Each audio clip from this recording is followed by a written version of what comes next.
How are you? You drink your coffee today? Away. Imagine. A lot.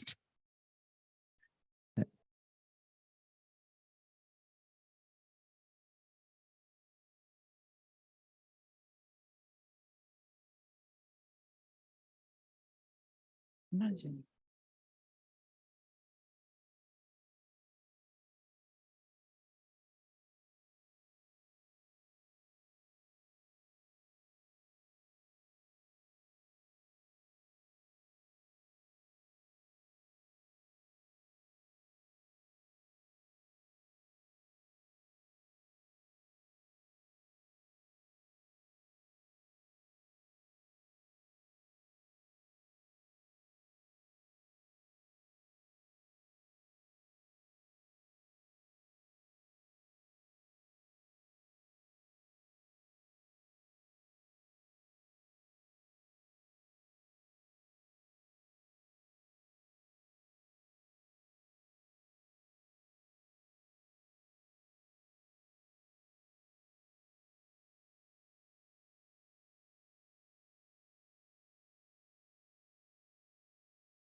One, one, one, two, two. 1, 2, 2, 2. 1, 2, 3, 1, 2, 3.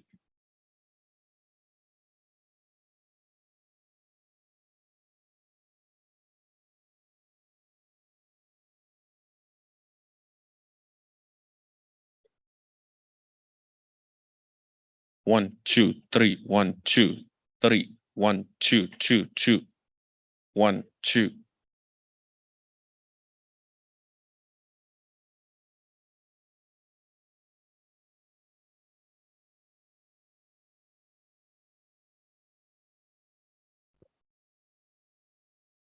1, 2, 2, 2.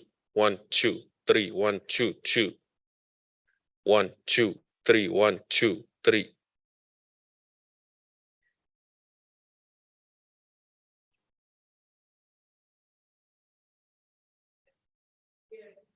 1, 2, 3, 1, 2, 3, 1, 2, 2. 1, 2, 3, 1, 2, 3. 1, 2, 3 1 2 2 1 2 3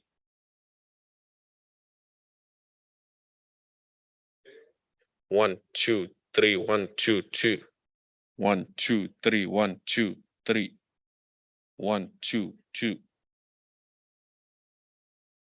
1 2 3 1 2 3 1 2 1 2 2 1 2 1 2 1 2 2 2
1, 2, 1, 1, 2, 1, 2, 1, 2. Fine. 2, 1, 2, 2, 1, 2, 1, 2.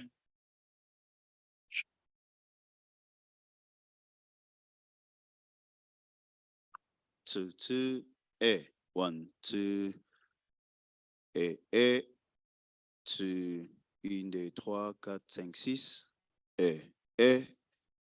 2, coupe.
Good morning, everyone. Welcome back to day 2 of the 20th meeting. So today I have the pleasure of opening the session for the H3Africa Fellows, and we are fortunate to have a chair, Panini Mega. So he is from the Mali group with Guido Landori. So he's also an early career scientist, is a medical doctor, and he is chairing the session for us this morning. So thank you so much and welcome.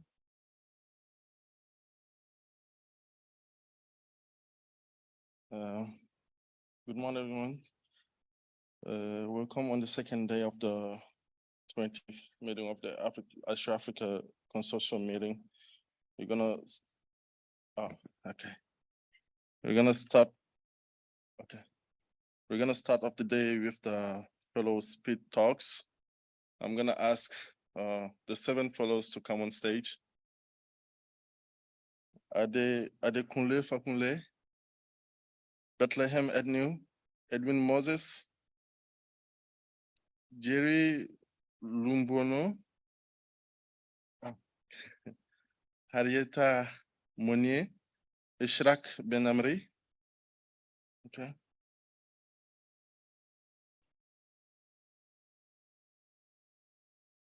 Salia Bamba, okay.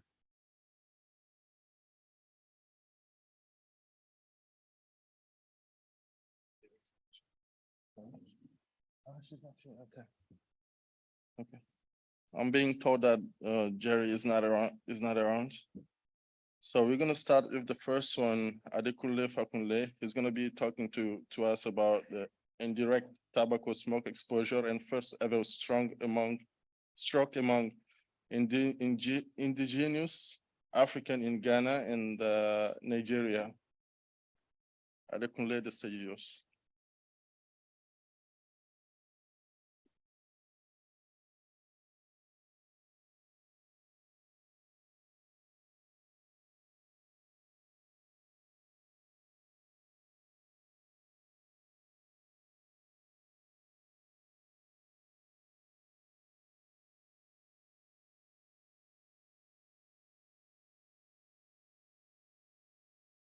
Okay, good morning, everyone.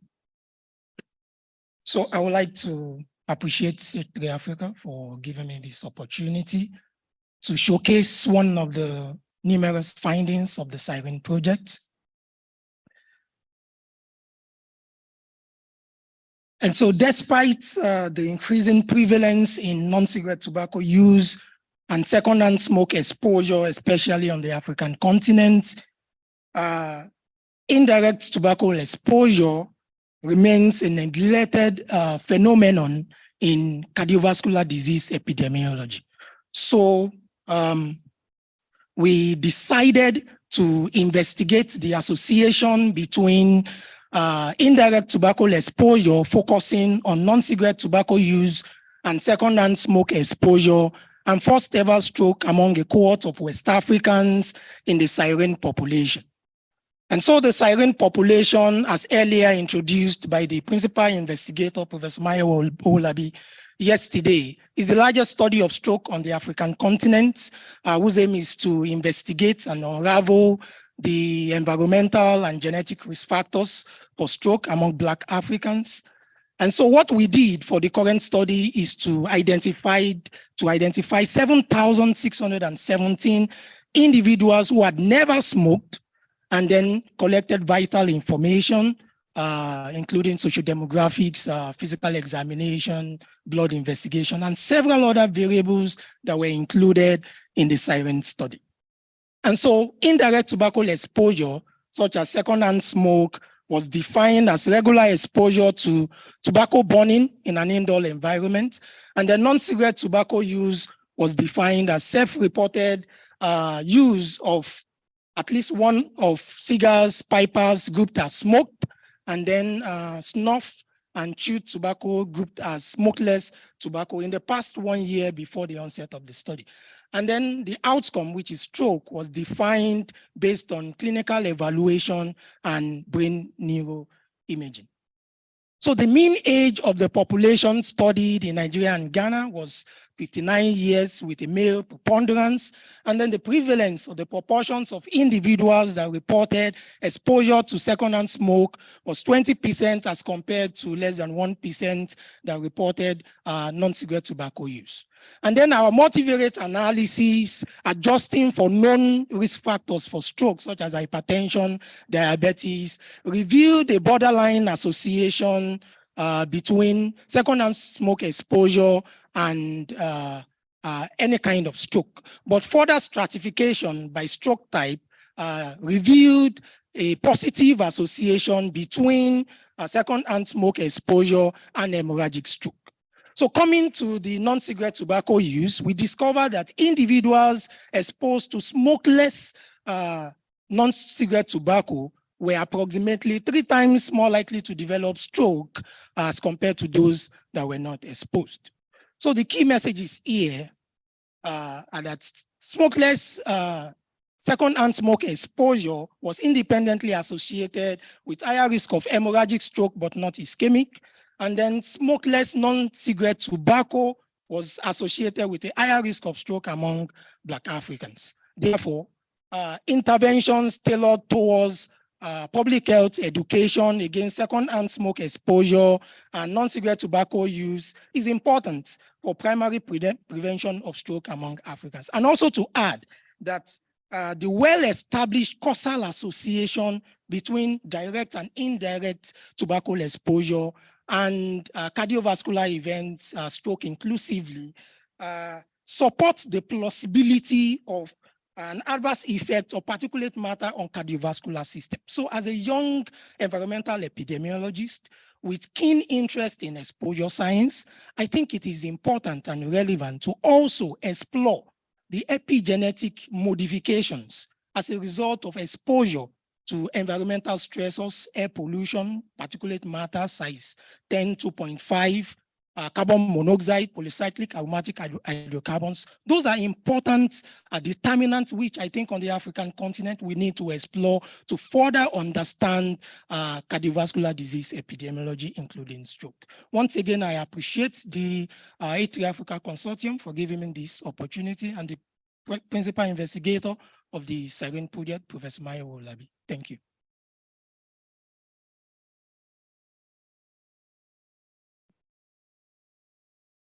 Thank you very much, Adekunle. Tobacco smoke exposure is definitely a public health issue that needs to be taken care of. So let's call the second presenter, Bethlehem Agnew. She's going to tell us about the success stories and challenges in building genomic and bioinformatics competence in Ethiopia.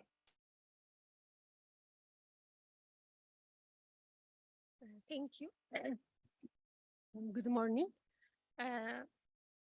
This is Bethlehem from Ethiopia, the Armor Hansen Research Institute and TVGen project. TVGen project is currently on the data generation phase, like the sequencing and all the activities are going. And in this fraction of minute presentation, I would like to tell you the kind of capacity we have been trying to build. Nearly 10 years back, Armor Hansen Research Institute, with the help of Ethiopian Ministry of Health, has procured an Illumina next generation sequencing machine. And it was taken as a big milestone. And once it was in place and tons of questions started to pop up, like supporting laboratory equipments, like the bioanalyzer equipment and so on were not there. And infrastructure to store the data or analyze and data management systems were not there. And also in relation to this, no bioinformatics skill that needs for the purpose was not there. So there was nothing to be done about all this. And just nearly before 5 years, TVGen project was realized, funded by H3Africa. And TVGen project is a consortium of 4 African countries, Ethiopia, Eritrea, Cameroon, and Sudan. And with this project, one of the objectives was to build genomic and bioinformatics capacity in the institutes and in the country also. So through this project, experts from different backgrounds were hired, and I was one of them. So we tried to address these gaps in different ways. And the first thing we tried to do was to put some infrastructure that can accommodate the work. So with the help of our collaborators and partners, we were able to build some infrastructures that have like a decent capacity to address what we are looking for. We do have 100 terabytes of storage mounted on a 512 gigabytes of computing machine, and where clusters were configured there. And regarding the data management, we have developed different data management plan, SOPs, and so on. And we managed to do the data management in 3 different ways. We put all the clinical data with double data entry on REDCap. And then for the laboratory data, as we are mainly dealing with TB has like a long laboratory process from cultures, growth monitoring, and so on. And we are doing different laboratory tests like the DST and LPA. We developed an in-house software that can handle or capture these laboratory processes for us, starting from sample receiving to capturing progress and updates and tracking isolate storage to identify which isolate is stored where and generating reports and so on. And for the sequences, the sequencer machine is directly connected with a storage server. So every time the sequence is done, it will be automatically dumped into the server and then copied into another directory for further analysis. And regarding bioinformatics, we try to do multiple short and long-term trainings and tons of practices. And with this, thanks to our collaborators and partners and also our funder H3Africa, we were able to develop a pipeline for MTB, and also the capacity we were trying to build through the TBGen project has helped us to assist other projects. And with this, we were able to sequence and analyze over 300 MTB sequences, over 1,500 SARS-CoV-2 sequences, and over 200 Plasmodium falciparum amplicon sequences to identify drug resistance markers. And these are some of the things that we were trying to do. We also tried to do some capacity building activity, and we have given training on the wet lab and also on the bioinformatics for different institutes and universities there. And we managed to set up a bioinformatics lab and have done some trainings. So in this process, there were many challenges like procurement, lack of senior experts, and lack of customized and in-depth downstream trainings, budgets, and staff turnovers. And in the coming years, we are having the TBGen data now. We do have a future plan to upgrade our infrastructure capacity, advance more on pathogen bioinformatics, and jump on into the human genomics. And we want to harmonize all the data and visualize, take trainings and train others. And we want to build a strong consortium bioinformatics genomics team capacity. And we have a plan to work hard for novel analysis outputs. And maybe in the coming meetings, you might see us presenting good results. Thank you. Second, Thank you very much. The next presenter will be Edwin Moses Appiah. The title of his presentation is Comprehensive Microbial Network Analysis of Gastric Microbiome Revealed Insight into Microbial Interaction Affecting Gastric Carcinogenesis.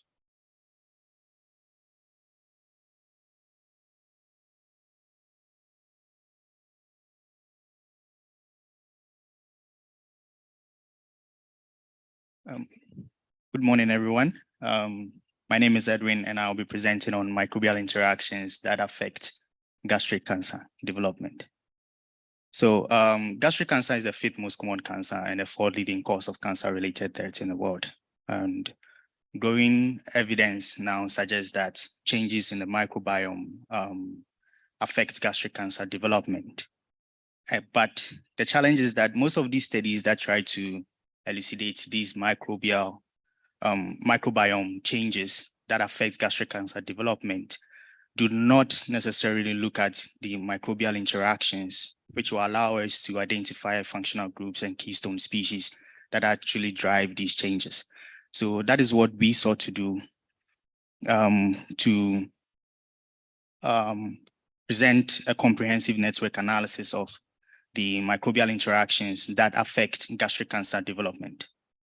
So we employed publicly available data, which span across 985 samples. We used the data to workflow for our data pre-processing and microbial inference, and then we constructed our network using sparsity in R. So the topological properties of the network that were constructed, we focused on the first three, because we wanted to look at the functional groups that are being formed. And we could see that the clustering coefficient increased with carcinogenesis. That is, as one person moved from gastritis to intestinal metaplasia through to gastric cancer, we could see that more functional groups were being formed. We also tried to identify connectors, and connectors simply refers to species that actually connect these clusters or modules that are being formed in the community. And we realized that Parvimonas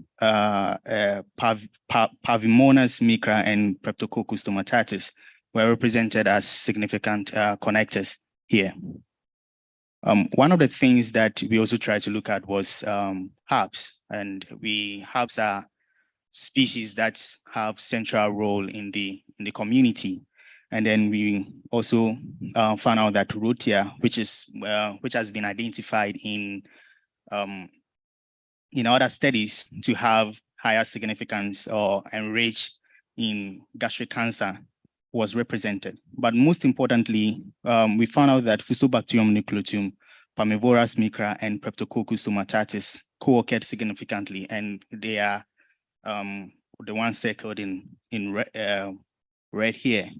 And these species have always been found to always co-occur and always interacted, and it's being currently investigated as potential biomarkers for colorectal cancer. So we also believe that their representation here could also mean that they also play some significant role in gastric cancer development. So in conclusion, we found out that microbial interaction differed across various histological stages. The clustering and modularity increased with carcinogenesis, and most of the connectors that we found belong to the Firmicutes phyla, and then Parvivorous micra co-occurred significantly. But we also want to try and validate these results using African population. So that is the next step that we'll be doing. Thank you.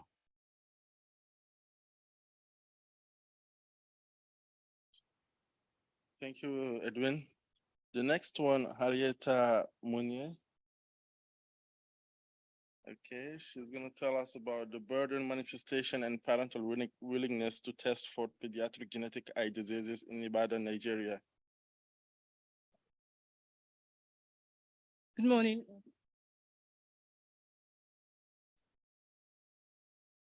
Good morning, everybody. It's my pleasure to present this work, which was my postgraduate dissertation thesis for the West African College of Surgeons, Faculty of Ophthalmology. And it was on phenotypic evaluation of children with genetic eye diseases. I'd like to say that my involvement in participant recruitment for the Eyes of Africa Genetics of Blindness study greatly influenced the choice of this title. And so the rationale for the study stemmed from the fact that in Nigeria, the focus of childhood blindness, etiology of childhood blindness has shifted from infectious and nutritious causes to causes that may have a genetic basis like congenital cataracts and glaucoma. But there is a paucity of data on how these diseases present, how much of a problem they really constitute in terms of genetics, and also how willing parents may be to want their children to actually undergo genetic testing.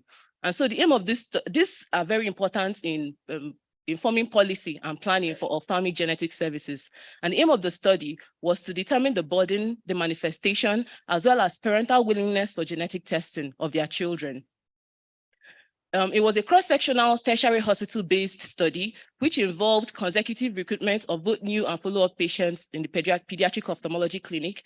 And these patients who had genetic eye disease among the recruited patients had family history taken, they had their pedigrees charted. They also had comprehensive evaluation. And then a questionnaire on willingness to test was administered to the parents. And we found that 52 of the 444 children recruited had genetic eye diseases. Of these, about 58% were thought to have a sporadic mode of inheritance. Overall, 13 different clinical diagnoses were made, and the commonest of these were primary congenital glaucoma, which consisted about 25% of all cases, followed by familial non-syndromic cataracts and aniridia. In terms of parental willingness for genetic testing, we found that all parents overall were willing to have their children undergo genetic testing. However, when we asked them whether they'll be willing to test based on different scenarios, the proportions differed slightly. All the parents were willing to test for 6 of the scenarios, but for 4 of the scenarios as shown here, the slightly lower numbers were willing to test, including for prenatal testing, out-of-pocket payment for testing if there was no current treatment for the diagnosis, and if it will reveal a systemic association. But overall, over 80% of parents were still willing to have their children undergo testing, regardless of the scenarios presented. So in conclusion, the study showed that there was a significant burden as well as a diverse range of pediatric genetic eye diseases and a high rate of parental willingness for testing. And this provides good baseline evidence for ophthalmic genetic services in this setting. I'm really grateful to my mentors and trainers, the H3Africa and the Eyes of Africa team, as well as the sponsors for this opportunity. Thank you very much.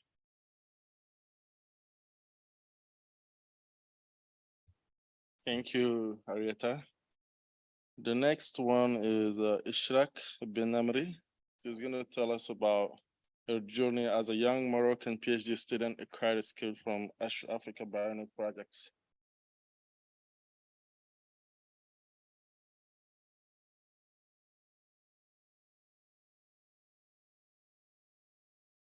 Hello, I'm Ishraq Benamri from Morocco.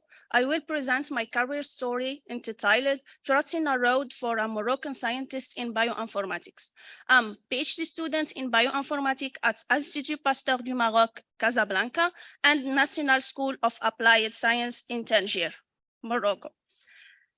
I'm active member in different H3 working groups, parts of North African projects, mainly breast cancer, Permedina, and the North African Consortium of the Human Microbiome National.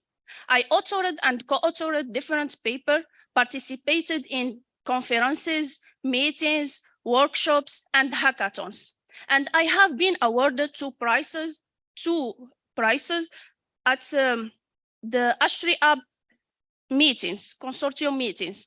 I'm also teaching bioinformatics to master students and participating as teacher assistants in the H3 Abionet courses. This performance allowed me 3 travel fellowships. My PhD research projects aim to apply bioinformatic approaches to explore genetic causes of chlamydia resistance to antibiotics. The project went through 3 steps. The first, a literature review, the development of a database for genes and mutations associated to chlamydia resistance to antibiotics, and an in silico analysis of all the retrieved genes encoded protein to identify the structural and the functional related effects on the protein, of the mutation on the protein functionality. The study results revealed that the observed changes on the protein can affect their function, structure, and their interaction with other proteins, which can impact the bacteria sensitivity to antibiotics. And our results was published in a high impact journal. I acknowledge all the skills and benefits I acquired from being part of the H3 Abionet projects and being the H3 Abionet node ambassador in my institute. Indeed, my competencies have been improved in bioinformatics, data analysis, and development. In addition to my soft skills, mainly teamwork, communication, management, and leadership. After obtaining my doctoral degree, I aim to join a scientific organization, a research team in a scientific organization to eliminate my path as a bioinformatician researcher. I want to thank my supervisors, Dr. Fouzia Radwani and Professor Ahmed Musa, and of course the project H3 Africa and the H3 Abionet. Thank you.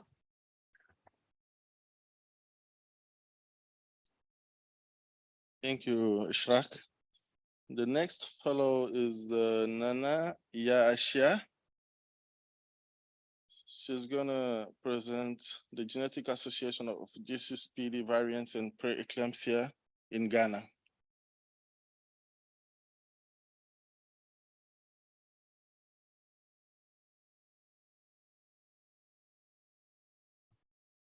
Good morning to you all. I'm Nana Yechanka Kariajiman, and I'm interested in understanding the genetic underpinnings of preeclampsia development. Now, preeclampsia, which is a hypertensive variant of pregnancy, is known to be among the least understudied reproductive conditions globally, mostly among women of the sub-Saharan African region. And in the populace where the prevalence is said to be very high, little or no data goes to support the genetic underprint of condition development. And this maps the gap in the quest to understand the genetic predispositions to preeclampsia development. And although there isn't a defined cause to preeclampsia development, some risk factors has been attributed to placental impairment, and of which immunological imbalance as well as oxidative stress, just to list a few, have been implicated. So as such, this study sought to investigate the association of the glucose 6-phosphate dehydrogenase, an enzyme which is needed to stabilize oxidative activity, to see the association to preeclampsia development. And glucose 6-phosphate dehydrogenase is a gene of clinical importance in the sub-Saharan African region. So this was a case control study where participants were pregnant women who were undertaking their antenatal care at the Kolebu Teaching Hospital. The sample size was a total of 323 participants. So venous blood was collected, after which DNA was isolated, and SNP targets of glucose 6-phosphate dehydrogenase, that is variants A and A- were amplified using the polymerase chain reaction, after which the traditional restriction fragment length polymorphism genotype assay was used to assess the genotype scores. So this is just a gel electrogram depicting genotyping after PCR was done. So in testing or stratifying the association form, the genotype score under the various modules, it was identified that there was a significant association in possessing either forms of the variants, being it A or A-, and it's been associated to preeclampsia development. And this is not far from what we understand, because during the second phase of pregnancy, there is an increased oxygen pressure, which glucose 6-phosphate dehydrogenase is needed to maintain the activity of glutathione to make sure that there's oxidative balance. And if this is impaired, would go on to impair the activity of glucose 6-phosphate dehydrogenase, rendering placental impairment. So in conclusion, we can say that glucose 6-phosphate dehydrogenase variants A and A- are significantly associated to preeclampsia development, with the A variant increasing the likelihood by 4-fold. And I would like to recommend that the enzyme activity be assessed to during various trimesters of pregnancy to correlate the observation of the genotype outcomes. And also, if the study could be replicated in a larger study using a more advanced genotyping platform. I would like to acknowledge the various sponsors, H3Africa, and also my team members. Thank you very much.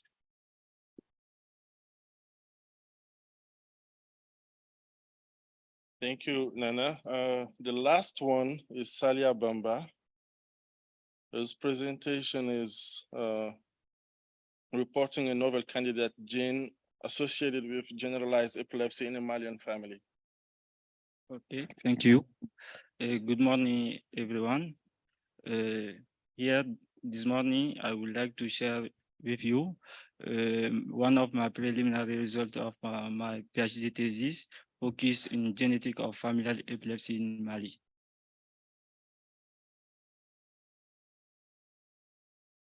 So this study is we describe a novel candidate genes found in a Malian family with generally epilepsy. We have found this is a non-consanguineous family. We have 2 siblings affected. The father is passed away before the recruitment. There was reported the normal pregnancy, and the seizure is triggered by emotion and hallucination. The neurological exam was normal. So we have performed the whole exome sequencing and analyze the data by our own pipeline bioinformatics. We have found a compound heterozygous mutation in PCDH8 genes. The both mutation is predict pathogenic. We can see in the IGV screenshot, the first variant is shared with the mother and 2 siblings affected. The second variant is not sharing with the mother. This show those variants inherit with the disease in this family. So the PCDH8 genes is not a no gene for epilepsy. This gene is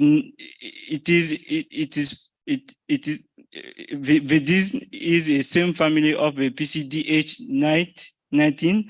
That's no for the encephalopathy epilepsy.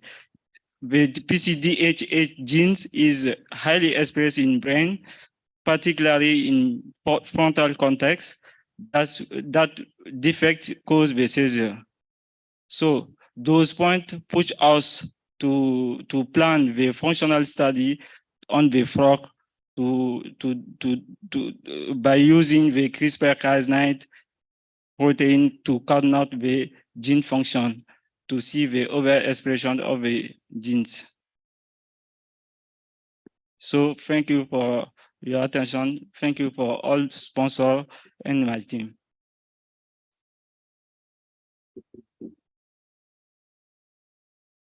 Thank you all. This is going to be all for now. It's now time for the Q&A session.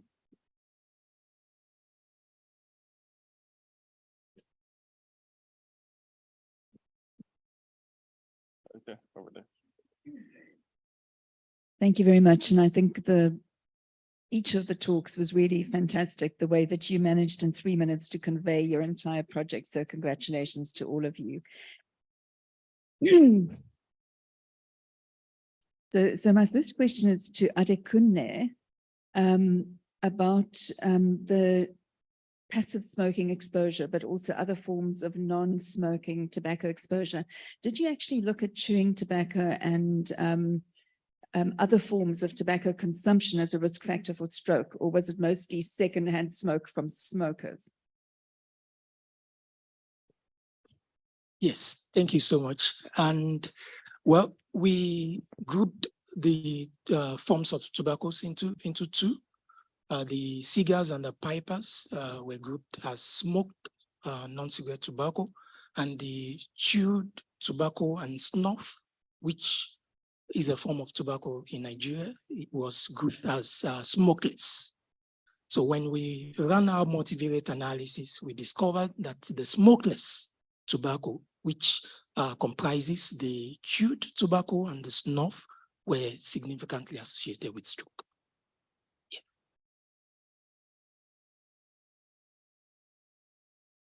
Anyone else? Okay. Can I have another question? Then we'll go to you, Jen. So I wanted to ask Nana about the G6PD, and it's a really interesting study. So I just now have forgotten my question, but I think it was absolutely fascinating because, my question was, is it feasible to actually test for G6PD levels in your environment during pregnancy? Because you're sort of suggesting that they should be doing it every trimester. Sorry, looking at the wrong person. Thank you. So since G6PD enzyme levels have been, that's what most clinicians do test in the hospital. I was just saying that if we could actually check the levels to see their correlation to condition impairments, because it is during a certain phase of pregnancy where oxygen pressures are increased. So if we're able to correlate the oxygen pressures to the enzyme activity levels, then we can relate it to whether the genotype that we are seeing as it's associated to the condition can be related. That's why I suggested that.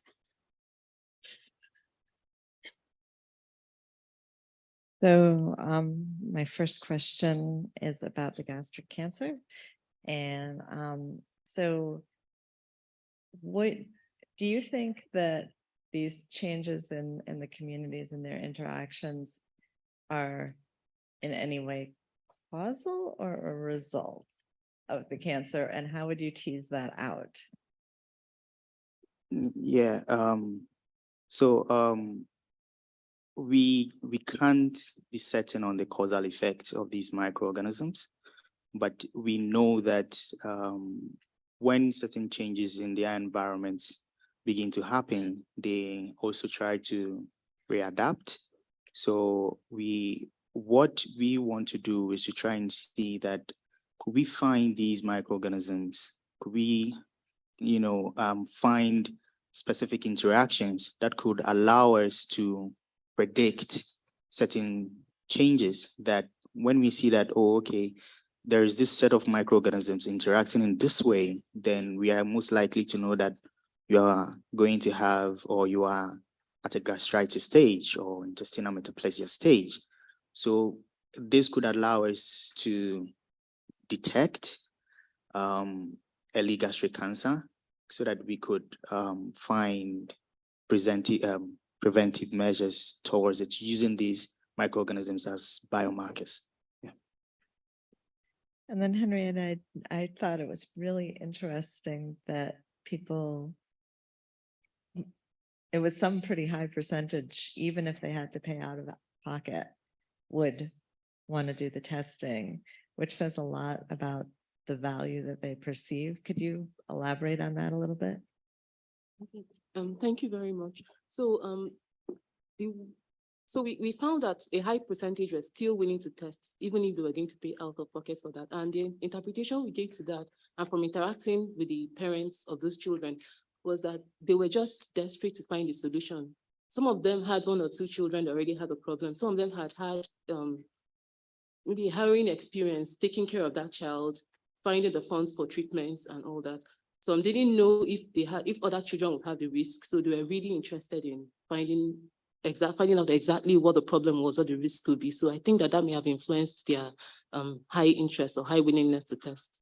So you think it would have been different if you were asking just the general population rather than people that had experienced it? Yes, because we had another study that just looked at adults in general presented to the eye clinic, and it was willingness to test wasn't that high. It was about 50% or something. And then the knowledge and the awareness was also lower in that population than in this population that already had children that were sufferers from the disease.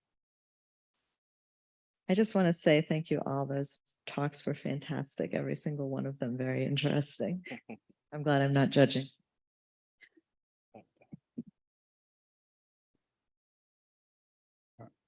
Thank you for this set of stimulating talks. I'm glad I got up early to be here.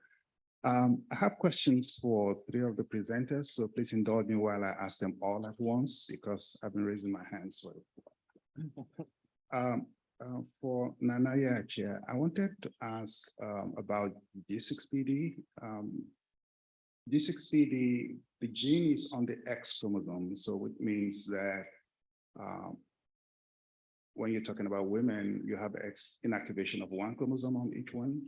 But what tends to happen is that you don't have the level of deficiency that you expect by having the A- variant. And in fact, because the A- variant itself is classified as a mild form of G6PD deficiency, while the genotype associations are strong, it may be useful to look at the enzyme levels and see if actually the association with preeclampsia is as strong with the enzyme levels as it is with the genotype levels. So that's just a comment. I don't know if you have any response to that. To Henrietta, I wanted to I saw the list of conditions that you identified, but I don't know, did you systematically look for other features of a syndrome in those that seem to have single disorders, like just congenital glaucoma? I know you listed a couple of syndromes, but I just want to know if there's a systematic examination. And then for Adekunle, I think my question is the association with ischemic, but not, I'm sorry, with hemorrhagic, but not with ischemic stroke is interesting, but you should be able to hypothesize some mechanism. What do you think is the explanation for that? Thank you.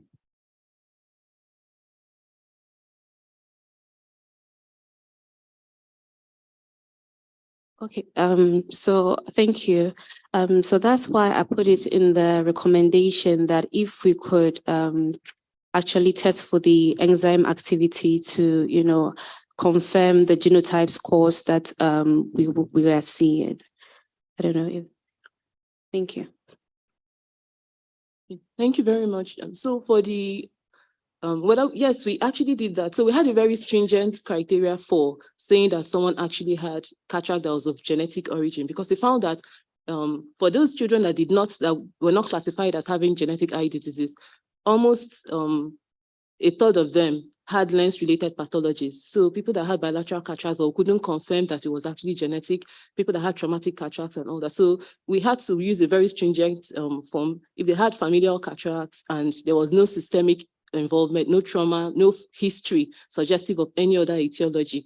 So that was what we used. So a lot of children that actually had cataracts that could have been of genetic origin, but we didn't really have any proof since we didn't do genotyping for these children. All those ones were excluded. So these ones were the ones that were familial without any other obvious cause, no other likely cause. So that it was a limitation of the study, but we tried to use a very stringent criteria for that. And for the other patients as well, we also carried out systemic and ocular examinations to rule out other systemic factors. For retinitis pigmentosa, we had one patient that had Bardet Biedl, so had other systemic features. So the other patients that were classified as just non-syndromic retinitis pigmentosa didn't have any other features suggestive of a systemic involvement. Thank you. Okay, so yeah, that's true, but it could be that the nicotine that is being inhaled from secondhand smoking, you know, easily diffuses into the cardiovascular system and causes rupture of the nerves. And I really can't say, but I think it's something we should look into. Thank you, sir. Oh. Okay. So Bethlehem, and I'm going to ask the same question to you, so just hold on first, or you can both answer whatever. Congratulations on sort of a very hard road and getting to the point where you're seeing all this data. That's wonderful. If you could go back and give yourself some advice from when you started, what would you do differently, or what advice would you give?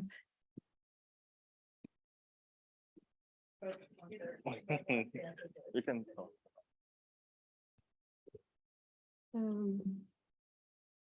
Thank you. I don't know if we have to go back. I don't think there is anything that like I can do back, but in a form of advice, I can give that. It's very good to explore such expertise and try to collaborate with that, because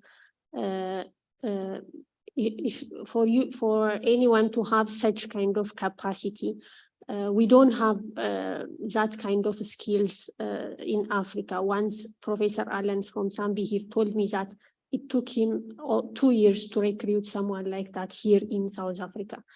So it's good to collaborate with others and try to have own capacity on that.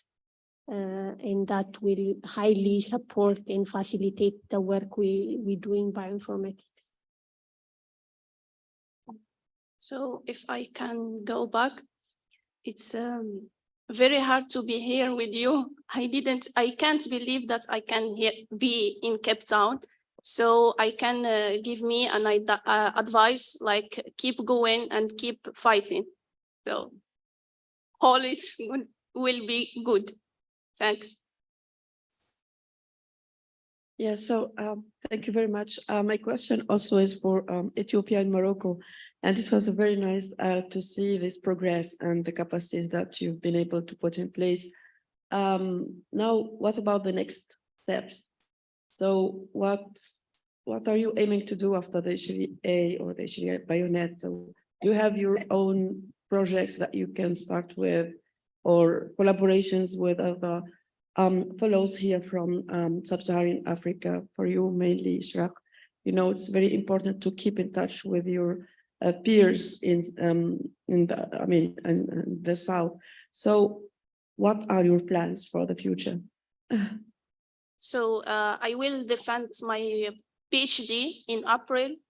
So I will maybe still continue working with my new project, North African projects. And maybe I can be with a research team in any organization of in Morocco or in a country. Thanks. Great. Thank you. Any more question?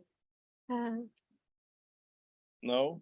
Okay, thank you. So with our regard, I am from the TBGEM project, and the TBGEM project aims to look into co-evolution of the host in TB pathogen, and we have collected nearly 2,000 paired samples from the 4 African countries, and we are on the process of sequencing now. So we are going to have an overwhelming amount of data, and analyzing and working on those data is my priority. And then through that process, I want to pursue my PhD also.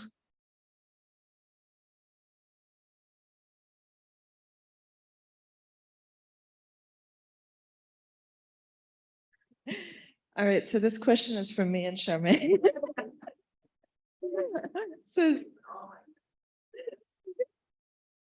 So yeah, I was very disappointed not to see the convulsing tadpole in that Gita showed, the little frog having its seizures. But sort of in terms of the advice and knowledge for other people, from kind of start to finish, from going from recruiting a patient to understanding the function, how long did this take? Okay, thank you for your question. It depends when we recruit a patient, we have to collect more families to prepare the DNA extraction and to send in for whole exome sequencing. After we get the data, we can take 1 week or 2 weeks to analyze the exome sequencing.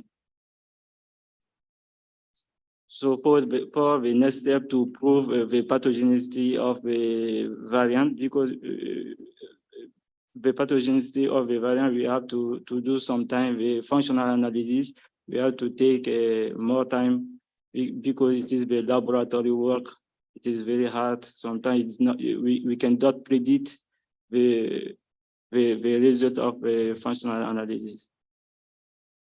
I don't know. See.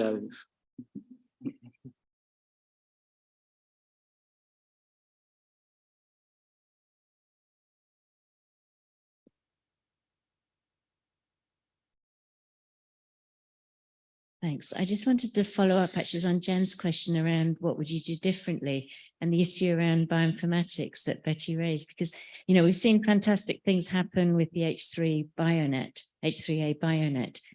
driven from South Africa, where things have been more advanced and a higher starting level. But I think what Betty said has highlighted there's still this massive need for bioinformatics to continue to develop, because it's obviously really important. And as we get more and more big data studies and so on, training in that area, it just sort of highlights. And one of the big struggles we've had is indeed around the bioinformatics support and recruiting.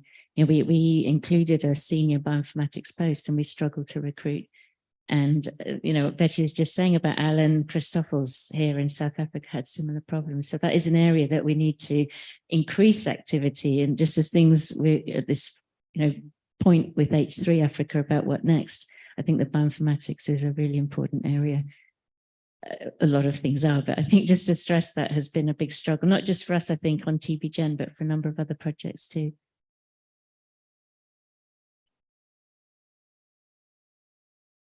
Anyone else? No more question? Over there.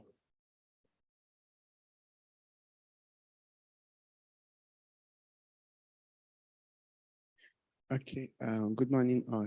My question is to the Morocco presenter. And I'm just want to ask, putting up the training background you have in bioinformatics, and then being able to also train people, what were the challenges you experienced at the course of this training, and considering the fact that bioinformatics is actually an emerging field, if not for H3Africa, I don't think I've heard of any bioinformatics before. And so that's really opened our eyes to a different field entirely that is really projecting genomic sciences. So what were the challenges you experienced, and then how were you able to grapple some of these challenges? And then for the young ones who have really low knowledge about bioinformatics, how were you able to impact in them and some of the challenges you addressed them? So the first challenge is in my institute, the bioinformatician master is only for computer science background. So it's not easy to go directly to bioinformatics without the basic notion of biology. So in the first, we do the presentation, discussion, communication in biology with the basic notion, and after that we can go to the introduction. So this is the most hard part, is to give the details of biology to computer scientists or computer students or mathematician students. Thanks. No more question in the room? Okay. So thanks to the presenters for coming on stage, and congratulations on these great achievements. Thank you to the audience.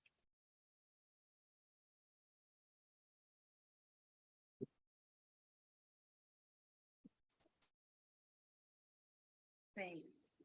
So thanks everyone. We have a bit of a buffer now, a bit of a tea break, and we can, after that, we can go to the working group sessions at 10 a.m., which is happening in the rooms across the way, the 2.6.1, 2, and so on, across the way. They're breakout rooms, so we can go to the various working group sessions. There are 6 working group happening at 10.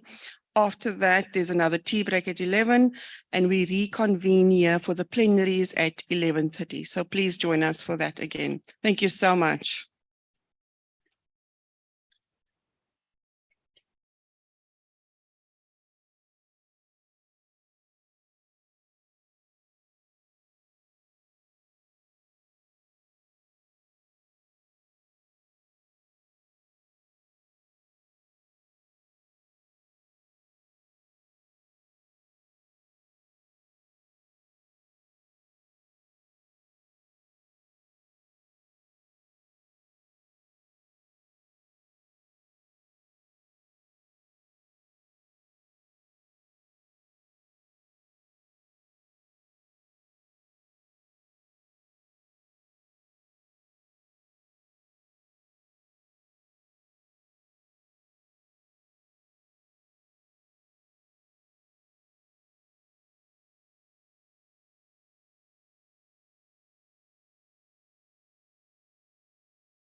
TC.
Two.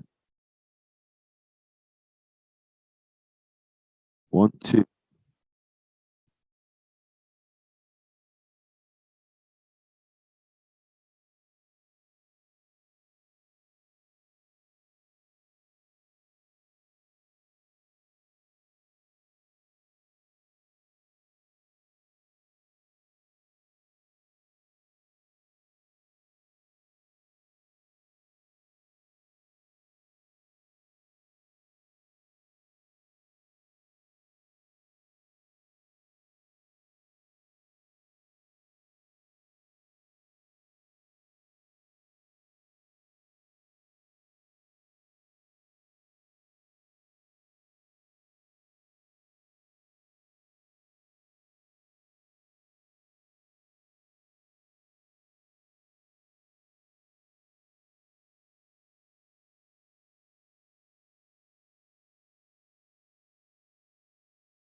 Please. Okay.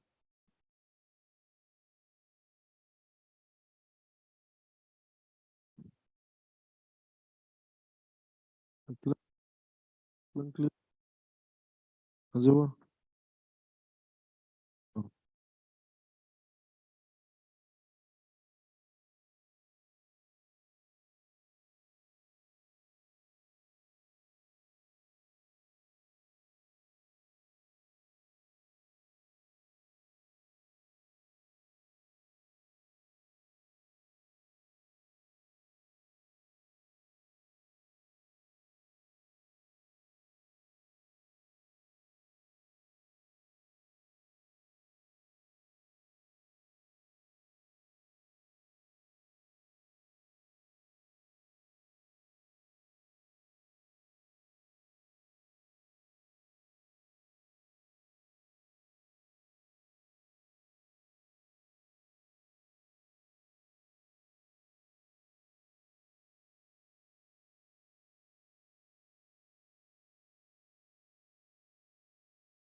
on hereditary ecological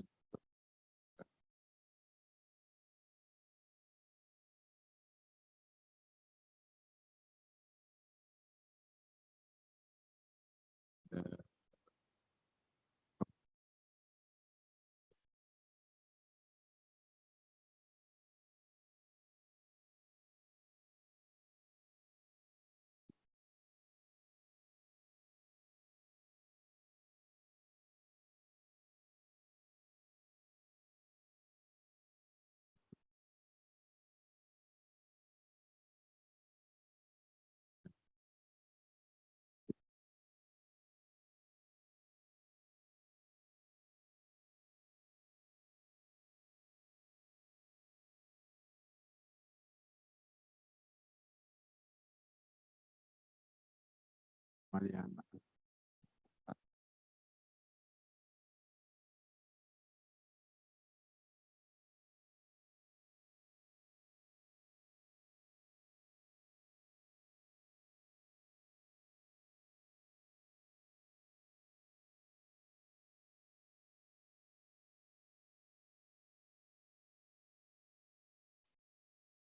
Political authorities that we invite to the event to get them involved or to get them aware of rare diseases. So, yeah, this was inspired from Rare Disease Day.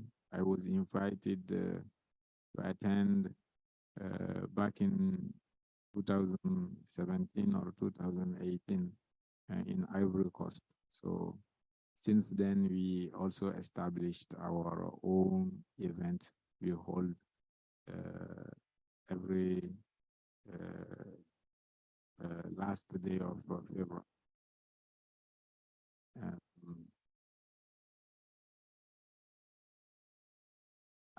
Okay, so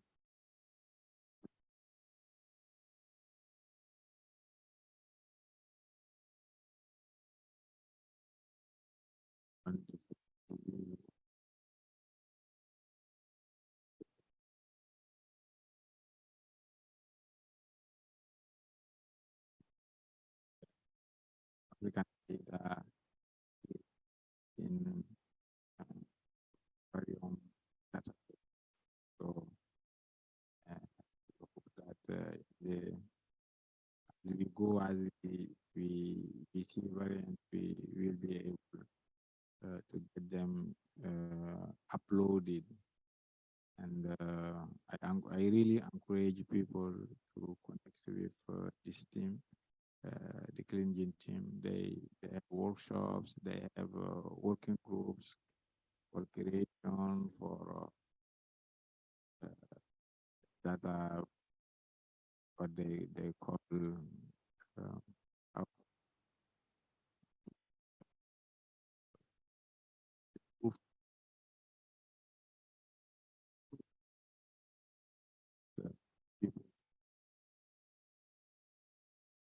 in terms of getting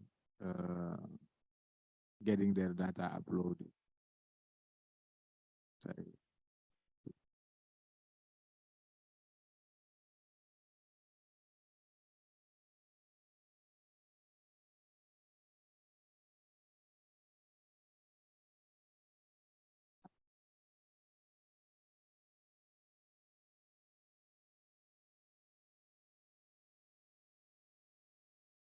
H3Africa.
celebrating Red Day. It will be a good idea details about awareness campaigns you must participate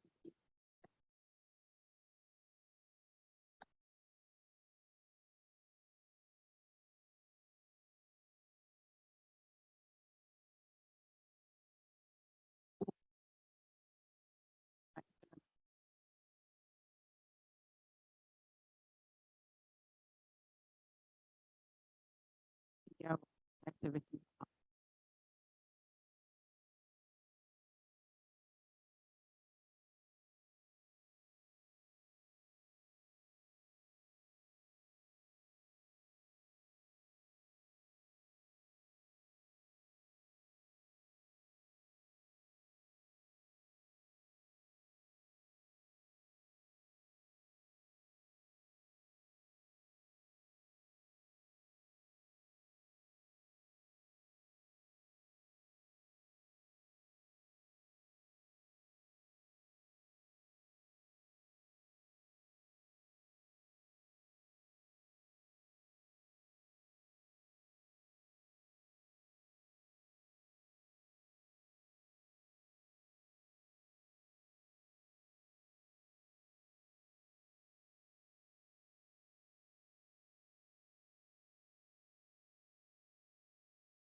I experience with rare disease. Then something else which is very common in our environment, which we really classifies as rare disease is glaucoma. So every year we try to create awareness about glaucoma, and it's the second Thursday of March every year. So for that, we're involved in that. There's always like a week long and all of we try to also like an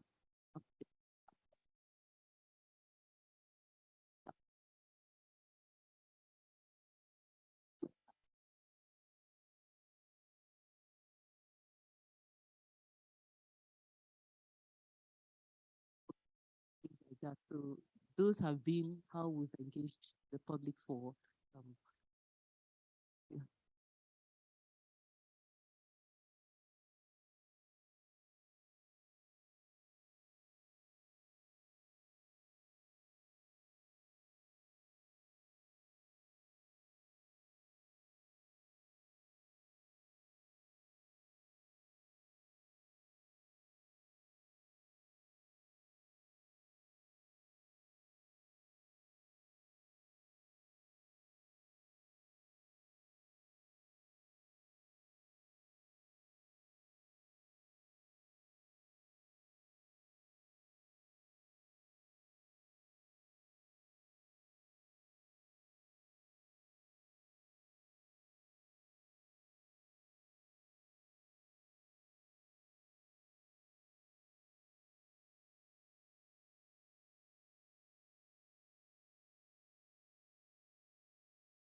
Tendency go for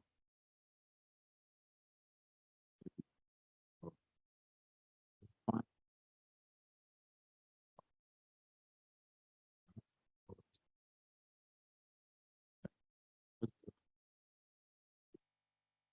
really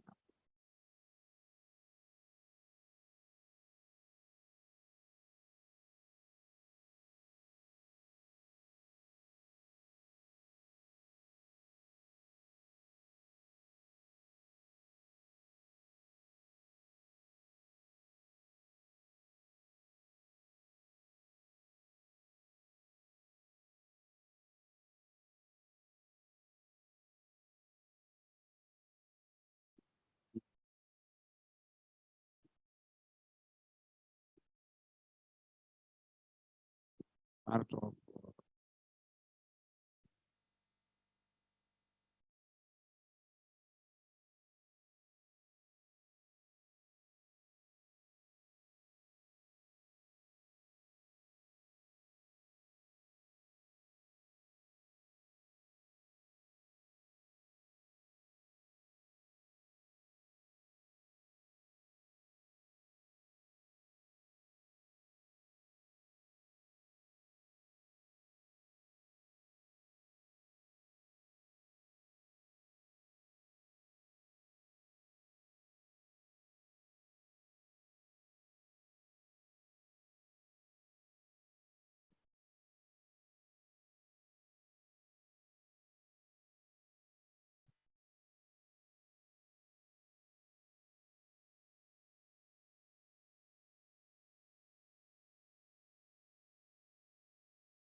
I'm Reem Hamad from Institute of Endemic.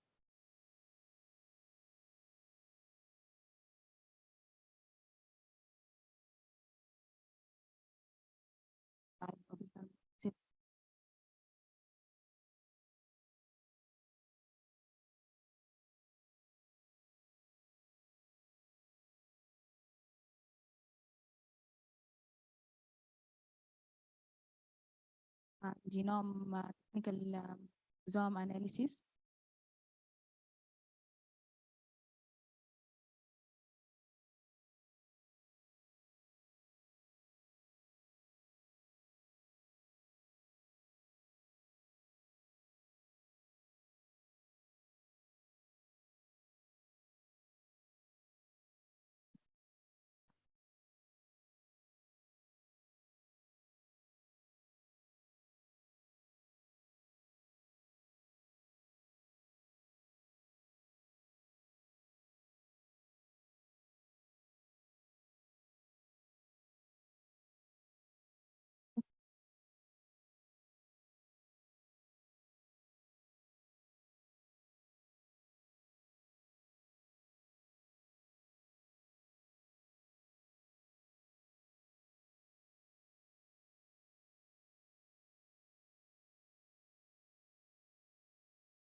Between the society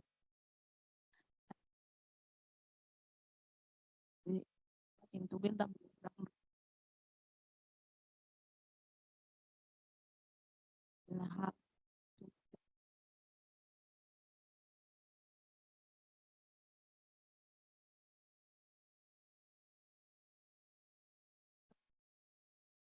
I'm Mona Lisa Iberi, and I'm from the. I work with the H3Africa Chronic Kidney Disease Research Network. My PI is Dr. Jumwa Edu. Just finished my master's in molecular biology at the University of. And I'm part of the Rare Disease Ghana Initiative as the education and research coordinator.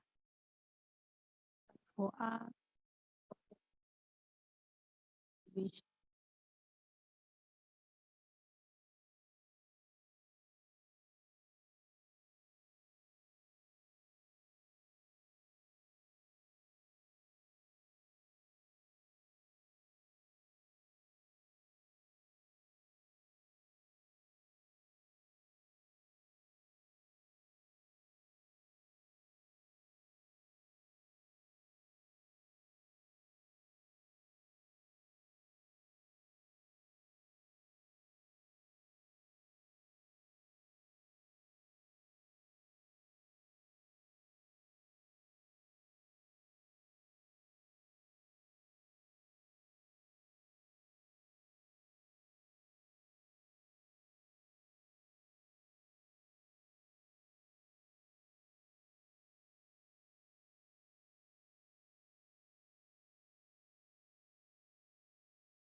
in person. Or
Yep.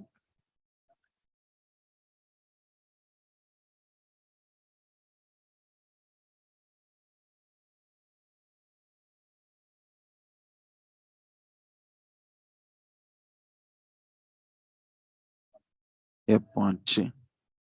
Yep, 1, 2, 2. Yep, 1, 2. Yep, 1, 2.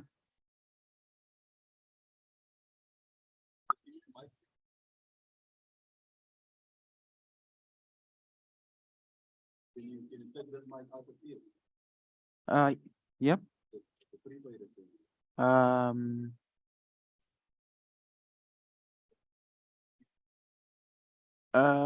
Okay. You can just talk to him. All right, cool. Hi, Mark.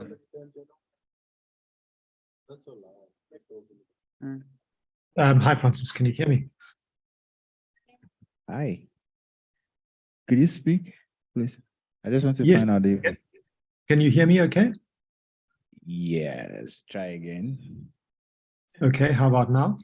Yeah, it's better.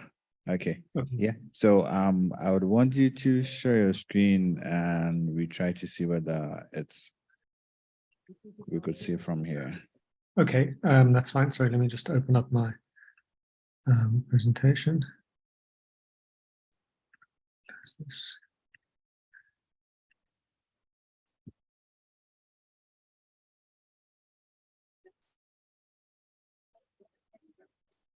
Oh, where's my share screen? I don't seem to have a share screen. Oh, there we go.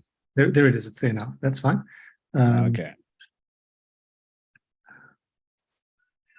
Okay, and if I make that full screen, does that work on your side? Yeah, it works. So I need to just hide that, right? Is that okay? yes, I can see a slide, but but then you see we're seeing both. Oh, he will be here.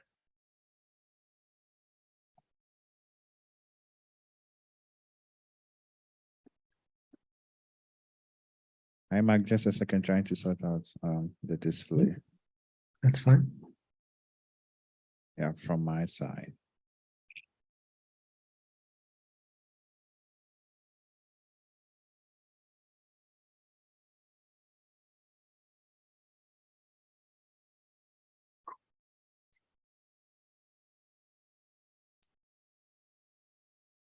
Okay, yeah. So now I can see you. I can see your slide. So that's fine. Great. Yeah. So the facilitator for the session will start the session and then we'll call you or introduce you, and then we'll bring you up for your presentation. Okay. Yes. Great. Okay. Thank you. So Thank you very much. I'm on Okay. standby. Thanks. Okay.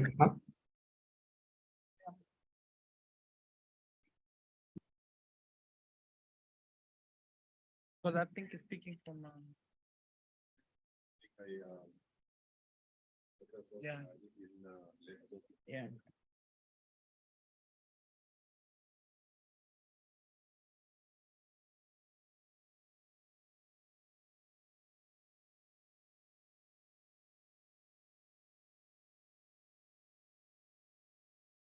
Yep, 1, 2, 2, 2.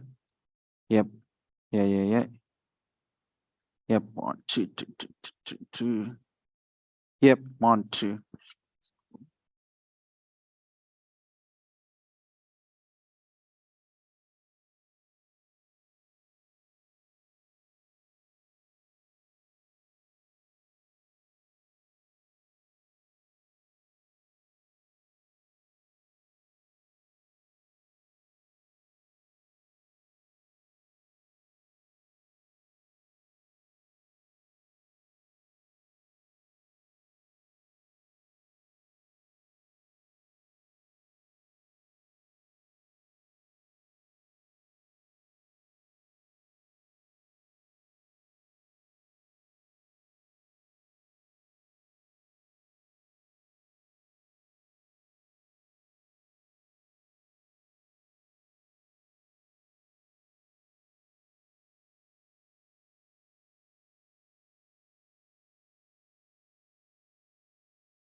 Good afternoon, everyone.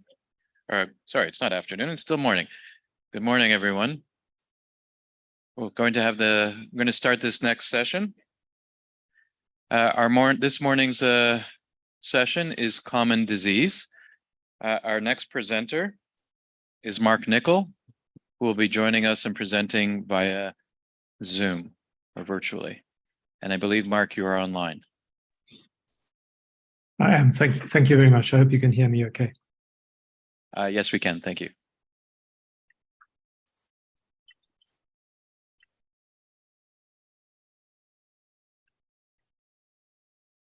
So thank you for this. Sorry, let me just get rid of that. Thank you for this opportunity to present some of our recent findings in relation to the respiratory microbiome and lung disease in children. And I've titled this Tales of the Respiratory Microbiome, but it's actually the tale of two PhDs. And I've really had the privilege to work with a number of PhDs, but the two that I'm going to mention today in particular have been amazing PhD students, Chantel Claassen and Regina Bozzi. And I think it's one of the achievements and one of the things I'm proudest of in terms of the H3Africa grants that we've had is the ability to help train some amazing young scientists. So Chantel, actually she's a little baby, so she's on maternity leave. And Regina, I believe, has just been offered a position at NIH. So we're super proud of them both. And they both actually happen to have papers in press in microbiome at the moment. And I'm going to talk a little bit about their work. So Chantel has worked on the Drakensberg Child Health Study, where we've been looking at the airway microbiome in relation to pneumonia. And Regina worked on a study called the BREATHE trial, where we looked at the airway microbiome in relation to chronic lung disease. So starting with Chantel's work, we know that pneumonia or lower respiratory tract infection remains the leading cause of child death or young children in the world. And the burden of this disease is borne primarily in sub-Saharan Africa and on the Indian subcontinent. We also have several lines of evidence that the upper airway microbiota is a key determinant of child lung health. So we know, for example, that many of the pathogens that cause lower respiratory tract infections first colonize the upper airways.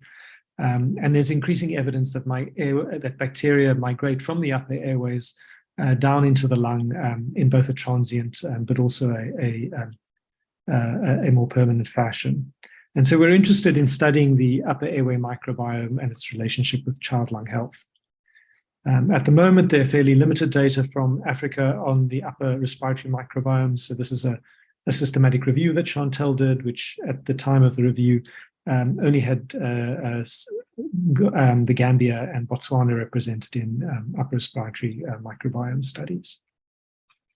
So the setting for Chantel's work is the Drakensberg Child Health Study, which is led by a wonderful collaborator of mine, Heather Zaar, who's Professor of Pediatrics at the University of Cape Town. This is a birth cohort of just over 1,000 mother-infant pairs, poor families, a lot of tuberculosis in this community. 21% of the moms are HIV infected, and more than half of the infants were exposed to cigarette smoke. And really, we're interested in several outcomes in this birth cohort, but for the purposes of today's talk, I'll be talking about lower respiratory tract infections. And we're interested really in the microbiome as a mediator between a range of environmental and other exposures and these outcomes. And so I'm going to just share very, very briefly a snapshot of one or two findings in relation to bacterial composition and viral composition and lower respiratory tract infection. So there's a very high burden of pneumonia in these children. 43% of the children had a lower respiratory tract infection and 16% were hospitalized in the first year of life. And we studied the upper airways of the nasopharyngeal microbiome in these children using short-read 16 sequencing. We showed that children with pneumonia have higher bacterial load in their upper airways as measured by qPCR. And when looking at the alpha diversity or the within specimen diversity in samples, children with pneumonia had lower alpha diversity in their samples than control children. When we looked at the association between key taxa, key bacterial taxa, and lower respiratory tract infection, we found that children with pneumonia had high relative abundance of Haemophilus, the Haemophilus genus, and a streptococcal ASVs. In fact, this isn't strep pneumoniae. It's probably one of the mitis groups of streptococci. And children, in contrast, controls had higher relative abundance of bacterial taxa, including Delosi granulum and Corynebacterium. And really what's fascinating about these findings is that they're almost identical to those that have been found in cohorts in Australia and the Netherlands. So this appears to be a conserved pattern where Delosi granulum and Corynebacterium are associated with potentially protection against low respiratory tract infection, while Haemophilus and Streptococcus are associated with increased risk of disease. We also studied the relationship between viral pathogens and some of these key bacteria. And I'll just highlight one example of our findings over here in relation to coronavirus. So this is not SARS-CoV-2, this is seasonal coronaviruses. If we find seasonal coronaviruses together with Streptococcus or high relative abundance of Streptococcus in the nasopharynx, children are more likely to have low respiratory tract infection.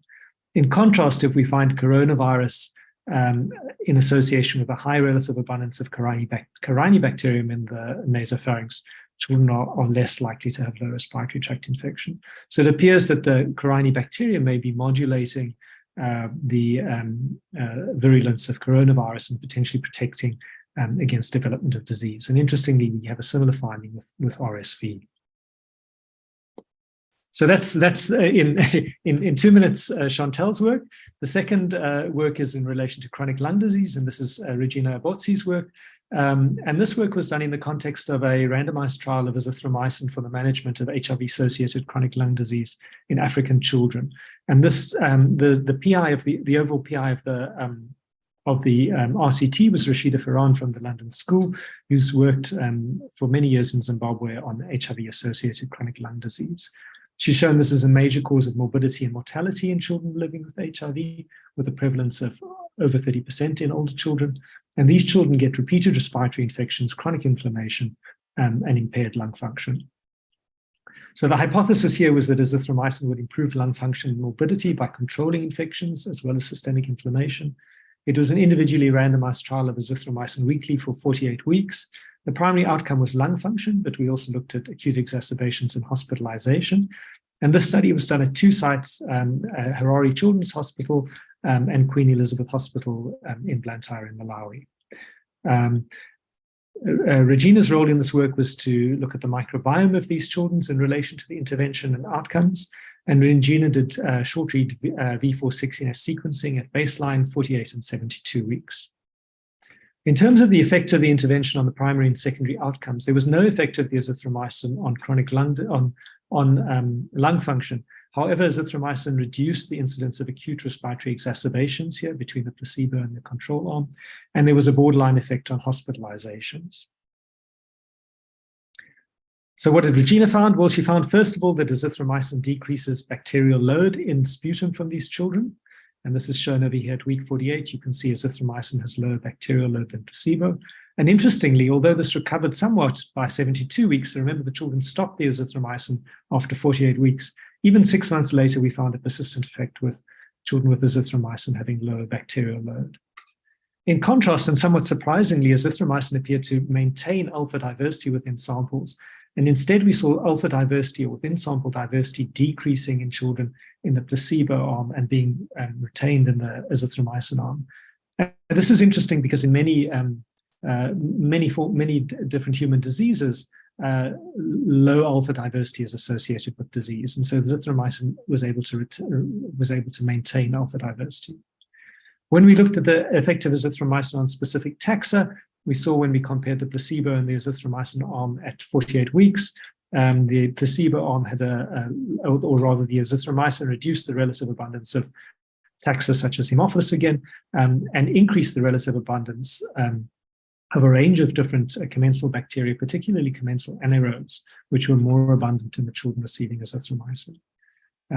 But probably most interestingly, we showed that relative abundance of Haemophilus was associated with a decline in lung function, and similarly, increase in relative abundance of Moraxella was associated with a decline in lung function. And so we believe that we've identified key microbial features of acute and chronic respiratory tract infection, which are similar across both of these conditions, acute pneumonia and chronic respiratory infections. A bacterium that favors health is associated with low biomass, high diversity, and taxa such as Corynebacterium and Delosegranulum, whereas a bacterium that favors infection is associated with high biomass, low diversity, and some of these other taxa such as Haemophilus and Streptococcus. We also show interactions with viruses, in particular coronavirus and RSV, and show that the microbiome may modulate the virulence of these viruses and their ability to cause infection. So I'd like to thank, of course, our fantastic funders, the NIH, for really setting up the platform to allow us to do these studies. The Research Council of Norway, which funded the clinical trial component, the Gates Foundation that funded the birth cohort, and wonderful collaborators and friends, including, in particular, Heather and Rashida. I should also mention here Felix Dubé, who, together with me, co-supervised Regina Abotsi. Thanks very much.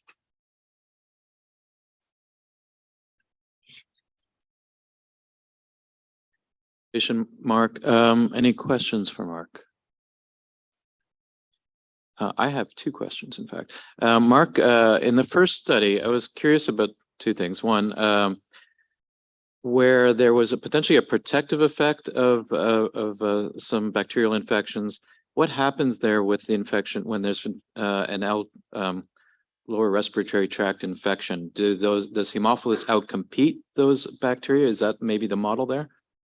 Yeah, so in fact, we're doing in vitro studies in the lab now to try and understand those interactions. And it's clear that, in fact, what happens is certain Corynebacterial species actually have quite strong inhibitory effects on Haemophilus in vitro. And so but unfortunately, Corynebacterium doesn't hang around for a long time in the upper respiratory tract of most kids. It hangs around for longer in children in high-income countries, but in low-income countries, it disappears relatively early in life.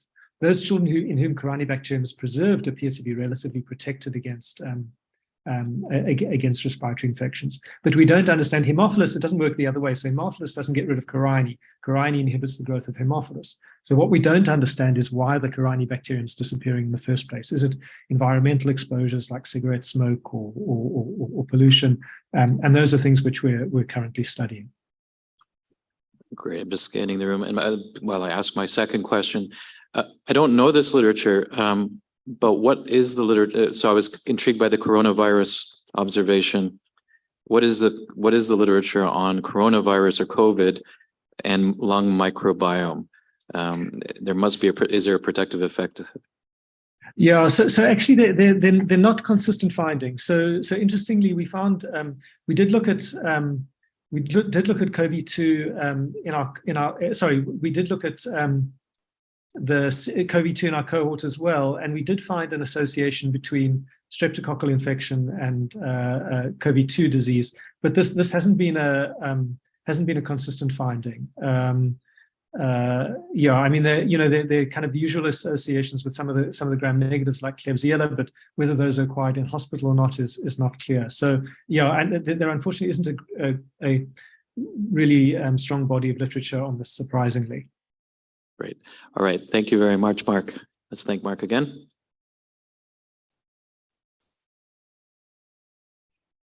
All right. Our next presentations are from Doma Adu, and I think it's a joint presentation from with Akinlono Ojo, sorry. And the title of the presentation is Apolipoprotein Gene Variants and the Pathogenesis of Kidney Disease in Africans and People of African Descent. Thank you. Okay. And thank you very much. And I'm really grateful for this opportunity to present our data on behalf of the H3Africa Kidney Disease Research Network. Oh, sorry.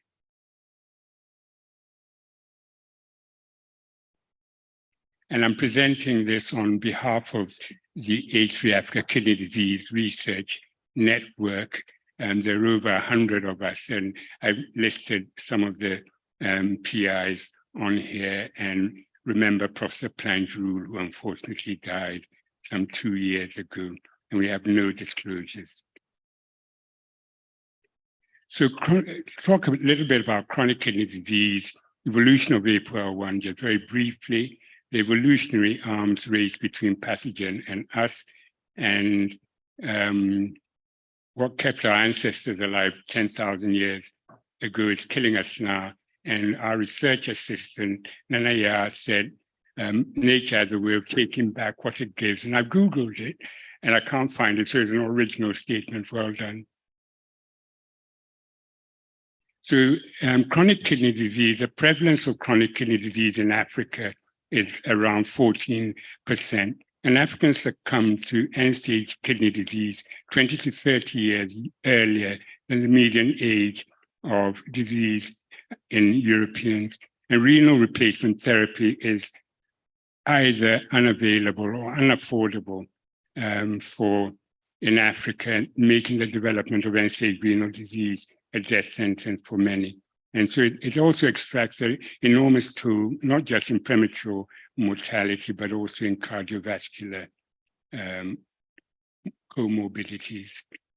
And some 12 years ago, two groups, one in America and then one in Israel, described hypnolytic APOL1 variants that were associated with kidney disease, initially with chronic kidney disease, but subsequently in a whole range of other kidney diseases. And soon after that, we kind of started our project. So the two variants of apolipoprotein L1, G1 and G2, APOL1 is bound to ATL3 high-density lipoprotein and circulates. It's found in humans and some non-human primates and protects against African trypanosomiasis, sleeping sickness. And there are essentially two variants, the G1 and G2.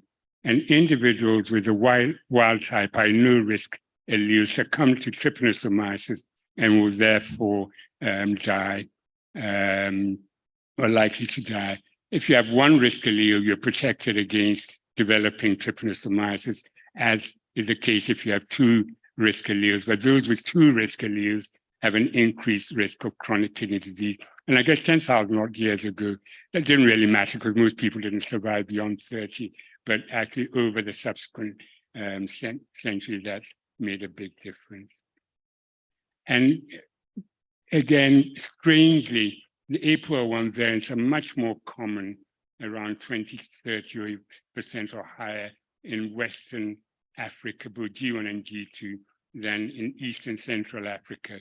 And again, that's a little strange because the protection was largely against Trypanosoma brucei rhodesiense, which is more common in Eastern Central Africa, and trypanogen will tell us why that is when they give their presentation.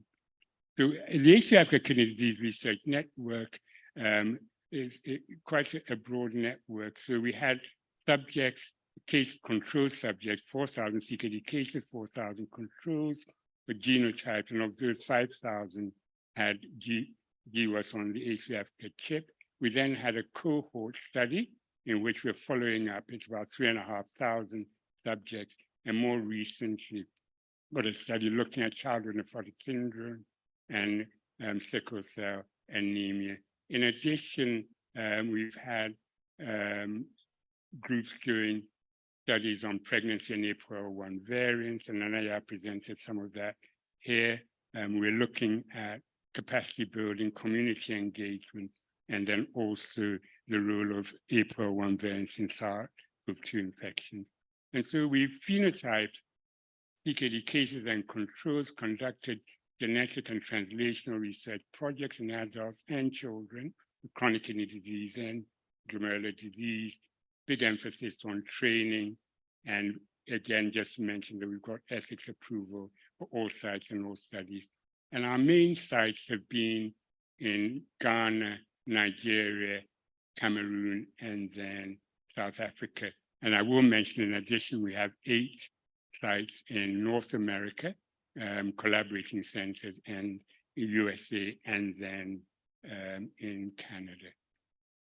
So again, just very briefly to kind of try and explain things, we estimate kidney function using the glomerular filtration rate, and we run into a lot of problems because we classified our patients as CKD with a GFR less than 60 or not, and we struggle with interpreting that.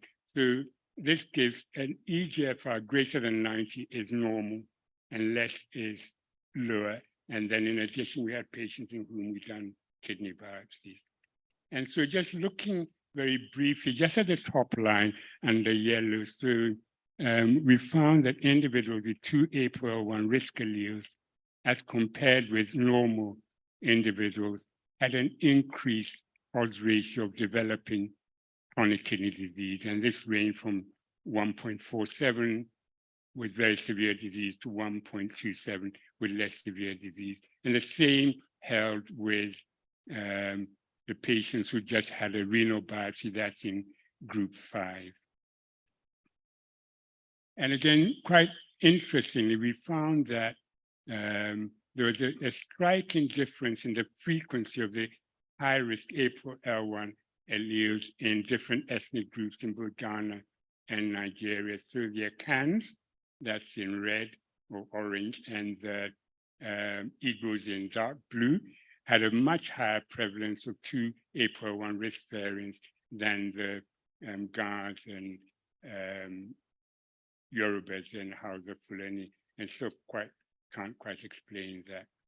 So we found that the prevalence of APOL1 high-risk carriers was significantly higher amongst patients with CKD than with control. The association with chronic kidney disease of high-risk carriers was around 1.4 times higher than compared to low-risk carriers.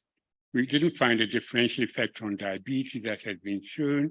I've mentioned the striking ethnic disparity in people living in the same geographic area, and the reason for that are unclear. And so some questions remain. Are odds ratios of getting chronic kidney disease if you have 2 variants is a lot lower than previously reported in African Americans. So around about 1.3, 1.4 at the highest. Why is this? Is it genetic admixture? Is it haplotype background? Is it environment? These are things that we're hoping to study. And then why is there such a variation between different ethnic groups in Ghana and Nigeria? Again, we are not clear. And then what's the role of migration? Does this mean that the different ethnic groups have migrated from areas where they were subjected to trypanosome pressure to lower areas? We're not sure. So I'll talk a little bit about the cohort study. This is a cohort study looking at the contribution of variants in the APOL1 genes to progression, and then looking at gene environment. And so we had people with chronic kidney disease and people who had kidney biopsies. And we recruited just over 2,500 subjects with chronic kidney disease, and then did renal biopsies on 640. And we actually had training to do renal biopsies for the investigators, 2 sets of training, and touch wood. We've actually kind of stopped doing the biopsies now. I had no major problem and got really very good histology. And by clinical pathological category, and again, the non-nephrologist is a bit boring, but we found that focal segmental glomerulosclerosis was by far and away the most common. And intriguingly, that's the only histology that was associated with variants of APOL1, and none of the others were. And again, with the biopsies, we took samples in RNA later, so we're able to look at TNF gene expression. I'm using RNA-seq in our subjects. And again, there were different patterns of TNF expression. And so we found that individuals with focal segmental glomerulosclerosis had high levels of TNF transcripts as compared with the other diseases.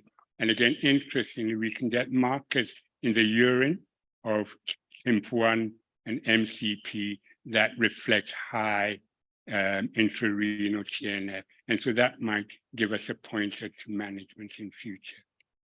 So we've established a unique repository of clinical biochemical histological data in 600 cases of chronic kidney disease in Africa who've had a renal biopsy, and identified RNA signatures associated with severity of disease. We've been quite strong on community engagement right from the very beginning, and so had workplace gatherings, faith-based gatherings, to talk to people about the research we were doing. contributed to the ethical framework. And then Grace is here. She's done work on finding out what people wanted in terms of feeding back their findings. And her conclusions was that it was an imperative, an ethical imperative to return, has to be validated, clinically relevant and genomic results to kidney disease research participants and families and aggregate results. The community wanted aggregate results. They didn't want to be told that you have this particular gene. And so we should make efforts to improve genetic literature amongst research participants, healthcare providers and communities. And we put Ghana here, but I think worldwide. And then we're training genetic counselors because at the moment we haven't got any. Training, again, been a big emphasis on training, clinical research, statistics and biostatistics. That's been led in part by Dr. Tayo, who's here. We've had MSc, MPhil students, PhD students, grant administrators, grant writing training, and then trained over 100 research nurses and clinical coordinators. There are a lot of collaborations. I'll highlight perhaps two, Dr. Safu, who got a K43 looking at APOL1 variants in pregnancy. And then we've had, as I said, a lot of collaborations, mostly outside Africa. Again, we've been committed to data and sample sharing. And going forward, we're now embarking on therapeutic studies because they're inhibitors of APOL1 variants. And before anybody asks me, luckily, Ghana eradicated trypanosoma gambiense by the end of last year. So, and we haven't got rhodesiense. And so if we use the APOL1 inhibitor, we're not going to get more disease. And then we've got ongoing H3Africa Kidney Disease Collaborative Center study. So we've established the most comprehensive study of chronic kidney disease in Africa so far. We've got a research infrastructure. There's opportunity for pathogenesis and drug discovery studies. And again, I think we've been able to improve the management of chronic kidney disease in Africans and Africans in the diaspora. And we're grateful to NAGRI, NIDDK, NIH for help. And it hasn't all been hard work because we've been to some really nice places, including the Victoria Falls. Thank you for your attention.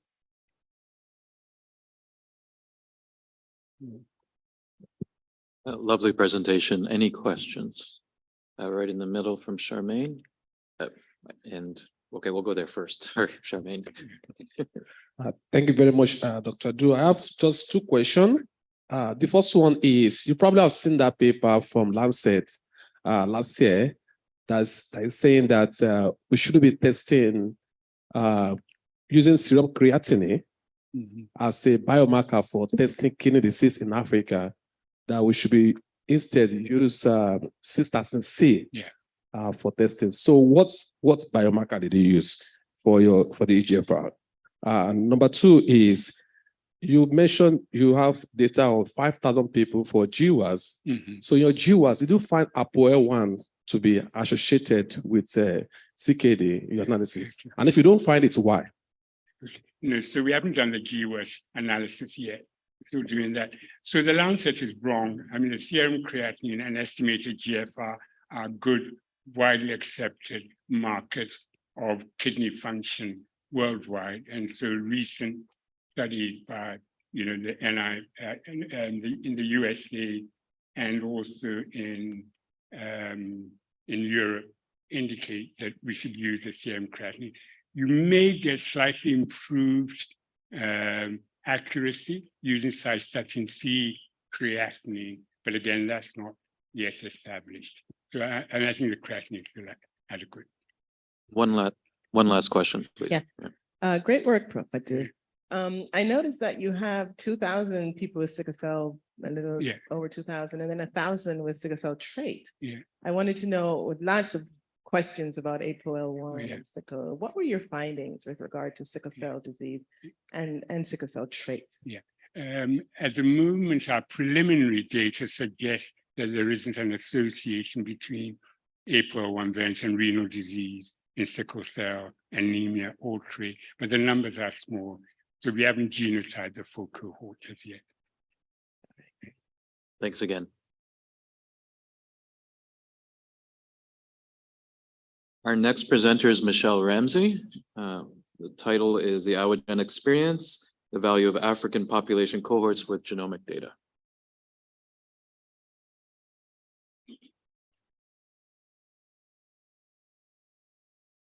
Hello, everybody, and thanks, Philip. And I'm so pleased to be following Jimwa giving this talk because we see such lovely synergies between the Awajan project and the CKD Consortium project. And I think we're really looking forward to doing the science, looking also at the role of hypertension and kidney disease in African populations.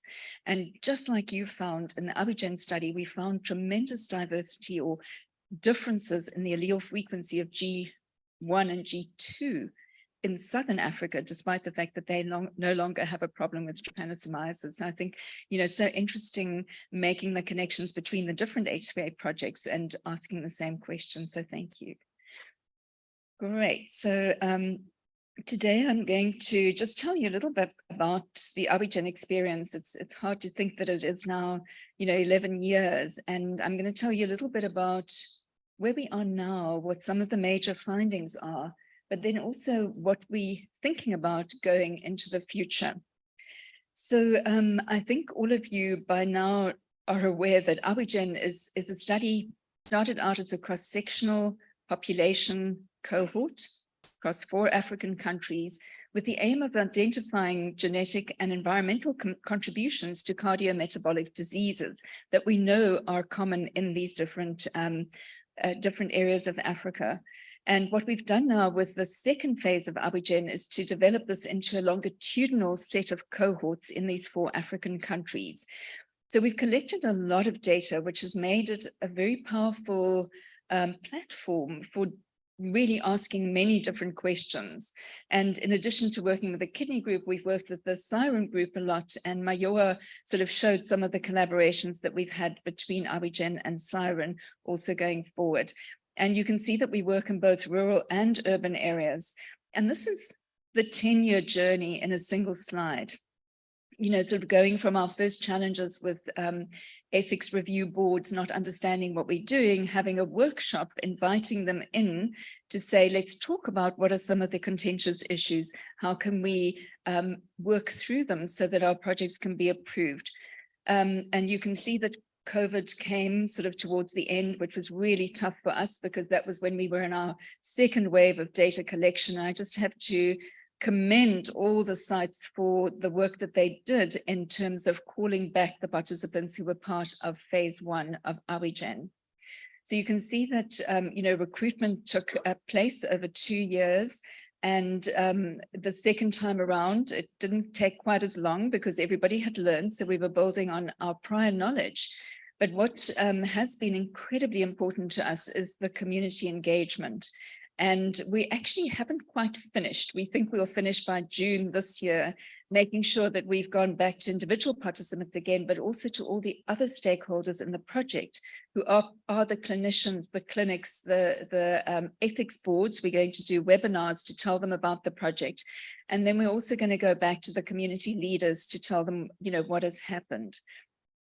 So this feedback is a lengthy process, as you can imagine, and we had a whole workshop deciding what exactly we would feedback. And Jimwa, just like you were saying, it's not going to be individual level genetic results. Those will be given in aggregate.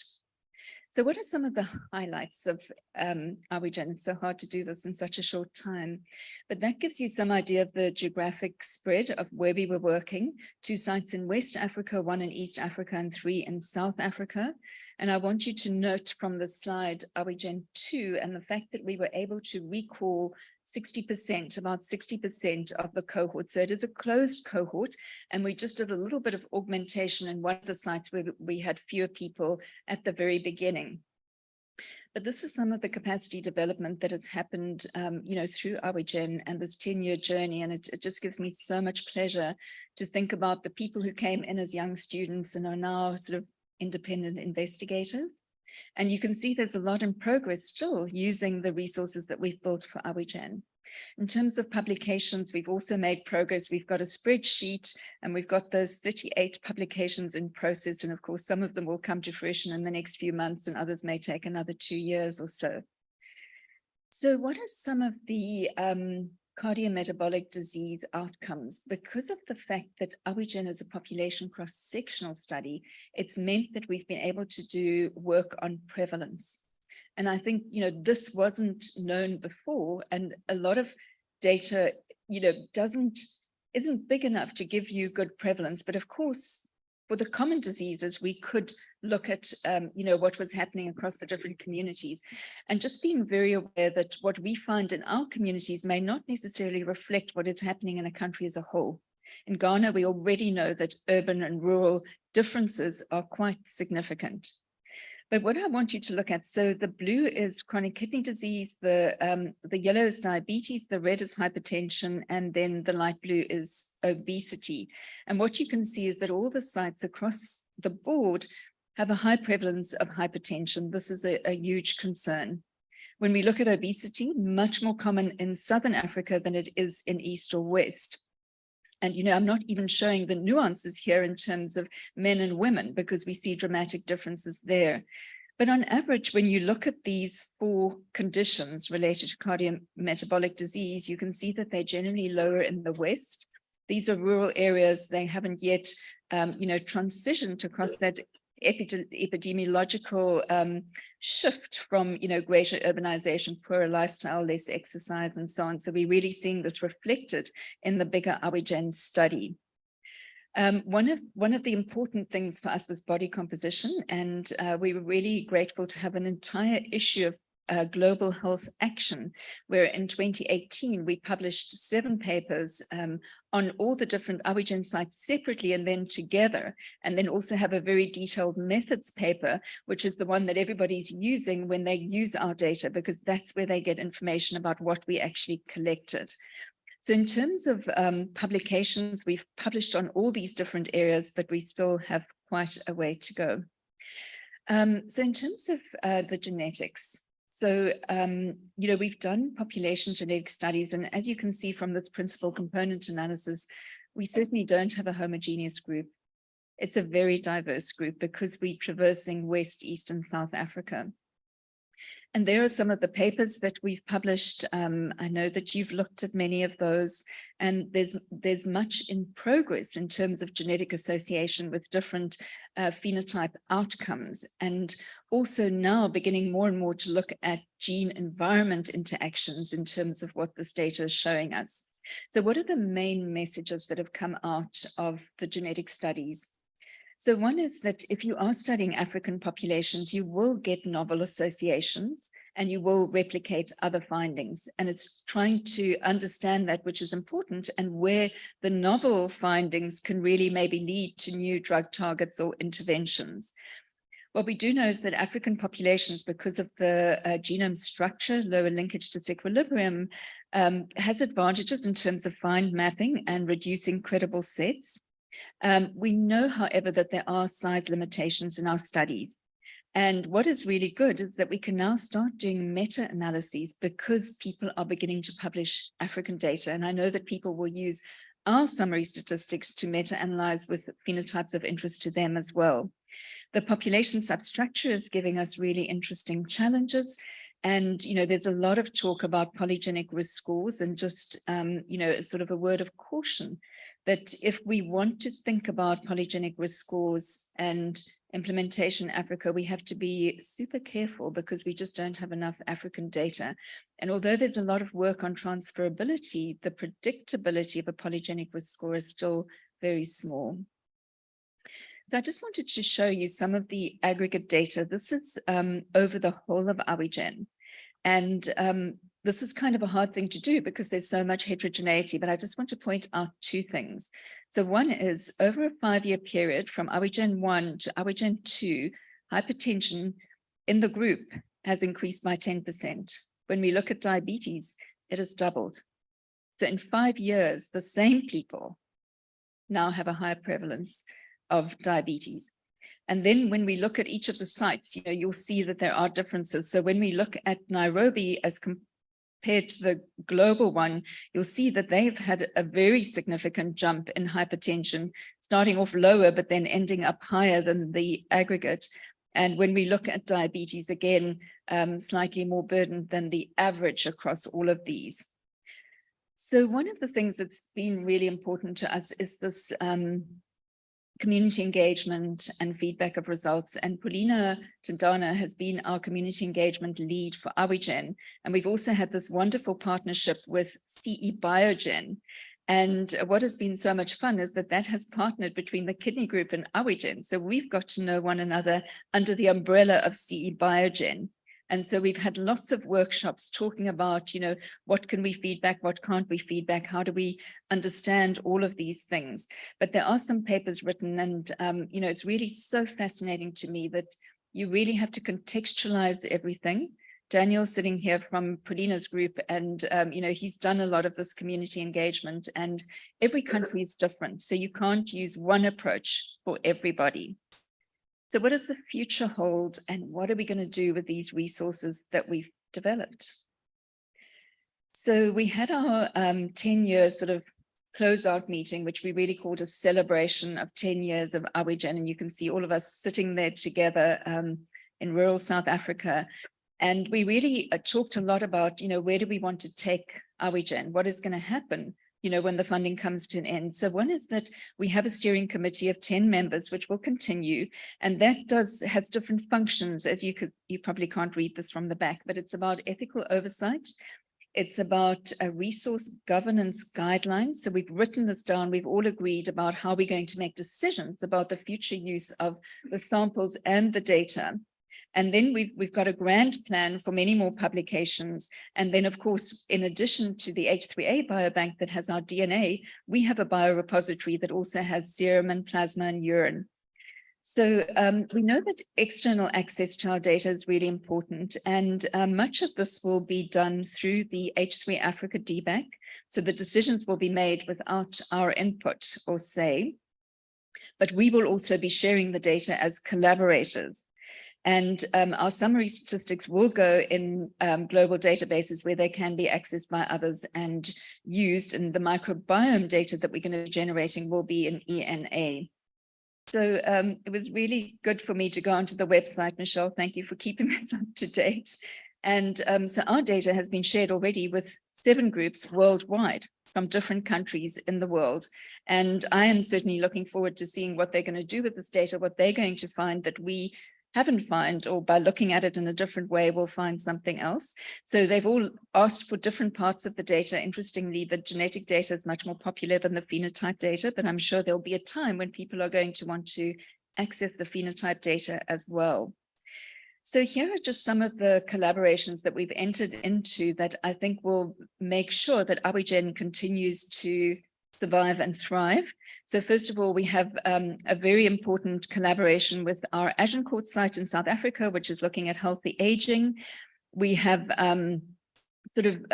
partnerships where we look at population genetics, and you heard about the Agenda study, which is a supplement to Awigen, but of course is a genome analysis working group initiative, but we're very happy to host it.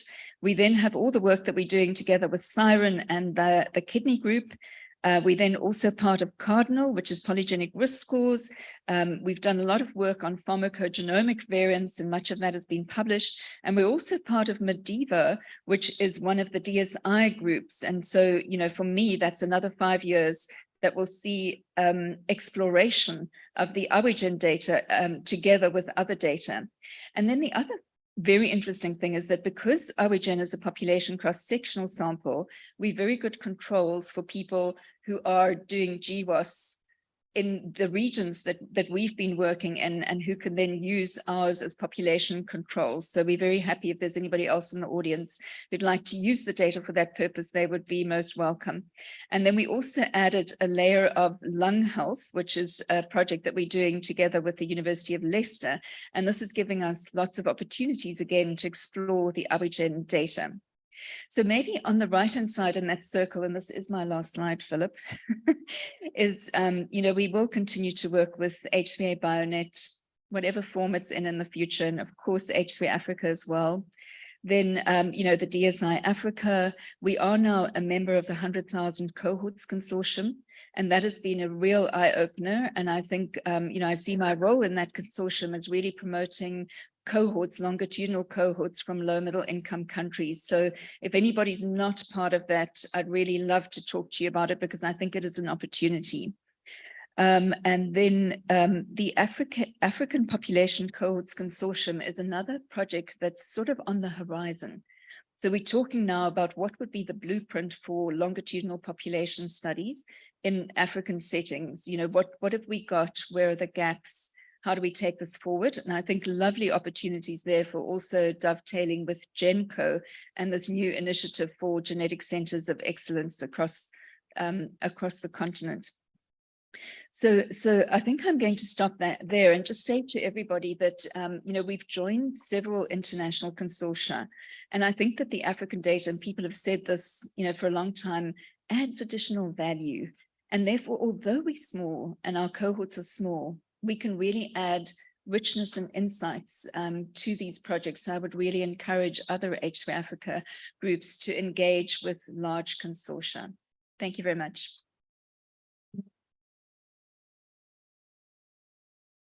Wonderful presentation. We have time for one question, I think.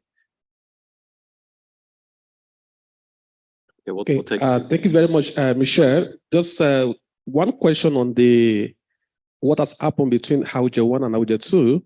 So one thing I caught very quickly is that smoking has reduced from Abuja 1 and Abuja 2. So what is the implication of that for like kidney function?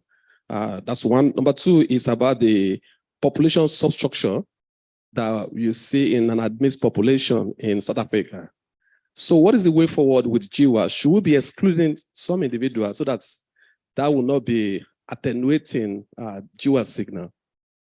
So those are such great questions, Shegun, and that's what we need to untangle in this whole data set, because we're just looking at it at the moment, you know, with just these parameters, but we need to look at the relationships between things and try and understand, you know, what the impact is on one behavior on the outcome of a cardiometabolic disease, for example. Then the second question is fascinating, and we don't want to exclude anybody, but we want to make sure that we analyze and document accurately. So Driti had this wonderful paper that she presented at the international conference talking about the level of Khoisan admixture in South African populations and others, but just how that influences genetic association. So I think we need to understand that. And I think there are really important lessons here for people who work on African Americans, because they too are admixed populations. But people talk about African ancestry populations as if they are homogeneous. They pop them all into one pot and they come up with answers. And I think we're just not looking at this in the right way. So I'm hoping that the approach that Driti and others have developed will actually then also be used when people are looking at African Americans. We'll do one more question there and then we'll have to move on.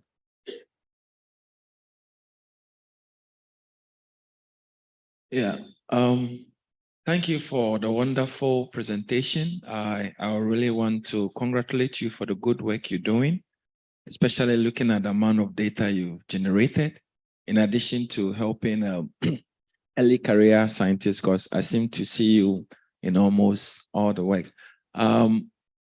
My question is, with the data from Ghana, the Navrongo population, it seems to be coming from a town that is very close to Burkina Faso, and their lifestyle and everything probably might not be reflecting on what is going on in the south. My question is, are you taking extra data from the middle part of Ghana and then the southern part so that you can get a richer data from the country? Thank you. Great question, and I really wish we could. And I must say, having made the journey by road from the Burkina Faso group, Nanoro, to Navrongo in Ghana was really interesting. And although they're only 200 kilometers apart, there's so many sort of nuances, differences in lifestyle, diet, you know, those sorts of things that also impact frequency of disease or smoking behavior, so on. So I think there's such a richness, and I think we need to look at other cohorts as well. Even if we don't have them, to kind of partner with people to look more carefully and more granularly across countries and sub-regions. Thank you. Our last presenter in this session is Adeyinka Ashay, and Clinical and Genetic Study of Glaucoma, a neurodegenerative disease, title of her presentation.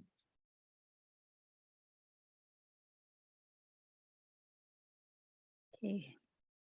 Good afternoon. I want to thank everyone that made it possible for me to make this presentation this afternoon. And I'm making the presentation on behalf of the Eyes of Africa project.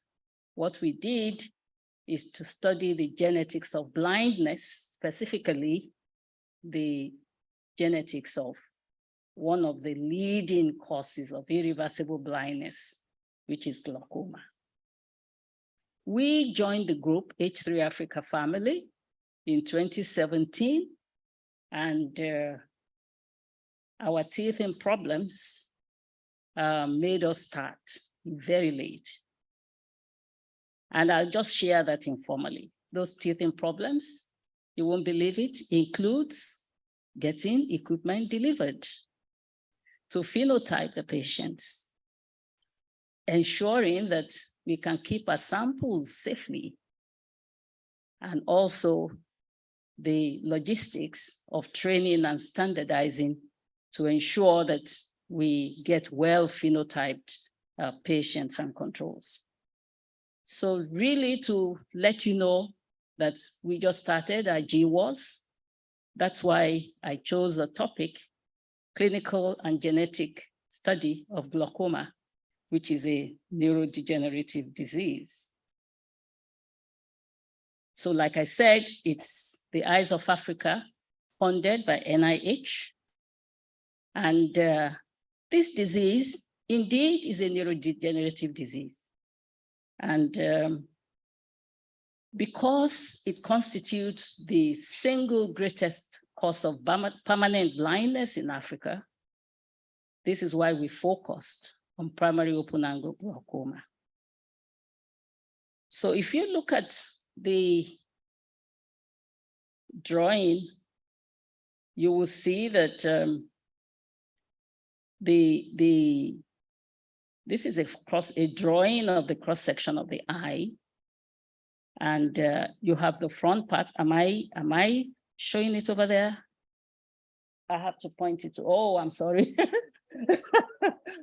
So this is the front part of the eye, and the changes that cause glaucoma are in this front part. This is the back part of the eye, and the consequence damage occurs at the back of the eye.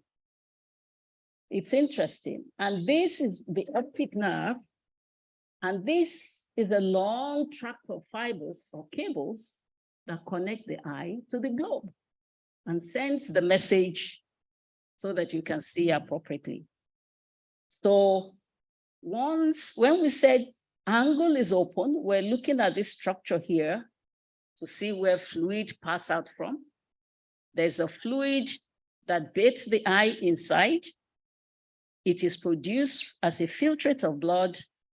It washes away and gives nutrition to so many tissues in the eye, and it is taken away back to the blood, and the route of exit is here. In some people, the route of exit is very narrow or closed. But the commonest type of glaucoma we studied, the route of exit is open. So how come the route of exit is open, and yet there's an imbalance between production and exit? There's probably a mechanism here that is preventing free flow of fluid. And what is the result? This is a ball, a soft ball. And if inflow is not the same as outflow, the pressure goes up. When the pressure goes up, these nerves start dying. They start dying. I'll go back. Going back, yes. Okay. So what actually happens is that in the damage, there will be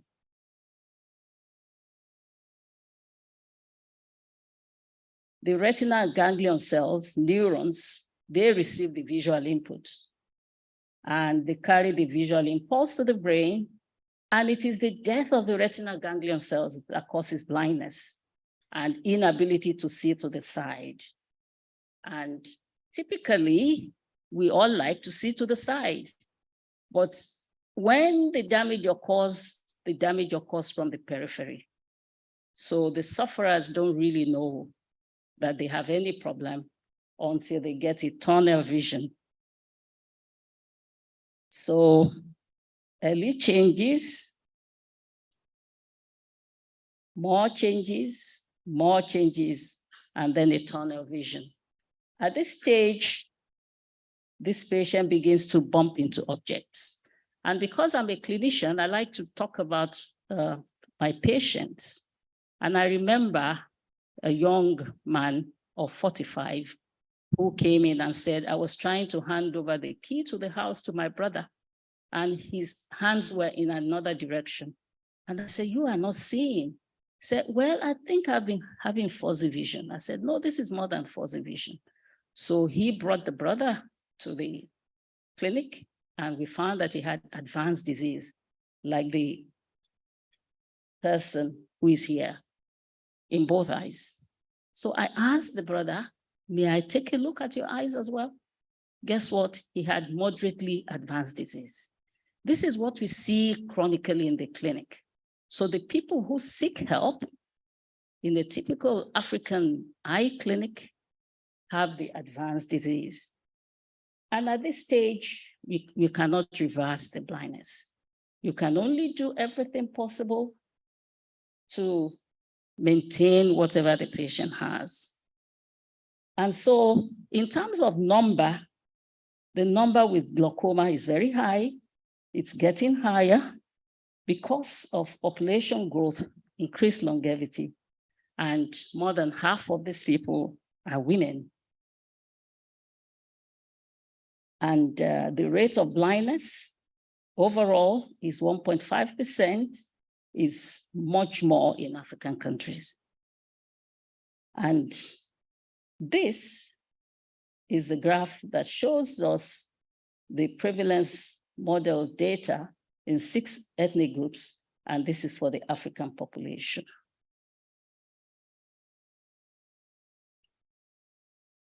So when we see patients in the clinic, you can tell quickly the factors that determine blindness. Because this is a predominantly asymptomatic disease, you're not surprised that they come in late. So when they come, we now look at them and we know that, oh, this is likely to be not so good a case. If they present at an advanced stage at diagnosis, if they're young, and if they have suboptimal treatment over time, and if they have a family history of glaucoma. All this we see in a typical clinic in West Africa, most West African clinics. And this is a favorite slide of mine. And this tells us that glaucoma probably starts somewhere here. And it's undetectable disease by any means.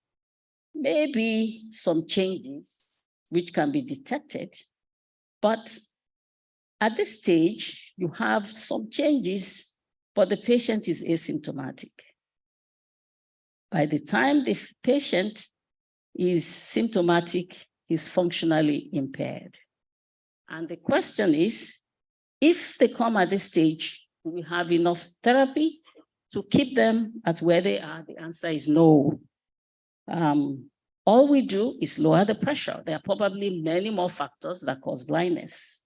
So we're thinking, is it possible to detect them here, more of them here, by mobilizing community engagement, the patients getting to ensure that they take care of themselves, or even get them at the stage. So before the grant, we had a cohort of 4,400 patients with primary open angle glaucoma from Ghana, Nigeria, South Africa. and the African Americans. And we found a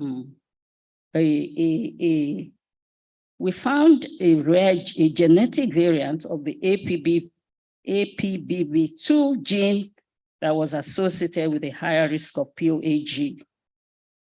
This genetic association, occurs only in the African population, not in Caucasian, not in the Asians. And these were replicated in other populations. So although we have almost 26,000, we also know that although we have a large number, the power was not that large. We found that the level of genetic diversity in the participants of African ancestry was higher than individuals of European ancestry. We know that the functional risk allele in APPB2 may not be present in this other population.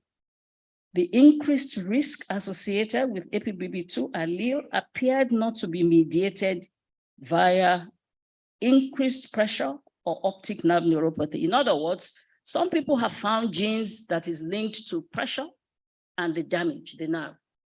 But this particular gene is not linked to any of these two.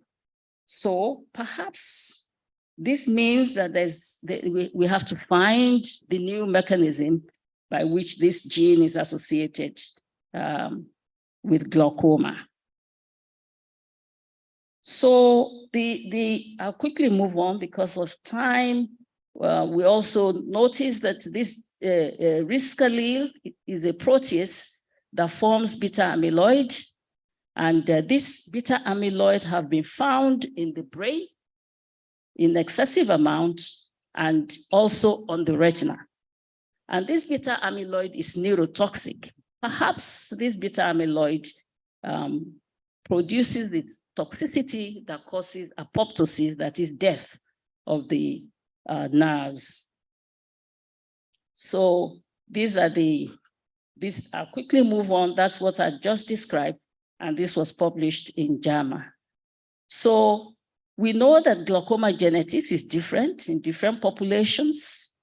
We needed GWAS and sequencing of well-phenotyped collections because one of the criticism of those large 26,000 was that different people did the phenotyping. And phenotyping glaucoma can be difficult, really. So we did spend a lot of time in training in identifying who is the case, who is the control, so that we don't have a mixed bag.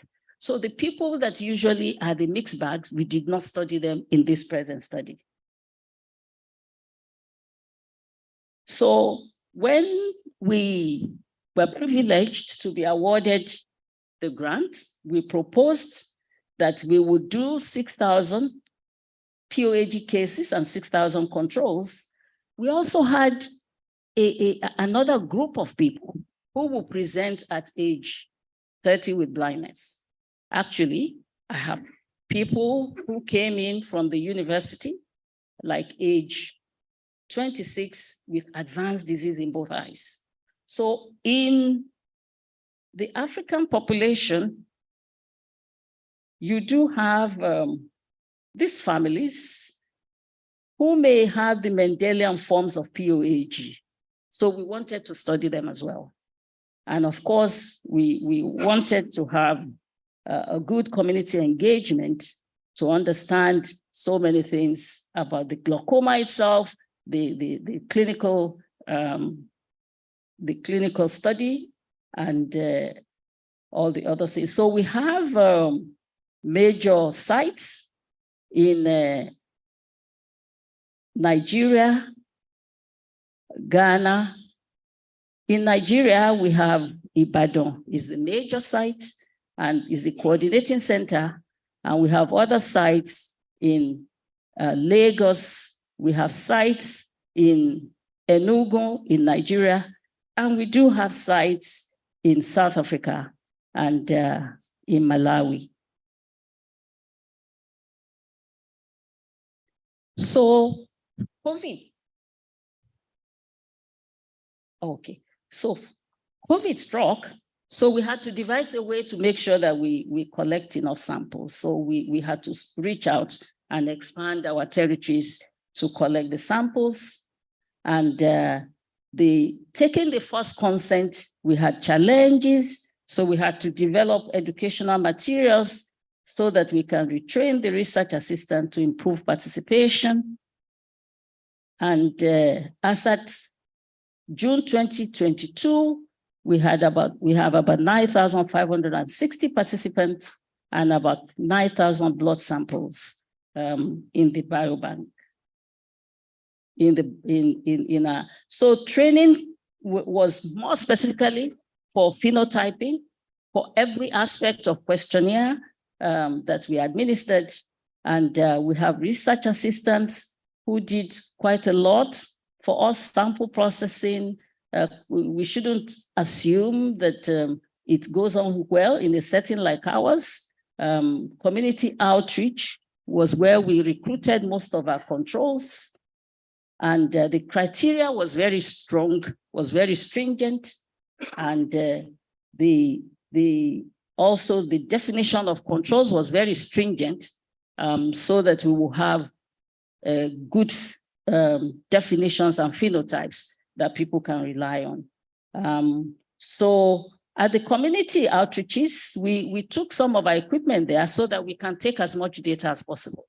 So you find that some of our data are not complete because when we started, we took the patient's data and then we invited them to the hospital, but they never showed up.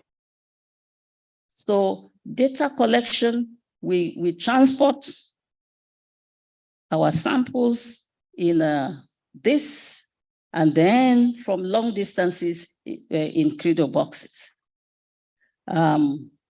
So we have to manage with inverters. So we ensure that we put this in red cap, and now we have about 8,500 participants that has been entered into the red cap and cleaned.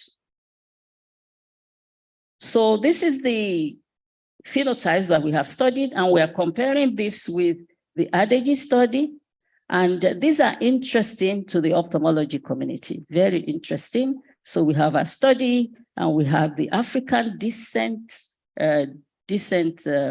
study, glaucoma eye study, and we have the European study. Community engagement was interesting. I won't have time to go through, but we learned a lot through the community, and I'm happy that community engagement was introduced. We introduced that because it taught us quite a lot. So we know that the phenotype presentation of continental Africans is more similar to African Americans than European descent. And we do know that the genetic results we will share very soon. And we have a gene that we know that we have identified in our earlier study. And we were looking at the mechanism at which this gene destroys the optic nerve. What are our contributions? We have a better understanding of the patient population, attitudes, and scientific studies in genetics in particular. This came from my community outreach, and this will help us to plan future studies. We also plan to disseminate the details of our clinical presentation. Is probably the largest. OCT, all the other parameters, we have loads and loads of data. We will disseminate this to the ophthalmology world and to the rest of the people and to the people themselves. Contributions, one of the most important is that we have a network of collaborators that we will continue to work with. We are part of the Primate Grant, which you have heard about. We have 8,000, we will contribute by the end of June, 8,000 DNA samples, and we have 6,000 plasma samples, where we were part of the Rare Disease Working Group, Steering Committee, Ethics, and Community Engagement. And training, yes. So the research assistants who worked with us, developed interest in various aspects of the work. And we have here Bukola, who is doing a PhD in bioinformatics in China. Henrietta is here. She has a plan to study ophthalmic genetics after her residency. This is a data manager who is also interested in bioinformatics.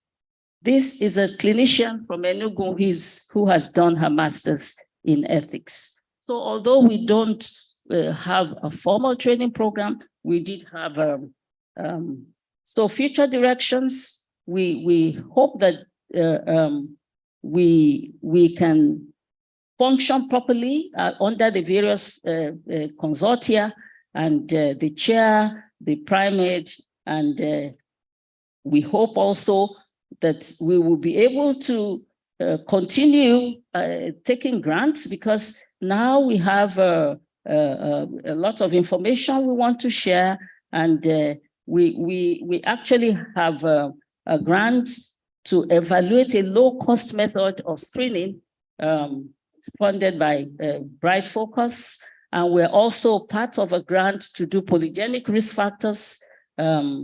So we hope that we can function more through the associations we have had and through the new grants that we have. And I want to thank everyone here, our sponsors, all the sites in various parts of Africa, and my colleagues in the various centers, all the patients, and the people who made those questionnaires available for us, who designed the questionnaire. We had to redesign it, put in some other things, and they're working for us. If we didn't take all the other measurements, we wouldn't have been able to be part of the other consortium. So thank you very much. And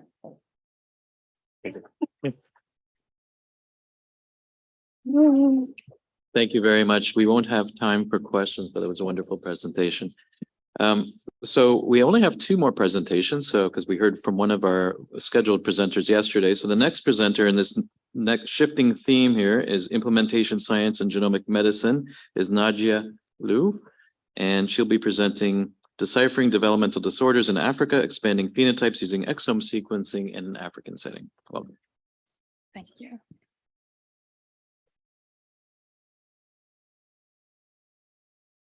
Perfect. Good afternoon, everyone. I'm presenting on behalf of our PI, Dr. Zane Lombard, who had to run to catch a flight, but I'm a researcher on the H3Africa project. So developmental disorders is a rare disease, and it causes mental and physical impairment. And it is estimated that up to 50% of children with a likely genetic cause of developmental disorder, or DD in short, remains without a diagnosis. And 70% of these congenital defects can be prevented if we have more appropriate medical genetics and genetic services within South Africa. So the global recommendation for medical geneticists and genetic counselors is actually 3 medical geneticists per million people and 10 genetic counselors. So if you can see within South Africa, we only have 0.2 medical geneticists and 0.4 genetic counselors per million. So we do have quite a lack of services. And as you also can see, in many of our provinces, we don't have any genetic services at all. So in order to try to overcome this problem, the Deciphering Developmental Disorders Study in Africa, or DDD Africa, we tried to implement, to see if implementing exome sequencing as a first tier for children with developmental disorders would be a feasible approach within a resource limited setting. So we have sites in South Africa, as well in the Democratic Republic of Congo, or DRC. And then we also have our collaborators in the UK. So the project is has 5 main themes that you can see: clinical phenotyping, community engagement, whole exome sequencing, bioinformatics, and then also, of course, training. So in terms of our workflow, firstly, we started with recruitment. Our aim was to recruit 500 families where we could triage, which is mom, dad, and child with developmental disorder, and 150 from the DRC and 350 from South Africa. Then we do DNA extraction and banking locally, move on to the whole exome sequencing, which is carried out at the Wellcome Sanger Institute in the UK on the Novasec 6000 platform, and then also do bioinformatic analysis locally. After that, we'll review variants and for those children that we have identified variants for, and then write the reports, and at the end also conduct feedback of findings to these families. So we have completed our recruitment and met our target of 500 families just last year in June. Then we had 4 main inclusion criteria. And as you can see, for the DRC and for the SA cohort, most of the majority of the children had an inclusion criteria A and D, which is moderate to severe ID, intellectual disability, and then inclusion D, which was mild to moderate ID and dysmorphic features. So we upload all our clinical data onto Decipher platform, and just as if you look at some of the major features that we've identified, we've mostly seen, of course, intellectual disability or developmental delay, followed by brain abnormalities and also cardiac lesions. In terms of our South African cohort, we've also recruited quite a range of ethnicities, of which the Zulu and Sotho cohorts ethnicities were the majority.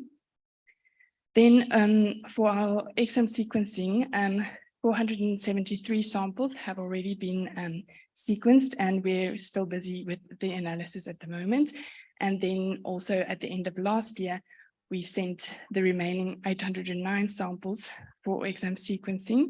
And also just to mention, we've also sent all our samples to the CLS H3Africa Biobank. Okay, so some results. For our preliminary findings in this first batch, we have about 29% diagnostic yield. We have seen that there were many diagnoses that were clinically missed, which we expected. And there were also some previously reported variants that is actually new in our African cohort. And then, of course, some exciting novel findings as well. Just for provisional yield, you can see that most of the variants that we've identified were within trios, followed by duos, and then we've also had 1 case each in a singleton or extended family, which is a family that have more than 1 affected child. And this is just one of our case reports that were published recently, that one of our MSc students identified the first case of Takanichi-Kosaki syndrome in one of our patients. Then we also, one of the genetic counselors on the team, Barry, he also carried out a study that we collaborated with Prof. Jantina de Vries at UCT for the eGenera study, trying to see whether, explore the patient's feelings around feedback of findings. And there's just 5 of the major themes that came out of that study. With the conclusion that parents actually did want to receive the feedback, and even they were open to also receive incidental findings if that was a possibility. Also to mention, Barry as well, he started the folk support group also last year with some of the families that already went for the support group, and yeah, it's going quite well, and we're hoping to continue that as well. Then in terms of our students, we have 8 PhD, 2 MSc and 2 postdoc students, of which 4 already graduated. And this is also excluding a lot of the registrars, clinicians, researchers that we've also had opportunity to train within our clinics and recruitments. Then what we found, what was really quite built on our knowledge, and everyone was quite excited about. We had monthly or sometimes bi-monthly meetings where we discussed our clinical cases and the variants that we've identified with clinicians from Belgium and the DRC and locally as well. And that was really such a great learning opportunity, yeah, that we'll also continue with.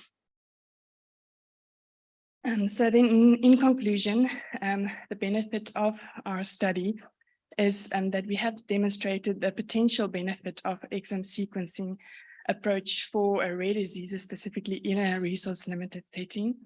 Whole exome sequencing is a cost-effective method and also beneficial to patients, especially in the long term.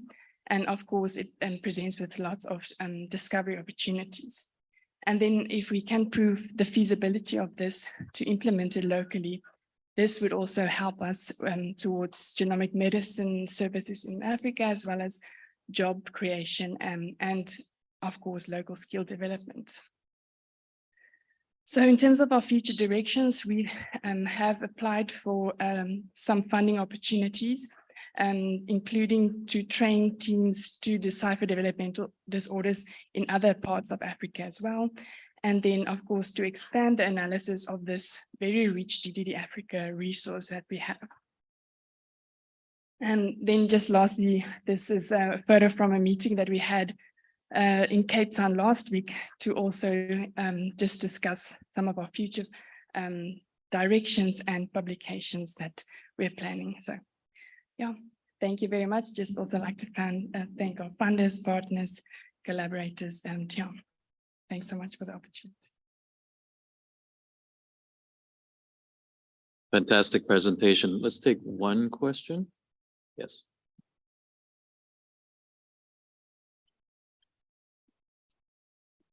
Great presentation, thank you. One of the points that you showed in your conclusion is the benefits to the patient population. And I believe you're at a stage now where, with the results and the interactions you're having with the clinicians, how has it panned out in terms of reaching back to the patients? Thank you. Yes, we have started very slowly to feedback some of the results to the patients. I have to say that we haven't done a lot, but the few that was carried out, really the patients were so thankful for the result, even though it is, of course, a genetic result, and it's not something specific that we can tell them, this is now a cure or anything like that, but at least we can help them with future prospects and to also to make sure that if there's any testing to be done, that they come yearly or however frequently they need to come for that. And yeah, just to also give them that opportunity to join the support group that Barry has started as well. But yeah, we have seen that the patients really do appreciate the feedback, and it's something that they've been longing for a long time, just to know what specifically the answers is. And of course, if it's something that they maybe thought of having children in the future, we can also give them those yeah, stats as well. So yeah. Thank you very much. Thank you. All right, taking us to lunch is our last presentation by Guida Landour, Clinical and Genetic Studies of Hereditary Neurological Disorders in Mali. Just one announcement before we run away to lunch, there will be a group photo. And it says it's in the foyer to my right side, but do we mean over here or do we mean over here? That way? Okay, so it'll be outside. Yeah, on the balcony. Okay, super. So thank you. Okay, thank you very much. If you attended the ICHG meeting and you were in my presentation, so you can go now for your lunch. Because it's pretty much the same. So, slides. Okay. So why the nervous system? Because it is said, the UN report said that 1 in 6 of world's population is suffering of neurological disorder. And if we take the genes, more than a third of the genes so far identified are expressed in brain. And this makes the nervous system the most affected genetically organ system among the others. But yet, hereditary neurological disorders, maybe most of the rare disorders are neglected. Why? Because maybe they are not affecting too many people, but if you take at whole, over 300 people are suffering of rare disease in the world. So, and we have 14,000 genes still need to be identified to be linked to a gene. And if you take the nervous system, it might help finding some of these genes linked to disease and maybe help finding their function to be carried forward for maybe therapeutic development. In Africa, I always show this slide offering a unique environment, at least for gene identification projects. Why? Because of the high consanguinity rate and also the high fertility rate that gives a very nice kinship to be able to do genetic studies. And also the population is so diverse, but still under studies. This was shown in all the talks that we had earlier. And that's why we undertook a kind of collaboration first with NIH to assess Malians' knowledge and belief about genetic diseases, and then to go forward to do some pilot study to identify new clinical phenotypes, but also new genetic findings that led us to make the hypothesis that maybe many other clinical entities are out there that are caused by genetic defects that are yet to be identified. So we carried out this hypothesis to apply for H3Africa funding. We got 2013 up to 2023. And then to characterize families with hereditary neurological disorders, identify the underlying genetic defect, and also train the next generation of scientists in Africa. So this is how we see the circle from patients characterizing them, taking blood sample, DNA extraction and analysis, finding the genetic defect, taking it to functional studies, and hopefully going forward to develop therapeutics. But this is where we are stuck for several years now. We need to move. But we are hopeful because some of these diseases are already having some therapeutic, some therapy.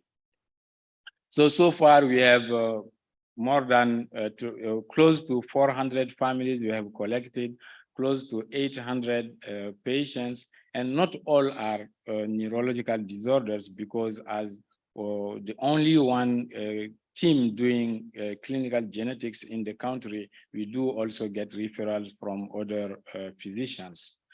Some major phenotypes I want to spend too much time. The first one is myopathy. We have more than 60 families we have collected. And if you see, we have established some molecular diagnosis there with some new finding in known genes, but also some potential new genes. Ataxia is the second biggest one we have found, recessive cases and dominant cases. We have found the first, for example, Friedreich's ataxia in this region of Africa. Hereditary spastic paraplegia, 32 families, some recessive and some dominant cases. We have also established some molecular diagnosis in this subtype, but also some families that are negative for all available genetic testing we have so far done. We have also Charcot-Marie-Tooth, more than 30 families and 8 variants. Many of them are novel, and also some negative families we are going through now. Familial epilepsy, we have collected close to 30 families. We have screened 13 of them, and 9 are novel variants or in known genes, but also we have 4 putative novel genes we are currently screening. Also, intellectual disability, we can see that we have 20 families. So far, 11 were tested with here also some novel variants in known genes, but also 1 putative known gene. 1 putative novel gene. So this graph is showing, what we have done. If you see here, before even we established the collaboration with NIH between 2003 here to 2013, we have this amount of patients we have molecularly diagnosed by. But since we had the H3Africa, grant here, we can see that there is a sharp increase in what we were able to do. So I'm developing here some key findings, some new genes. The first one for spastic paraplegia, you can see spasticity, seizure, and mental retardation. And this recessive couple here, although the father was married with 3 other wives, but only the one with consanguinity is having children with the disease. So we did first a gene panel testing. That's what we were doing at the beginning of the project. And then we found out that this was not helpful because less than 40% of the results were coming with no conclusion. So we went on to do a whole exome sequencing and found a recessive variant in a new gene called AP2A2. And we can see that it's well conserved in several species. We went on to do some functional studies at cell model. Cell model. These are cortical neurons derived from the patient, their mother, and also a control. We can see in this picture that there is a nice co-segregation between AP2A2 and SMI31. But if you take the heterozygote mother, it's less than the control. And in the 2 patients, we don't see that co-segregation. And we subsequently did Western blot. We can see that the signal here in the 2 patients is much less than in the control and the affected mother. And if we translate it into a graph, we can see in red here, there is a reduced expression compared to the control and the heterozygote mother. So because they have epilepsy, so we wanted also to test in an animal model where if they show epilepsy. So we did CRISPR-Cas9 in a frog model, and then this went from an established experiment in the same lab at Yale University, where they tested pentylene tetrazole injected frogs that show, even if you do it in human, they can express a seizure. And then a gene they found in their lab. So when they did the PTZ and the NEUROD2, they can see that they have this specific C-shaped tail, while the wild type has a stretched tail. So our student at the same lab did the experiment. Here you can see in the video. Right now you can see that on your right side, like you can see it's the frog, the larvae is active, but while the wild type is being quiet. And later you can see that it will start seizing, and then with some period of quietness. So we just wait if to see if they are seizing. So yeah, you see that it started seizing, while the other one, what that is wild type, is staying the same. So our student at Yale went on to do the behavioral study. So they were looking over time how the frog is behaving, and you see in blue here, compared to the AP2 knockout, you can see that there is an overtime increase of the time of seizure, but also on the frequency of the seizure. But with these two experiments, we established that there is a neuropathy and also a seizure in animal model. So we chose Xenopus because it's easy to manipulate, but also this is a species that is originated from our region, so we can use it efficiently. The second one is a benign adult familial myoclonic epilepsy. It's autosomal. You can see geneticists, they drool if they see this kind of pedigree. So it's a tremor, myoclonic jerk, and so far 7 subtypes were identified. So we did, in collaboration with a team in Thailand, long-range sequencing, and we found this typical pentanucleotide repeat expansion associated with another pentanucleotide repeat insertion. In 200 ethnically matched control from Mali, we can see that the TTTA repeat was found in 8 individuals, but the TTTCA repeat insertion was not found in them. So meaning that this combination of repeat and insertion is not seen in controls. So as I said, it was done with collaboration with a UDNI team. So we are showing this. Okay, we are showing this just to show that we are becoming more and more independent in doing this kind of work, because this patient, from clinical evaluation to the sequencing, everything was done in Mali. So this is some actionable genes we have found, and we have done also community engagement, specifically here, putting patients together to do their own association. And now they are organizing the Rare Disease Working Group Day. So I will just go through this because say it's time. It's always so we have some perspectives, further funding.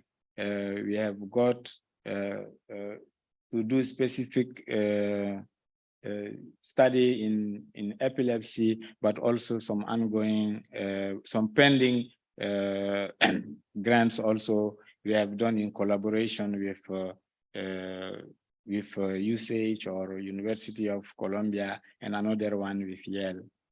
So we want to do further training, further screening of the remaining families and establish back home the capacity to do the functional research and establish a collaboration. You see Mali in the center of 8 other countries. So it gives us the opportunity to get patients from those countries.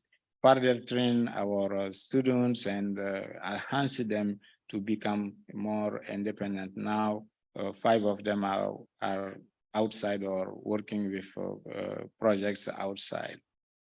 So I would like to acknowledge all the funders and all the people who participated in this project.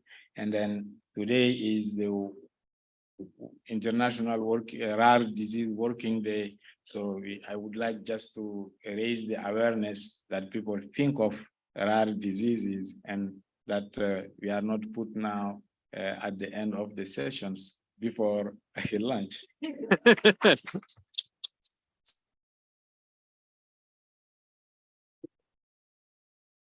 Congratulations on that work. That's fascinating work, and on those grants as well.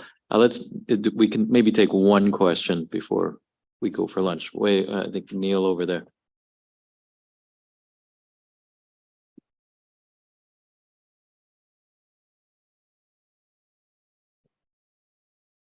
Thank you, Gita. That was fantastic. So my question is, what would you need, or what do you need in order to be able to do the functional side of these studies, where you are in Mali? Because I noticed that a lot of the functional studies were done with Yale or with Columbia or with the North with collaborations, which is great. But I wondered if there's a bigger sort of programmatic question about how we could root these functional studies in various countries. Okay, thank you. And as I showed, although the functional studies were done at NIH and at Yale, but they were done by our students. So I showed in the perspectives that we have with Yale an aim to establish back the frog facility in Mali to be able to do what we are doing. And for the cell part, I myself have done that back at NIH, but it's just about the equipment, but also the fridges and all the supplies that we need to have back in Mali set up to be able to do it. But I can say that where we are now, we have the knowledge, but it's just to get the setting in the lab to be able to do it. And they are coming this year to help establish this frog facility so that we can start hopefully by the end of this year or next year when the student will be coming back from her training. Thanks very much. That's very exciting. Yeah.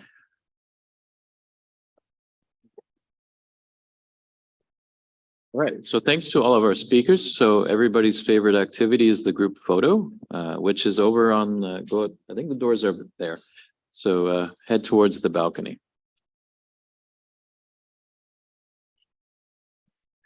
We have an announcement coming. So we all gather for the photograph on the balcony, and just to remind steering committee after that, please grab your lunch and come to room 2.61. We're going to meet there for the remainder of the hour, but we'll have to reconvene on the hour because we have some people joining virtually for talks. And so we can't really delay. Thanks.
Okay, hi, everybody.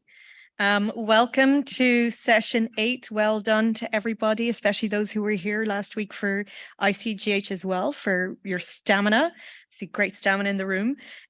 We have 8 talks to get through in the next a little under 2 hours, including 2 talks that will be virtual and 1 or 2 speakers who are replacing the speakers on the agenda, and I'll let you know when that occurs.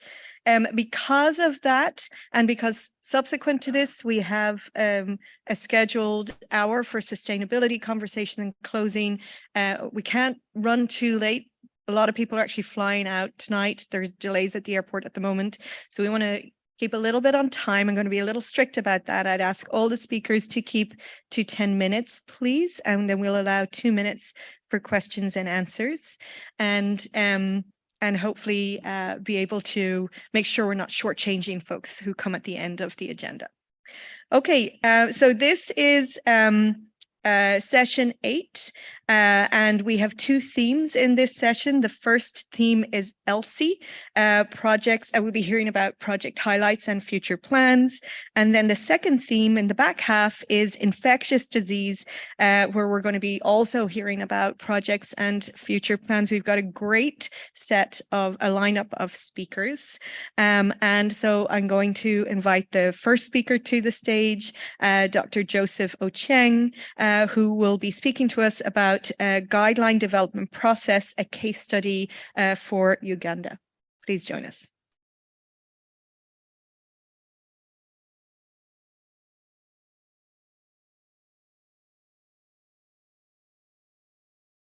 Thank you. Good afternoon. Yeah, sharing our experiences with the developing of guidelines for genetics and genomics research in Uganda. How do I proceed?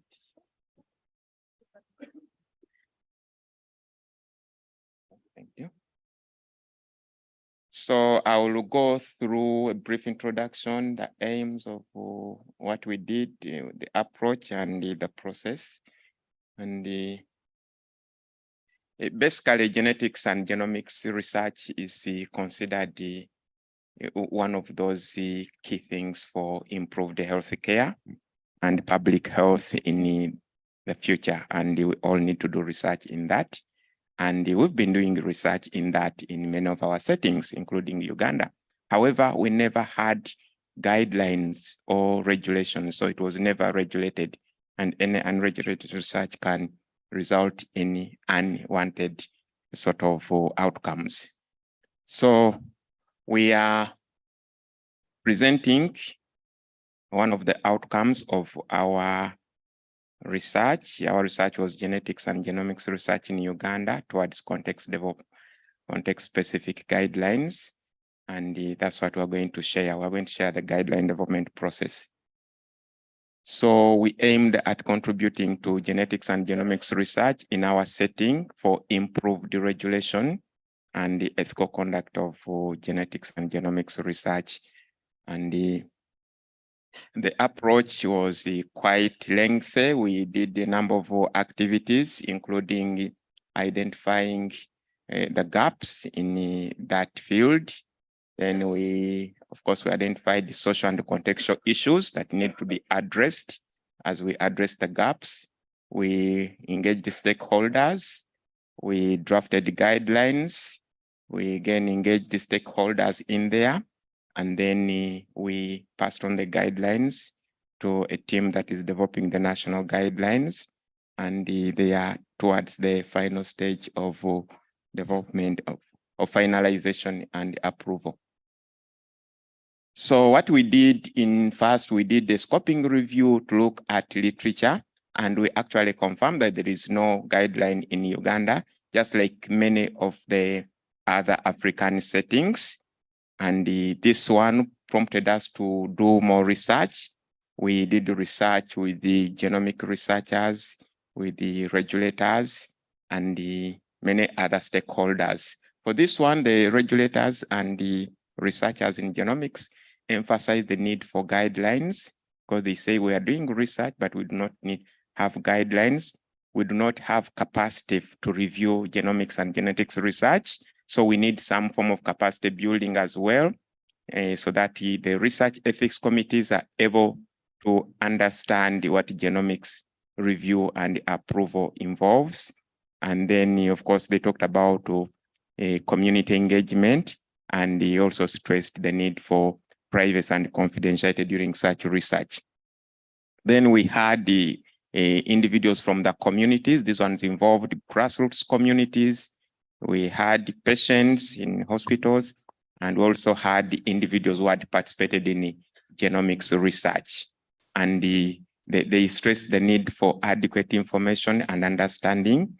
They talked about the need for genetic counseling. And for them, they were thinking doctors should be able to do the counseling because they believe doctors are knowledgeable in the field. They talked about a return of results, and many of them stressed the need to have all their interpretable results because they have various reasons why they would need those results. And of course, they also, many of them supported the need for a loved ones. That's extending feedback to family or close family. So those were some of the issues we discovered in those ones. So after the research, we analyzed the data and then we disseminated the findings. So we disseminated to people who participated in the research. We disseminated at the 2 national conferences. We involved the media, both the print media and electronic media, and of course, the general public. You can see that's one of our dissemination meetings, and that's one of our dissemination meetings, and then that was the print that came out in the media. This is another dissemination meeting with the people participating in research, and then still the wider media. And the reason for dissemination was 1, to give feedback to individuals who had given us information, but 2, to get more information to the guideline development process so that it would enrich the synthesis process of the guidelines. So after synthesizing the information, we engaged again regulators and the researchers for more input on what the data was saying, and then see how we can improve on that one. So that one facilitated more understanding. And then we drafted the guidelines, and the process involved regulators again and the researchers, because these are the guys who are knowledgeable. But of course, many times we have community individuals in the process who participate in this one. So this one led to the outcome of the guidelines. And then these guidelines were passed on to a team that is developing the national guidelines. And that's the team at one of the meetings last January. So they adopted the guidelines were proposed, and they have discussed them, they have improved them, and they are waiting for a national stakeholders engagement, which should be coming probably in May. And then after that, the guidelines might be approved and operationalized by July this year.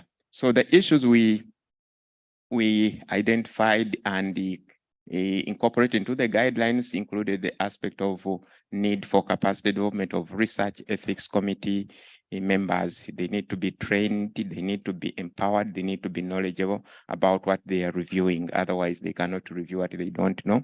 Talked about informed consent, talked about genetic counseling, and this one is a big gap because we do not have genetic counselors in Uganda, and the guidelines are going to start requiring that we start developing that capacity for genetic counseling. There are aspects on genetic testing and therapies, what is allowed, what may not be allowed, and what nature of review, because there are different categories of how it can be reviewed. Then return of results came up very prominently. And of course, like I said, the communities want all their interpretable results that really have been validated. Privacy and confidentiality. Then there are issues on commercialization and benefit sharing, as well as the community engagement. So all those ones are incorporated, plus a few other aspects in the guidelines. So those are the major highlights in the guidelines that will be published probably in July. So the process, I've said, we started well back in 2018 to collect the data. So it has taken us over 4 years to develop guidelines. So it's quite a lengthy process, and of course, involving stakeholders and getting their views makes guidelines more acceptable and owned by the different stakeholders. But also, we did not know what constituted appropriate practice in our setting, because genetics and genomics is a relatively new business in many of our settings and keeps evolving. So we needed that, whatever that input from those individuals. And of course, our guideline is one of those where we started. We used the down up approach. We got information from the grassroots and the communities to contribute to guidelines, unlike the usual process where we normally, the experts in ethics, regulation, researchers are the ones who sit and develop guidelines, which many times do not answer or do not appeal to the population that participate in research. So we thought ours would be much better, because at least it's their views that are being incorporated. And of course, having developed a guideline is not enough. We need to continue sensitizing individuals, educating communities, researchers, the research regulators, ethics committees, because guidelines may not be accessible to everyone unless you outreach to them. That's the next stage. We think we need to continue whatever sensitizing stakeholders on guidelines so that they can really understand and uptake these guidelines and use them appropriately. So we have some few publications here, but there are many more in the pipeline that are coming. So some of the guideline information has been informed by this and the data that is still being processed for further development and publication of whatever. So they will appreciate our funding from the NIH, H3Africa. And of course, we acknowledge the individuals who participated in the research, and those are my colleagues that participated in the study. So thank you very much. Thank you very much, Dr. Cheng. So we have time for 1 or 2 questions. Anybody wants to raise their hand? I see Jennifer over there. Thank you, Joseph. Beautiful work. So I find it very interesting how rapidly this feedback of finding space is evolving. And I think you make clear, as have many of the talks we saw over the last week, that participants / people, patients, participants, people want to know as much as they can about their own data, right? And so I think it's very thinking about how do we define what is a relevant finding or actionable. So what do you think is needed to kind of think about how do you put this guideline into place in terms of how do you define that? What are the findings that are going to be returned? Yeah, I don't think I may have the right answer, but let me try. Yeah, because many times the researchers, the regulators have always thought let's only share findings that are actionable, that are beneficial, but then whose perspective are we basing on to say beneficial? Many times it's us, the researchers, it's us, the regulators, thinking, oh, let's protect the participants. So we've been paternalistic, and now we are saying, no, let's move further and allow the participants, because they have so many other uses to these results than the clinical significance or the benefits we think from the clinical aspect. Some of them are social and so on. So we are saying if the results are interpretable, they have been verified, they have a meaning, then go ahead and share them. The only thing is, how do you share? They need appropriate genetic counseling. They need good informed consent so that when you share, they understand the implications of such sharing and they are prepared and they can handle. And at that level, you can actually say, oh, maybe If they are not able to handle ABCD, then maybe we'll share this much. And just as a quick follow-up for the ethics working group, whoever's in here belonging to that, I think we need to revisit our feedback of finding recommendations, because they were for not including incidental findings, and that was 5 years ago. And now I think we need to rethink the incidental finding question.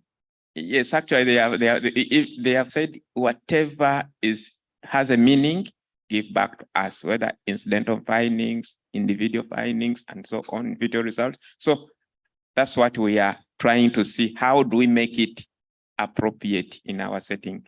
Thank you. Hello. Before you go down, just one last question. You indicated that participants are saying they want all their results back.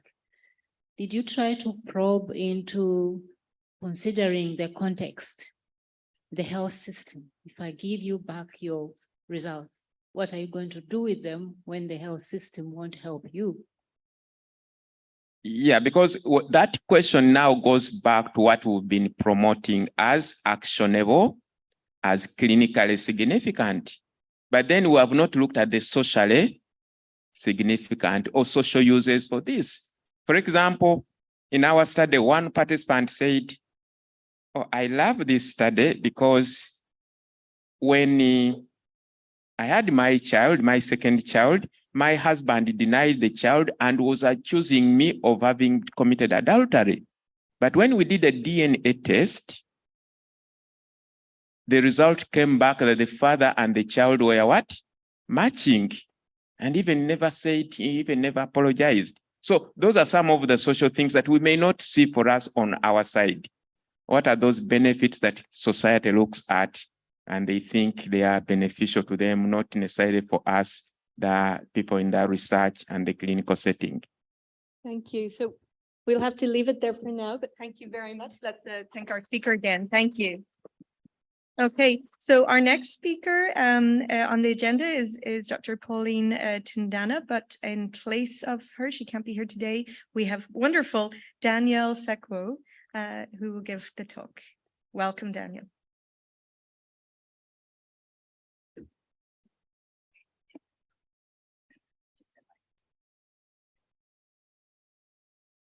Okay, good afternoon. I do this on behalf of the PIs of the CE Biogen project, Drs. Paulina Tundana and Anita Gansa.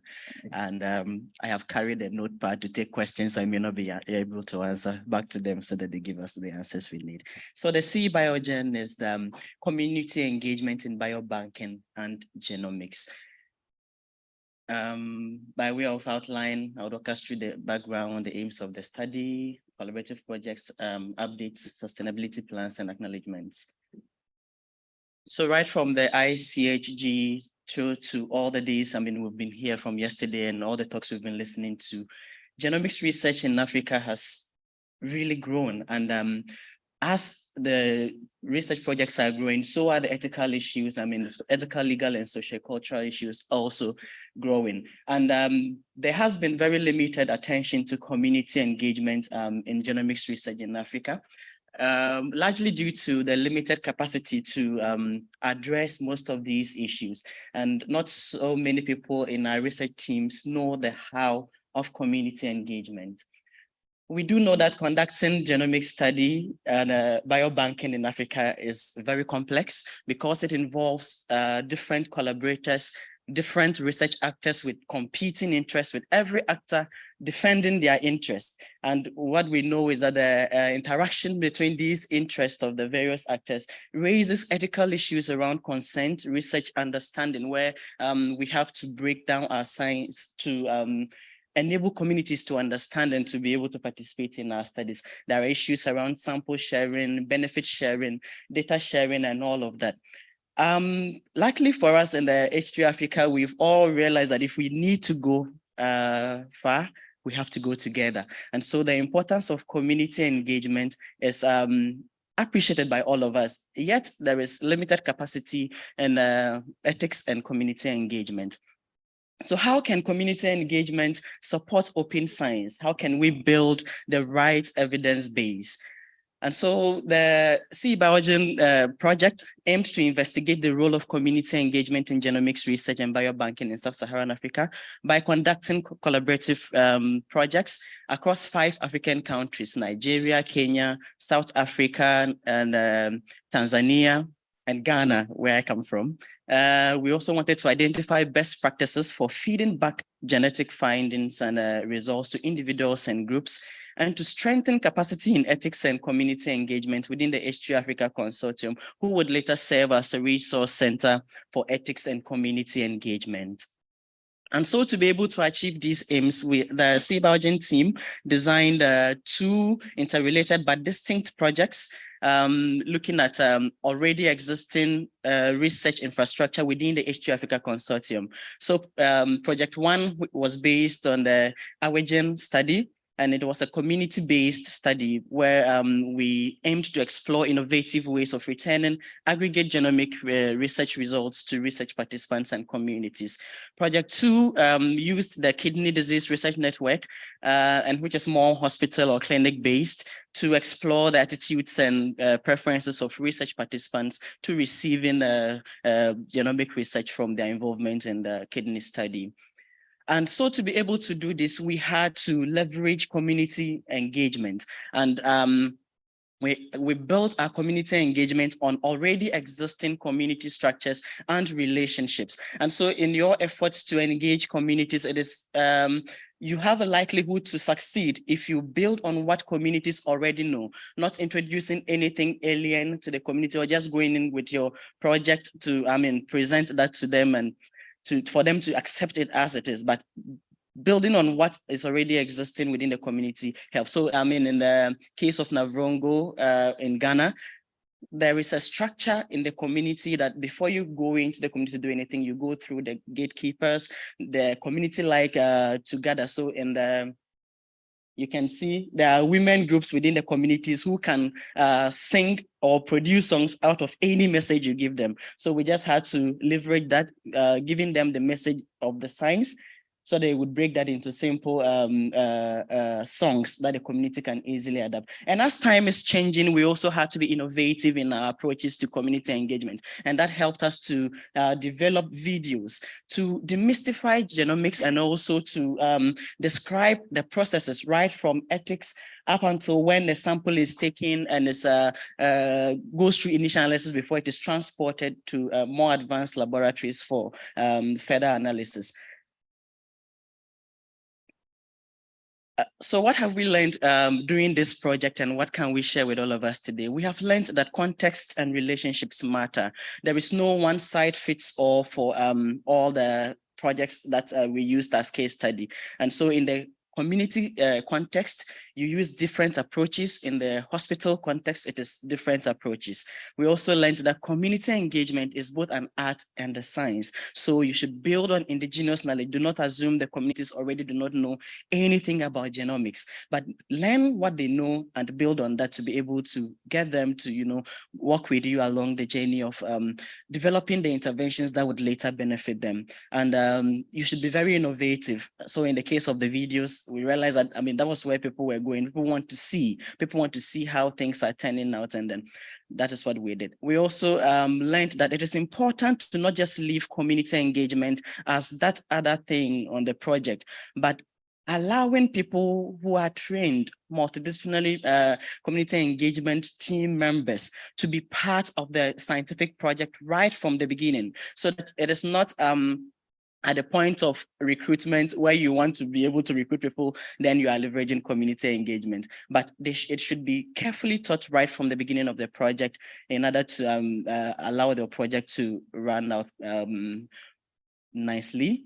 We should also be responsive to the needs of the community. And again, this goes back to reinforce the trust relationships that exist within communities. So in the case of Navrongo, again, where I did most of the work, the COVID-19 happened during the time of the implementation of this project, and that came with various challenges, and there was a lot of misinformation about the disease, and people were reluctant to donate their samples or biological samples for further for research studies. But we did not just focus on our genomic study, but went into the community in a time like this, crafted messages and presented this innovatively to demystify all the wrong information that was going on or that was available online or in other places. And we also donated PPEs, responding to the immediate needs of the community, further enhance their trust in our activities. And lastly, we should build capacity and strengthen the ability of people to take this seriously. And closely linked with capacity building, the Sea Biogen project has offered PhD training opportunities, master's training opportunities from which I benefited. And we've also been actively involved in the development of bioethics courses in the University of Ghana and other universities in Africa. We have also carried out some short courses on communicating genetics and genomics in collaboration with the University of Wits in South Africa.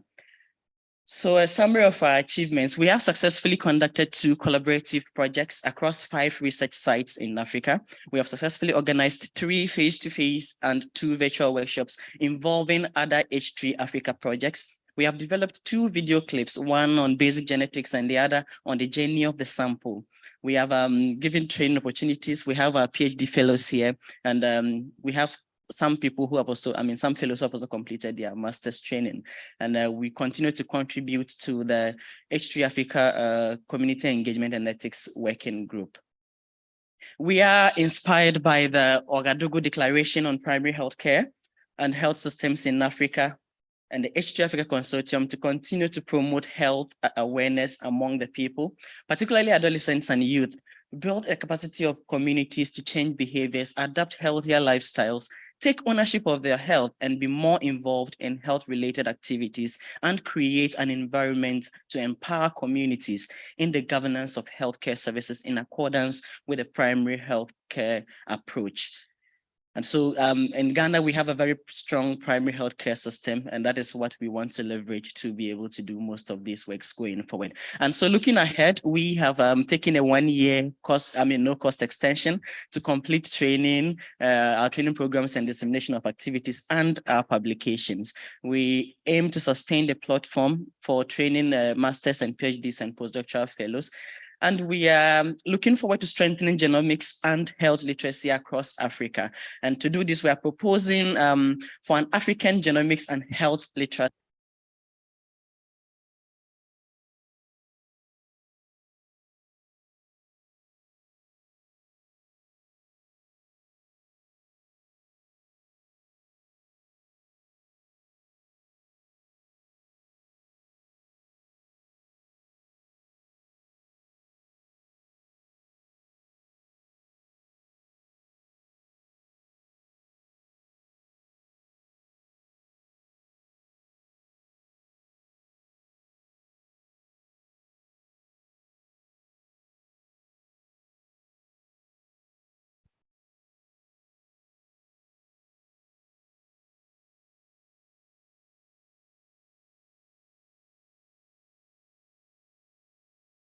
Come up here in 1 second.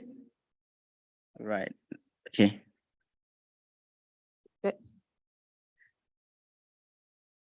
Yeah, so just to finish up, we would serve as ethics and community engagement resource to support the implementation of genomics research projects across the consortium, and would continue to build good relationships with our communities and all our other stakeholders and all the other projects within the H3Africa Consortium. So I would quickly acknowledge the Sea Biogen research participants and communities, collaborating institutions and all the collaborating or participating countries, the PIs, Dr. Anita Gansa and Paulina Tendana, and to all of you for listening, and especially to our funders, the NIH, the Wellcome Trust, and the H3Africa. Thank you.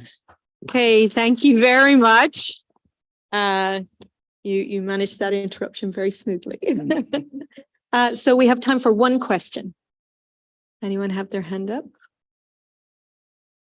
Oh, over here, Neil.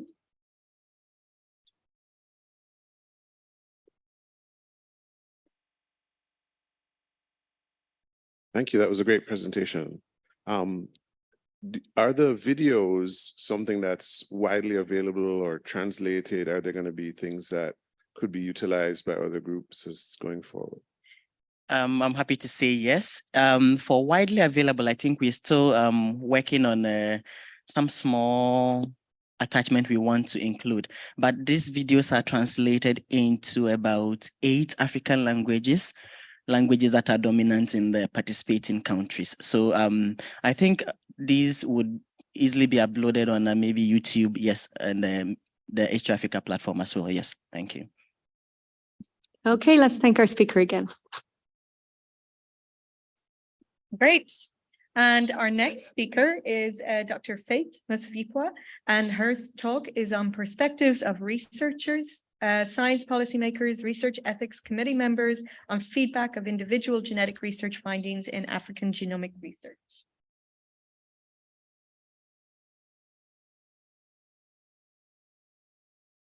Good afternoon, everyone. My name is Faith Mshipwa. I'm a postdoc fellow on the IF Genera project, working with PIs Yantina De Vries and Prof. Ambrose. I'm going to share with you our continental survey. I'm not going to speak about all the results. I'm just going to present a few results that we thought they would be interesting to share with you.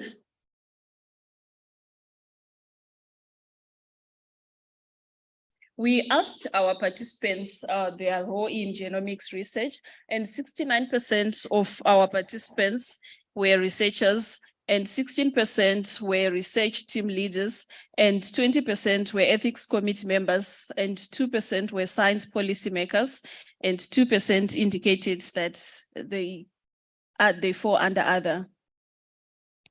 We were also interested in knowing our participants' views in returning genomics research results, and 77% strongly agreed that genetic research results should be returned to participants, and 8% disagreed that the results should not be returned to participants, and the 15% agreed that results should be returned to participants.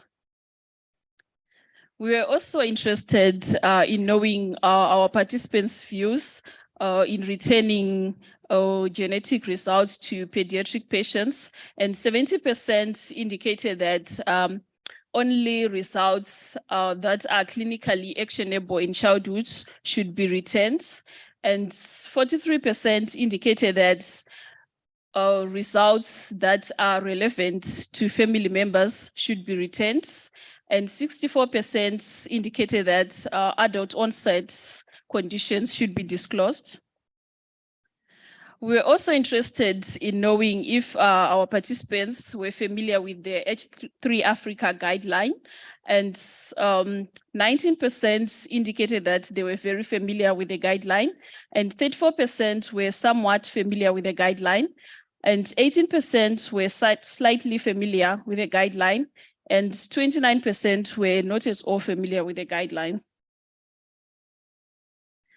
We were also interested in knowing our participants' views in returning results that have implications on reproductive health, such as returning results on sickle cell disease carrier status.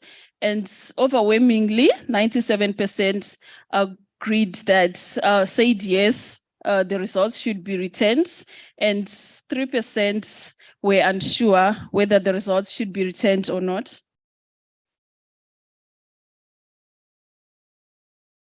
We also asked our participants who should incur the cost of feeding back results.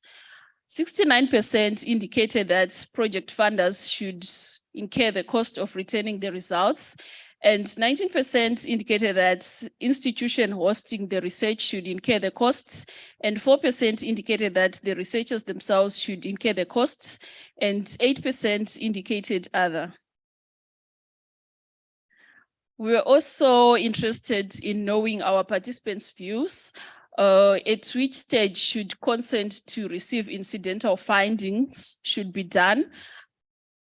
10% indicated that only at the time of enrollments, and 10% indicated that when relevant findings are detected, that's when consent should be sought to return the results.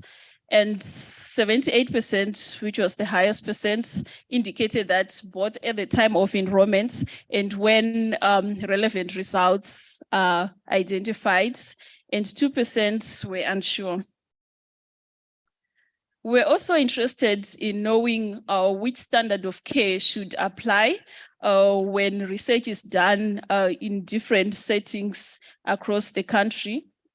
17% indicated that the local standard of care should apply, and 42% indicated that the national standard of care in the country where the research takes place should apply.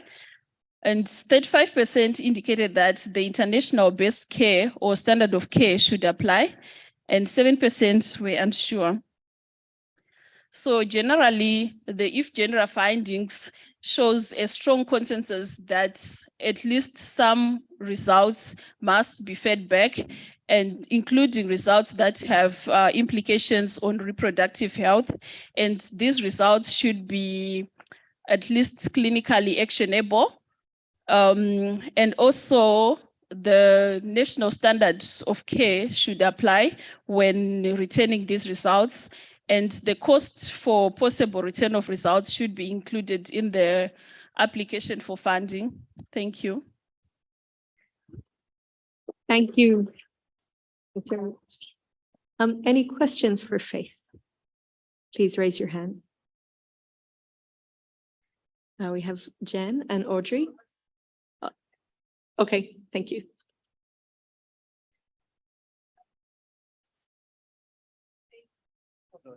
Thanks very much. It's a great talk. Really interesting. Could you say a little bit about who were actually the audience, who you were actually interviewing? Where were they from? Was it global, did you say? It was a continental survey. So we sought responses from policymakers, researchers, and ethics committee members. And how many people did you? We got 110 responses. Thanks. Go ahead. Yeah, I just want to, I think this adds a very nice nuanced picture to some of the questions we've been talking about. And I think it's particularly interesting that just like researchers, participants are very unsure about what standard of care should be used, I would say, because even though there was more for national than for the others, it was pretty even across the board. And so what do we do with these kind of results where everybody's a little bit confused? I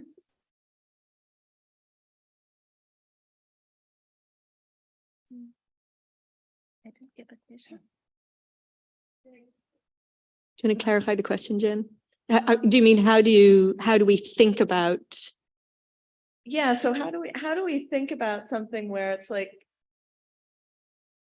different people have different answers, and so picking one answer for everybody when there's a lot of spread here, you know, how should we be thinking about that? Or are there ways that we can ask participants to make that decision when they enroll about themselves, which standard of care they'd like to consider or something? Because it did look like there's not a clear consensus here on what the right thing to do is. And so how do we as researchers kind of tease out things where there is no clear consensus? It's nice when you ask and 97% come back and you can say, aha, that's what I should do. But when it's like 47, that's not a lot. I think in those cases, we need to refer to the guidelines. Yantina will elaborate more on that.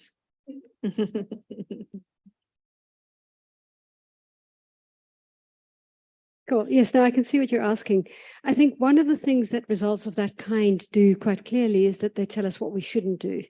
So the only concrete answer that we had to that particular question to date of what standard of care do we apply when we think through what is actionable is a paper that came from NIH, actually from well, it was quite a good paper, where I think at NIAID they had struggled through this question of what do we do. And so people at the NIAID published a paper where they proposed that it should be at the level of the research participant. So they called that the APRSL model. And what our findings show quite clearly that I don't think that there is clear consensus that that is appropriate. And so that a determination on the level of the participant and the healthcare that is available to them is not the way to think about this question. Now, a survey and any empirical data can only ever answer particular questions, right? Very, very small components of the questions. So for instance, one would want to do a normative conceptual analysis of that very same question, right? And we have important precedents in literature around standard of care in the context of clinical research, clinical trials, and so on, dating back to the 80s and 90s. So you'd have to turn to that literature to look for some of those other answers as well. How do we make determinations about what's appropriate in which case or not? What I think, just to draw on this data that Faith was presenting, what I think is really important is the absolute consensus in this fairly large group of people that we do need to seriously consider returning findings of reproductive significance, because that is a real shift away from where the consensus has landed in the United States, for instance. And that just seems to not resonate at all across the continent. And so that's something we definitely need to think more about, I think. Okay, thank you. So we'll have to move on.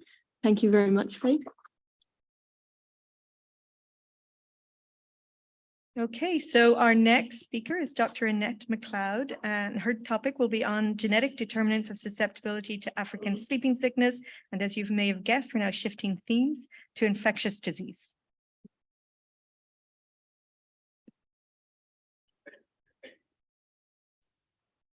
All right, okay.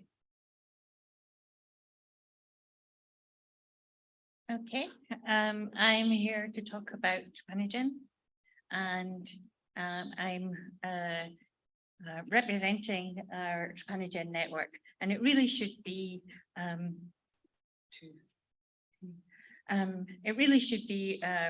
researchers fellows that should be up here giving this talk. Unfortunately, they've gone already, so I'm afraid you're stuck with me. So I'll do my best to present their work. So trypanogen is looking at the genetic determinants of two neglected tropical diseases. And those two diseases are, whoops, no, that's not one. Is it that one? Yes, it is. African sleeping sickness caused by trypanosomes, here they are here, and schistosomiasis caused by these schistosome worms. And the reason we chose these two infectious diseases is because they have a major impact on human health. And there are some similarities between these diseases in that they cause a range of infectious outcomes, from no infection at all to asymptomatic carriage to very severe disease and ultimately death. So trypanogen was first set up in 2013. And initially, in the first round of funding, we were just looking at trypanosomiasis. In the second round of funding, we also included schistosomiasis. So for most of this talk, I'm going to talk about trypanosomiasis. We're working in 8 African countries. We're working in countries where both trypanosomiasis and schistosomiasis are endemic. And the one other thing that links these two diseases is that they affect some of the poorest people in the most remote parts of Africa. So our unique selling point, if you like, is that we are in rural locations that are not normally accessed by genomic studies. So what I thought I'd do is pick out a couple of network highlights and then some research highlights. So one of the major aims of trypanogen is capacity building in genomics. And for that, we really focused on training in genetics and genomics, sampling and biobanking, ethics, and public engagement. So we had multiple, trypanogen funded in the first instance, it was 6 PhD students and a couple of bioinformaticians, a few technicians. All of those 6 PhD students became Trypanogen Plus's postdocs. And those postdocs have now gone on to faculty positions. So all 6 of them are in faculty positions. And I think that's a testament to the quality of our training. We thank you.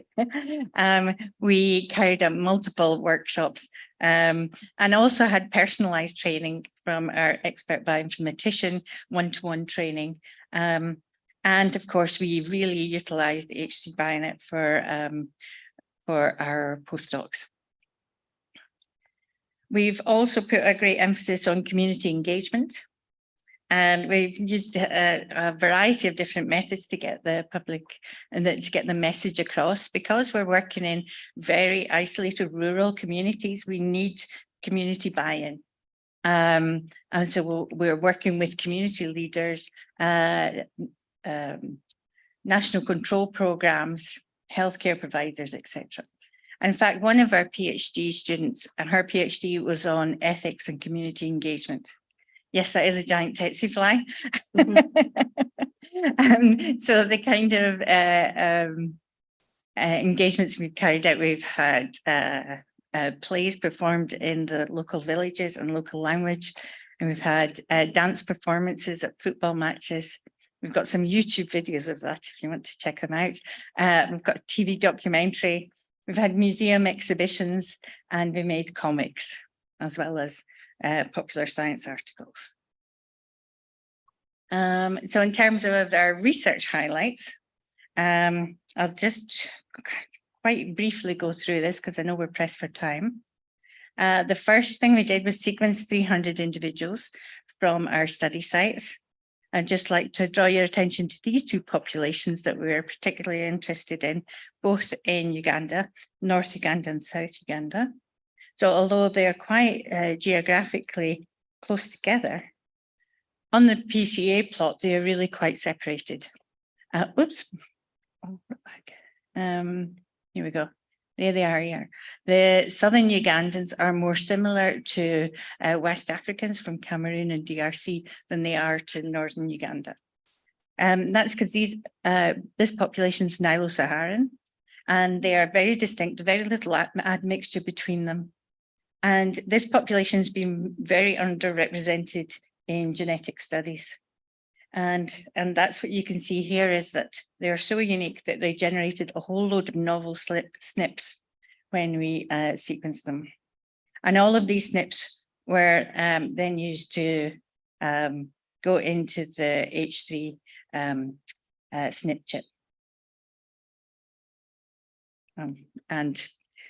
And took part in the consortium-wide population study.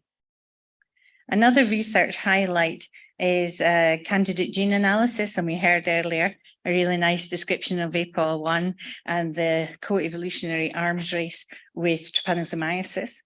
There are two different subspecies of trypanosomiasis that are resistant to lysis by the APOL1 protein. APOL1 keeps us protected from most trypanosome species. But there are variants of APOL1, that's G1 and G2, that are associated with protection from infection with Rhodesiense and Gambiense, which are normally able to resist lysis by APOL1. So in this study where we've shown this protective effect, we've managed to replicate this in multiple countries.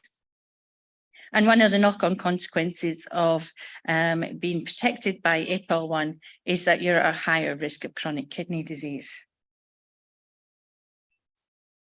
And there's been a lot of interest in reducing the amount of APOL1 individuals have as a way of combating chronic kidney disease.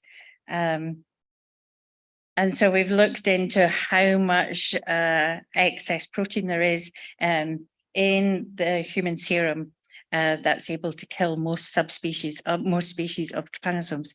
And we're talking about 1,000-fold excess of APOL1 that is required to kill trypanosomes. So you can reduce your APOL1 levels in order to, and you still be protected from most species of trypanosome.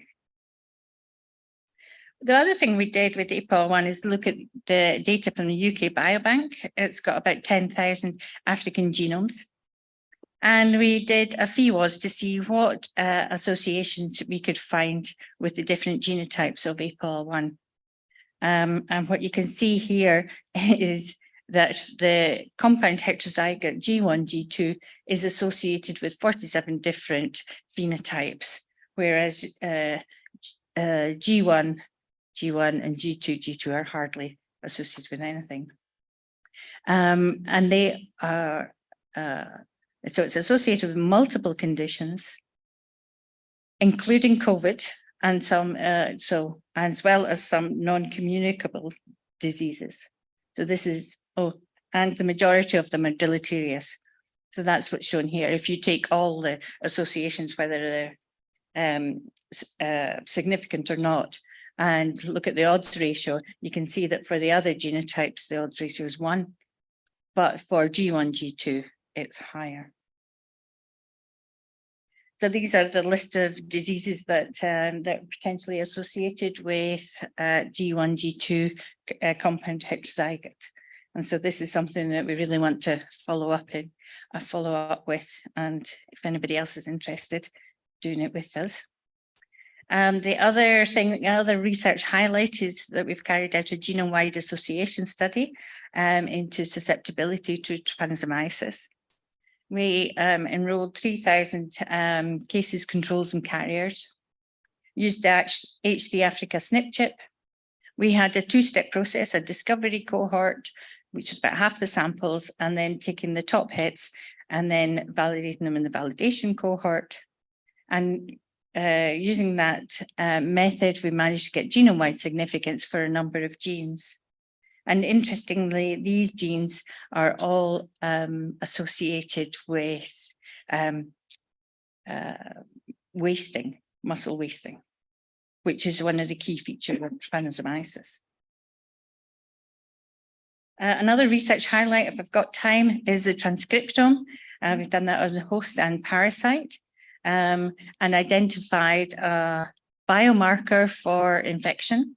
So the higher the IL-21 levels are, the more severe your disease. So it's a really nice biomarker. And actually, if you knock out IL-21 in mice, you get a reduced disease severity and a decrease in parasite burden. So it's looking like it's a really interesting molecule here.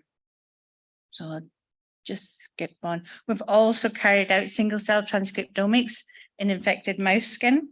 The skin is a site for transmission of the parasite. And we're hoping to do this now on human samples. And we can see that some populations here have been expanded. And we've also carried out spatial transcriptomics. Somebody mentioned that yesterday. And I don't have time to talk about the really cool story we've got with cell-cell interaction, but this is a slice of skin. And you can see the different layers with the different gene expression patterns. And it looks very different between uninfected and infected skin. Another research highlight, I'm trying to squeeze it all in, is EQTL analysis. So we've done the transcriptome of a few hundred samples, and we've got the genotyping of them. So we can then look to see what genes, what SNPs are associated with gene expression, and that's EQTL analysis. This is just an example of one. This is the MIF gene is associated with 4 different SNPs. So the levels are being controlled, potentially being controlled by these SNPs. So, and these SNPs haven't been identified in other studies. Just again, highlighting how different these African genomes are. And we want to roll this out across with more samples that we are currently doing RNA-seq on. And if anybody else would be interested in doing EQTL analysis, we'd be very interested in hearing about it and maybe joining forces in a cross-consortium analysis. So just to summarize, I didn't mention cysto. We've got a biomarker for trypanosomiasis. We've got genes associated with with sleeping sickness and schistosomiasis. We're doing functional validation. Got a list of publications, the number of which was because of load shedding, we ran out last night trying to count them. But we got up to, it was more than 30 anyway. We've got a list of collaborations. And what we've done is generate a critical mass of scientists trained in genomics. We were asked to highlight our contribution to H3Africa. Well, we've sequenced some genomes, and all those novel SNPs went into the SNP chip. We've also, which I didn't highlight, we've done copy number variation across the consortium. We're hoping to do cross-consortium transcriptomics and EQTL analysis. We've also contributed ethics, and one of the PhD students and Enoch himself was involved in setting up an ethics master's program in Uganda. And we've got hopefully ongoing collaborations with other networks. And just to finish by what's next for Trypanogen. Well, yesterday people were talking about centers of excellence. Well, I think what we have is actually we've got a virtual center of excellence already. We've got very skilled bioinformaticians and scientists here, fellows, who are the next generation of parasitologists. And so our plan is to extend Trypanogen to include more emerging and neglected diseases, and particularly focusing on those neglected populations where these diseases occur. I'd just like to finish by acknowledging particularly our funders, Science for Africa and WELC. Thanks very much. Thank you. Okay. You're okay. So, but we have time for one question. Anybody wants to put their hand up? Charles at the back. Again, excellent work and excellent network you built and training. Thank you. It looks like you have potential for public health intervention or translation. Mm-hmm. I'm wondering, are you able to actually show what level of APOL1 is okay to prevent trypanosoma and also protect the kidney? Yeah.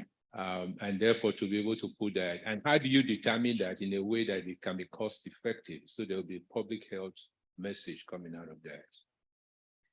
So we've analysed about 300 individuals measuring their APOL1 levels, and measured how well they were at killing trypanosomes.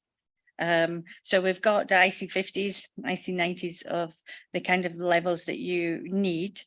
So most people have about 30 micrograms per mil of APOL1.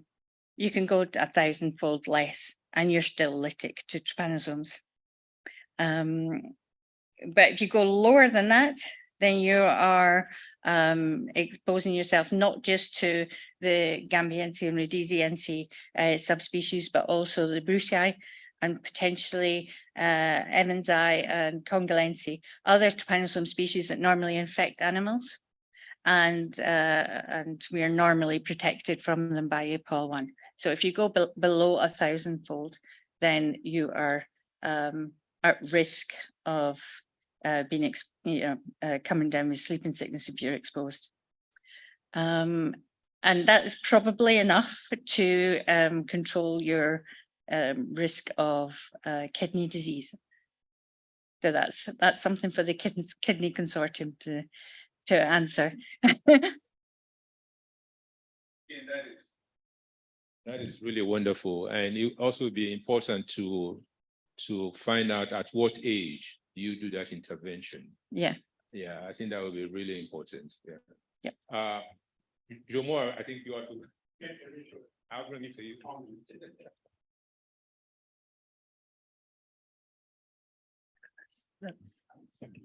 Yes, and that's a brilliant presentation, and thank you very much for it. Just to say that the kidney disease is mostly intracellular APOL1, at least, you know, in the glomerular epithelial cells rather than circulating. But I mean, that's the data so far. It'd be interesting to follow up on your observations. Yep.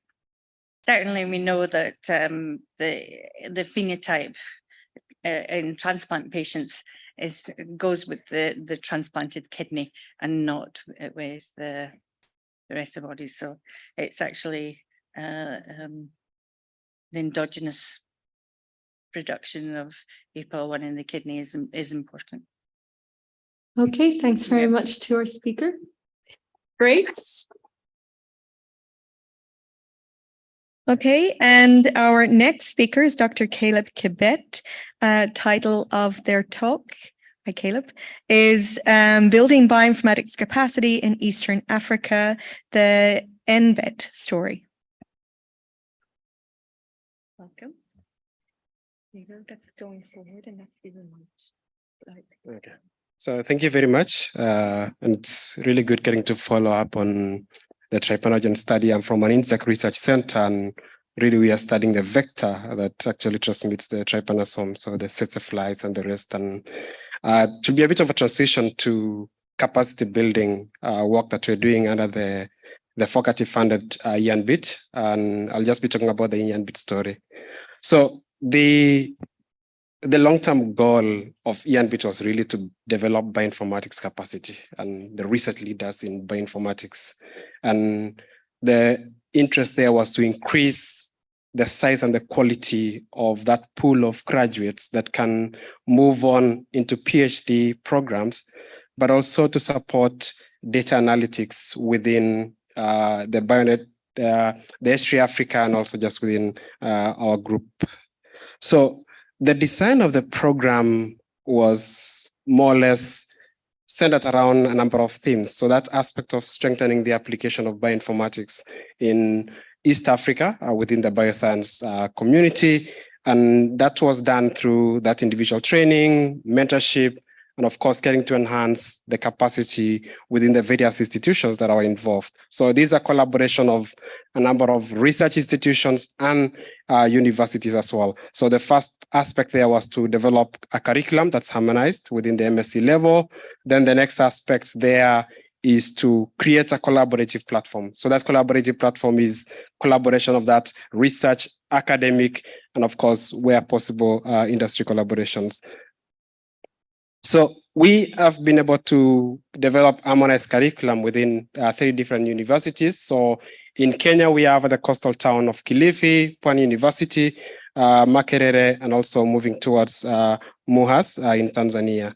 So the design of the MSc program has more or less 3 components. The first component is the MSc coursework training, whereby the students they're placed within the MSc programs in the different universities. And then there is a transition component of the residential training whose focus is to prepare these graduates for their research placements. So the research placement is done within the collaborating research institutions. And that's where they'll be placed for their research. And then of course that research component.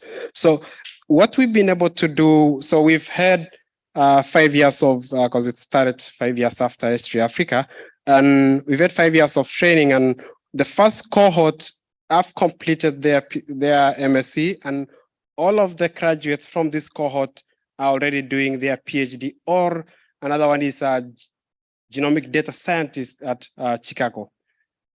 The second cohort, the same, we have all of them having graduated, and they are also undertaking their PhD or contributing to data analytics within and outside Africa. The third cohort just completed. A few have graduated, and majority are the phase of submitting their thesis, but also going to defend their thesis as well. And then the third cohort just started the fourth cohort, sorry, just started their MSc program research placement.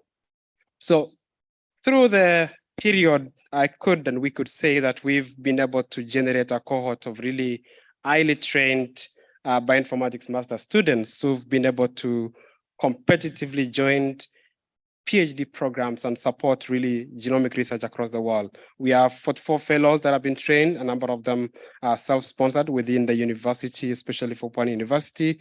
Within the resident training, we've been able to train 116 participants. Most of them, and especially when we were virtual training, we were able to train more participants there. And we have 22 fellows who are already in PhDs or they have jobs, and some 4 data scientists within that program. So consequently, we could say that we have developed trainers and leaders. So the first component, so 2018, we had trained a trainer. And the first resident training was focused on training trainers. And most of the trainers in our first cohort, most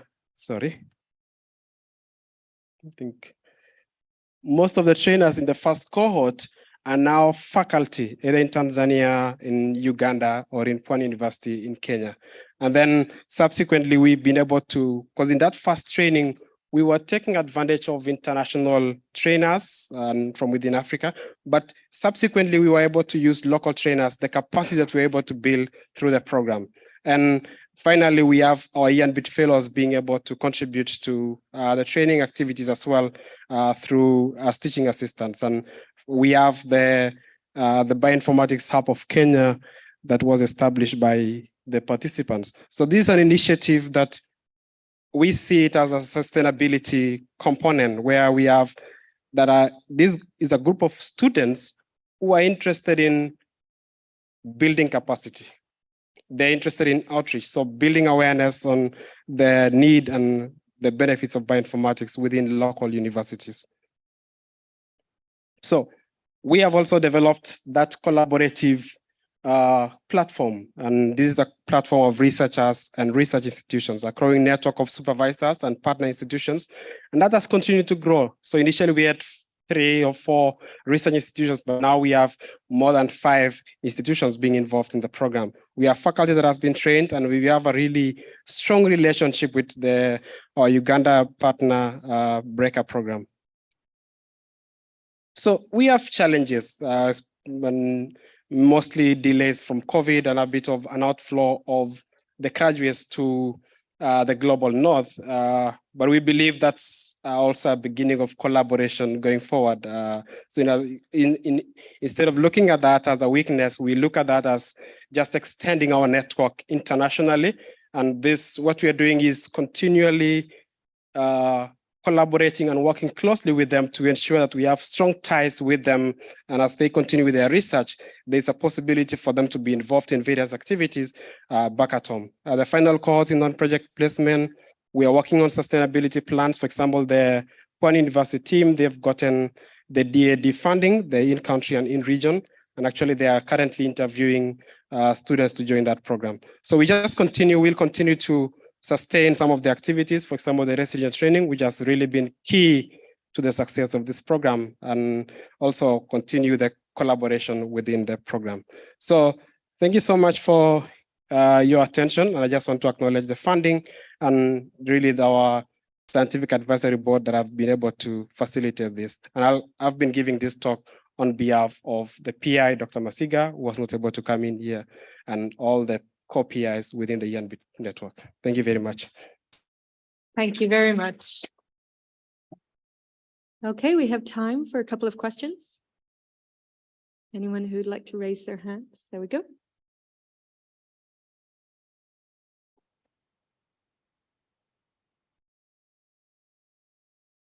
Thank you for sharing a great program with us. And this question cuts across what you're doing and what Nikki Mulder is doing, and maybe our collaborating center. I think the resource of bioinformatics being built within the continent is absolutely critical in terms of how we move forward. Yes, when they go up north, we have an opportunity to interact maybe virtually, but it's really not the same. So I was just wondering whether with the great resource within H3Africa, there was one place we can go to and just know of all of this bioinformatics, fellows, trainers, postdoc, whatever they're doing, that we can just just access and say, you know, are you interested in this? I mean, I'm saying this because we really wanted to support our national program during COVID, and getting a bioinformatician to employ took us about 6 months. And it was really difficult. So I see these trainings and several resources being produced here, and it looks like it's really difficult to get the same resource to do some work in Africa. So I don't know whether you have any comments or ideas on how we can continue to tap into that so they're not going north. Yeah, that's a brilliant question. And I think it's, so we trained within Africa and we have really good capacity, but then I think there's also a weakness of that feasibility of the various training programs. And as you say, that having a database, I know NetCapDB was set up for that purpose, but having that, I think going forward, getting to build that feasibility of the graduates, not just through the database, but also creating a platform for them to showcase what they can do. Because I know there's so much capacity that we've built within Africa and within the various programs that we have, but also those who are looking for trainees, they are struggling to do the same. So creating a platform for them to showcase what they can do would really be a really good idea going forward. And I think Nikki could comment on that. And I think also with the African Bioinformatics Institute that we are envisioning as a continuation of BioNet, that could be another component of getting to connect those who are in need of data analytics, in need of good graduate students, with those who are generating and building capacity within the various institutions.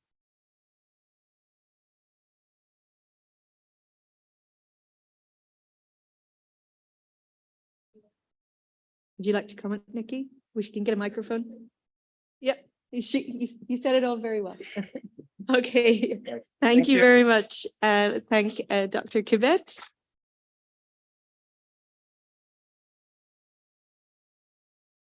Okay, our second last speaker for this session is Dr. Ezekiel Abadewi. Is Ezekiel in the room? Okay, great. Hi. And his talk is going to be on West African sustainability leadership and innovation training and bioinformatics research. We may continue this conversation. Yeah, thank you. Okay. Yeah, I want to really take this privilege to present what we have been doing over 5 years, and actually see it keyed into what we have been doing from also H3Africa. And I want to, really, I'm doing it on the behalf of my colleagues, which I will soon list. It will be listed in the slides. Okay, I think I have to go down. Right.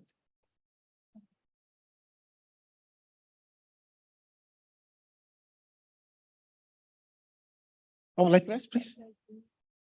Okay. No, the top green button. No, sorry, there's the big one. Yes.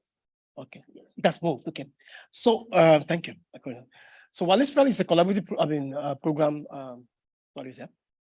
Between Common University, Nigeria, CNUS, and that's CNUS in Ghana, and also the University of Bamako. It provides computational biology capacity to H3 Africa, Consortium, and bioinformatics research training in Africa. And that is a strategic plan to ensure that bioinformatics training is embedded in the curriculum at the university postgraduate program. That's the intent, and which we were able to achieve in this program. Just to let you know, the consortium, as I said, it includes 3 countries: Mali, Ghana, and Nigeria. My colleagues, Dr. Samson Salisu, is actually right there. And then Dr. Peter Amalku is not around, Rinku. And then Professor Sid Dubai is not here. So, and we've worked together over Mali, Ghana, and Nigeria. And actually Mali has their own training grant, which we were able to all use together for the training. And our aim are just in 2 forms. I will just put it quickly. 2, we want to train young African faculty that means we want to be able to train that will lead to MSc and PhD degree. Second one is to train postdoc that will get out into being a young investigator. So I will show you how we've been able to do that. Okay. So for the first aim, we've been able to train 10 PhD students. They've completed the program. 5 MSc also have done theirs. We have 6 to go. And 1 MSc are running up theirs.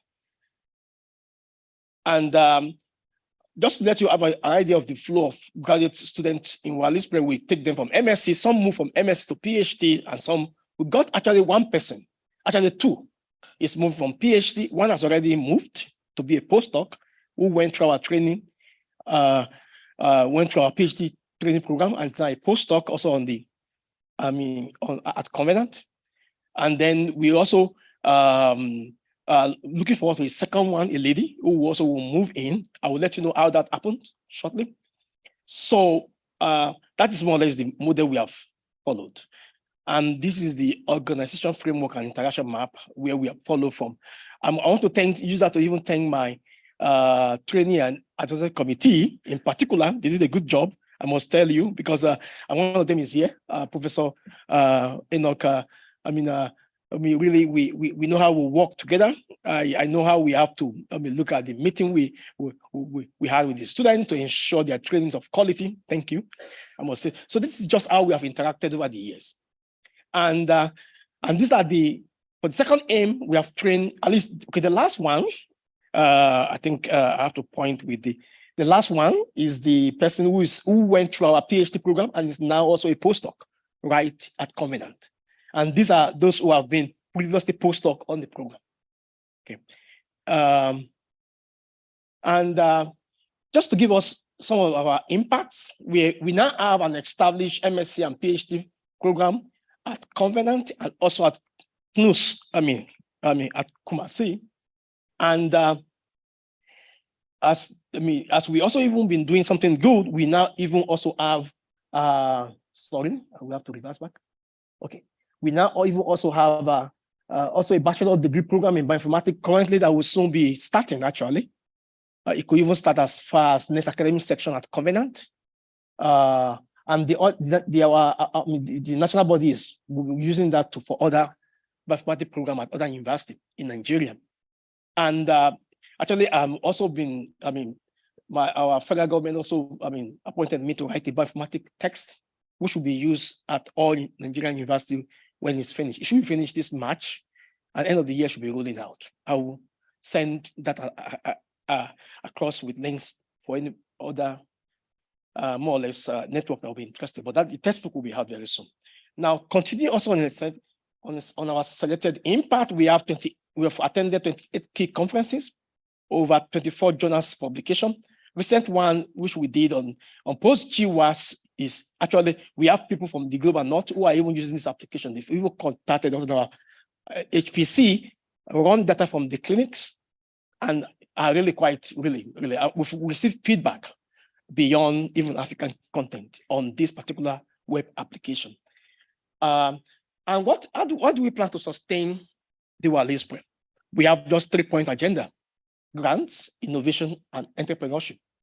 Okay, and to do that, more or less, we intend working on the manuscript and follow-up grants.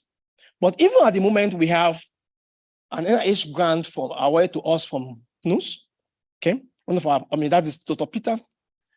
And then we also have a World Bank ACE Impact, more or less award that we got, going to about almost $7 million now that will be given.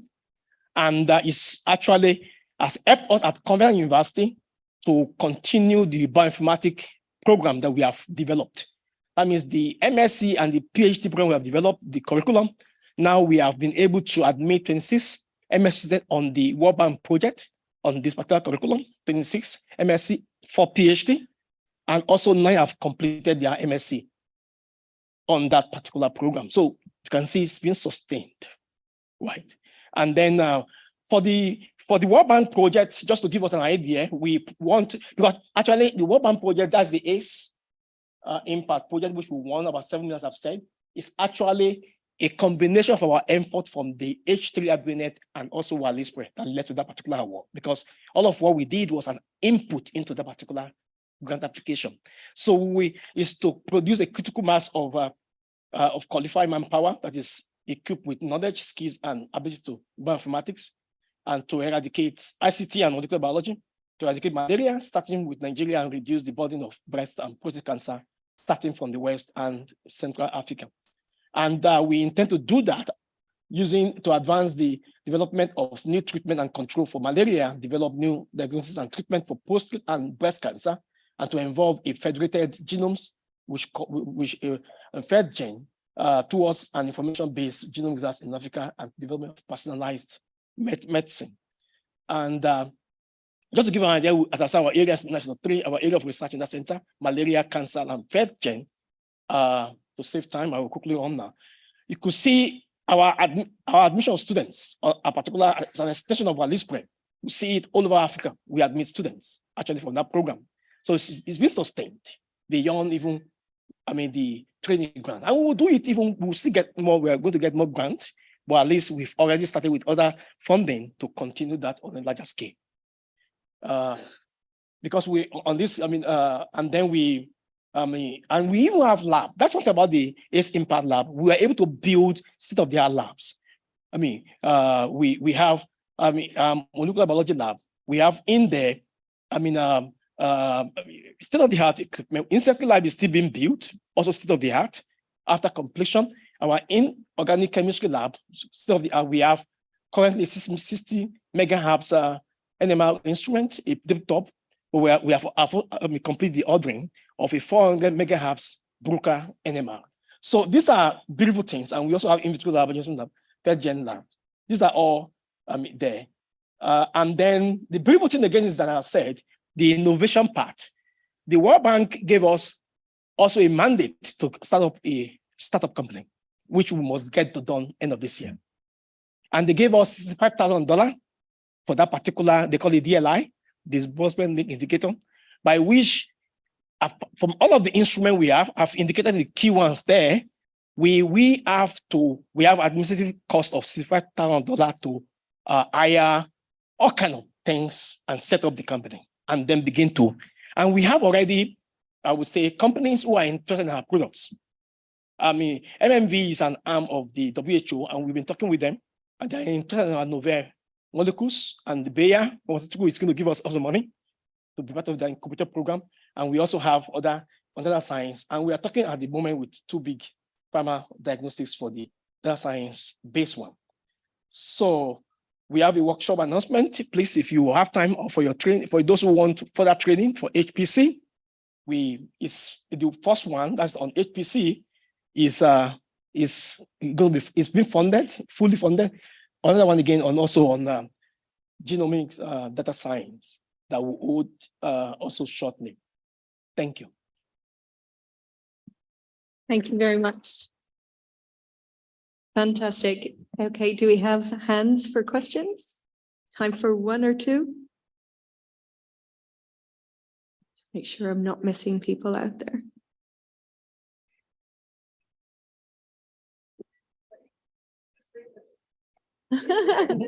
All right, yes, I can ask a question. For you and other training programs, how are your institutions, like, are they seeing the value of this? Are they going to pick up and carry forward your universities? Do the administrators see the value of the bioinformatics programs?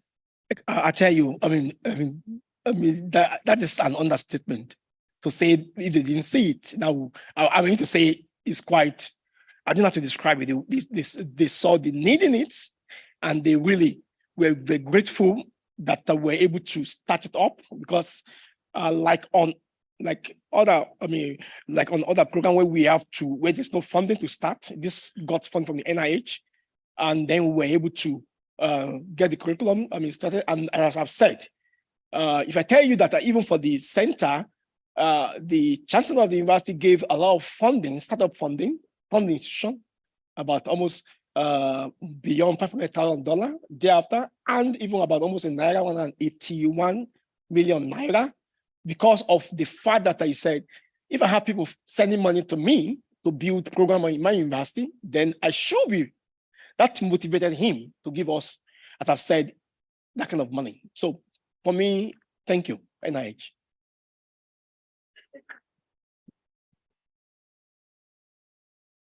Another question at the back there?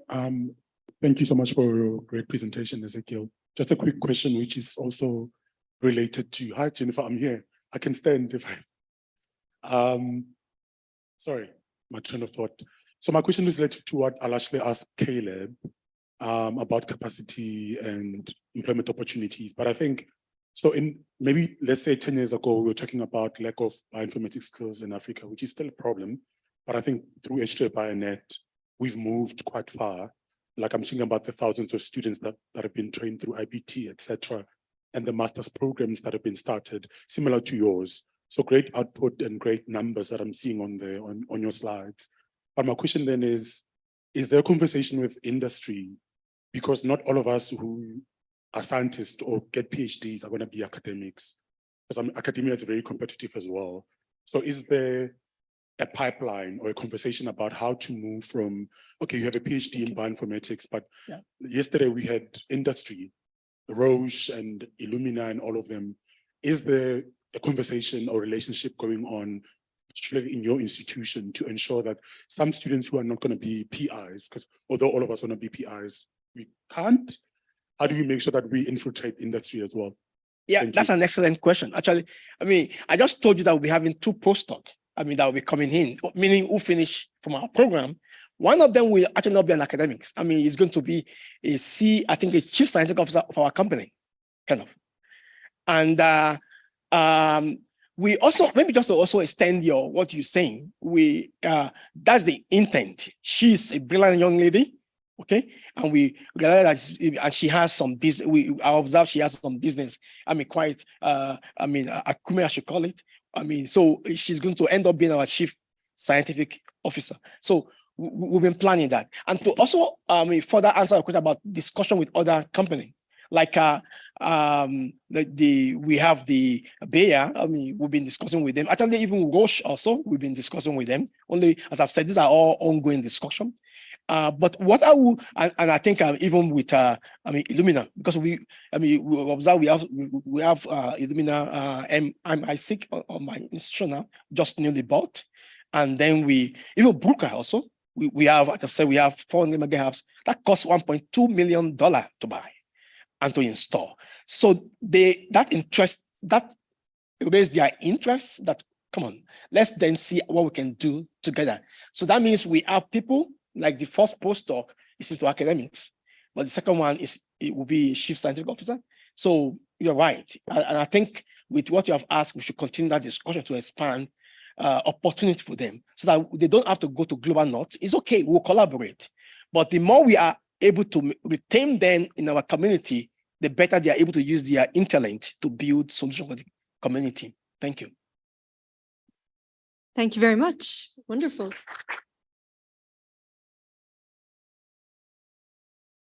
Okay, so our last speaker of this session, Dr. Christian Happy, is unavailable to give the talk today. So in their place, we have a young trainee. No, we have someone who needs no introduction, Dr. Charles Rotimi.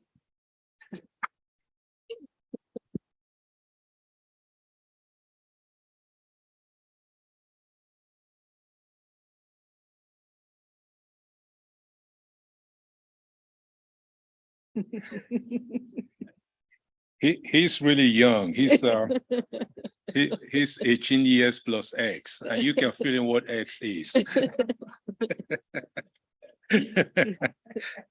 Yeah, I really want to start by again congratulating everybody, and just hearing Ezekiel and everybody else, talking. It makes me want to almost shed tears of joy, because of where we are coming from and what we have been able to achieve. And some of the obstacles that were in the way during this process.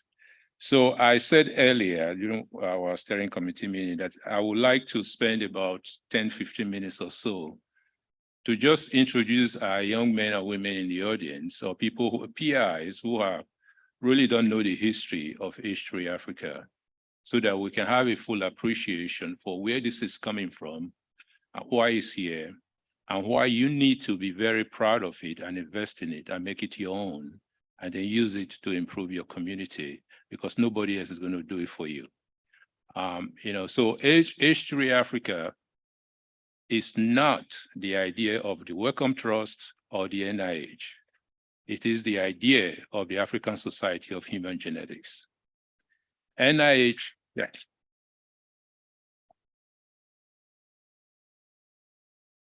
NIH and the Wellcome Trust were extremely generous to be there with us from the beginning to make this a success story, because that's where the money came from.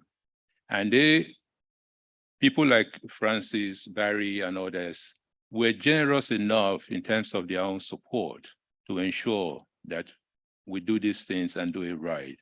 But I just want you to be aware, because when you know that history, you can also see the possibilities of starting something here that can indeed grow and have this kind of roots and branches across different African countries.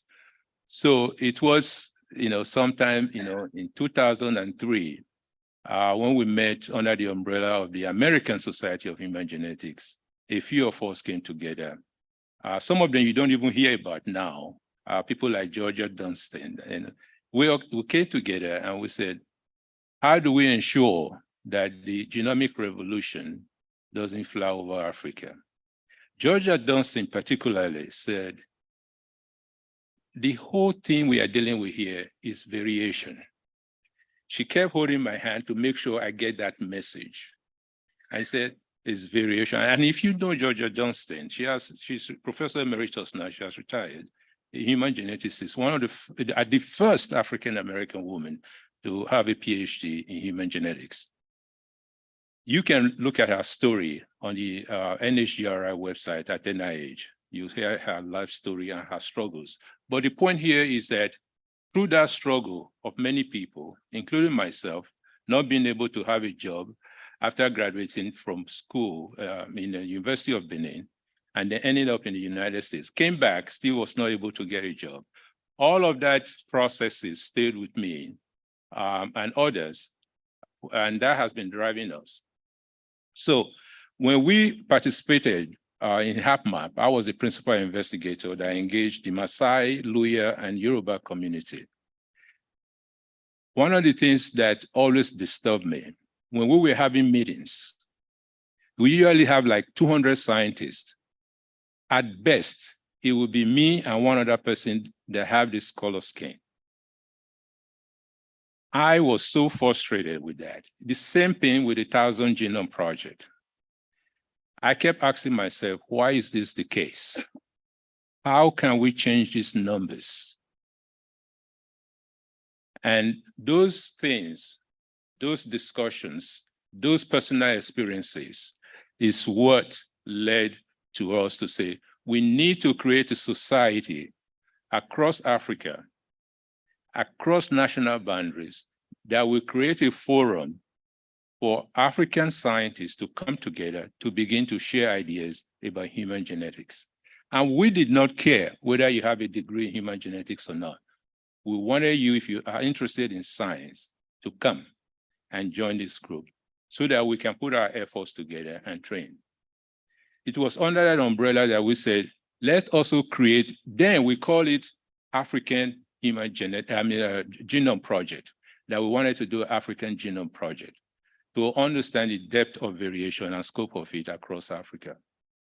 Subsequent discussions, iterations, and all of that, we ended up giving it the name H3Africa because we wanted it to be more than just understanding variation, but to put it within context of clinical and environmental health.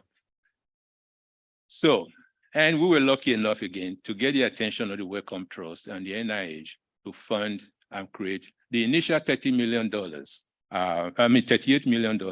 that started this program in 2010.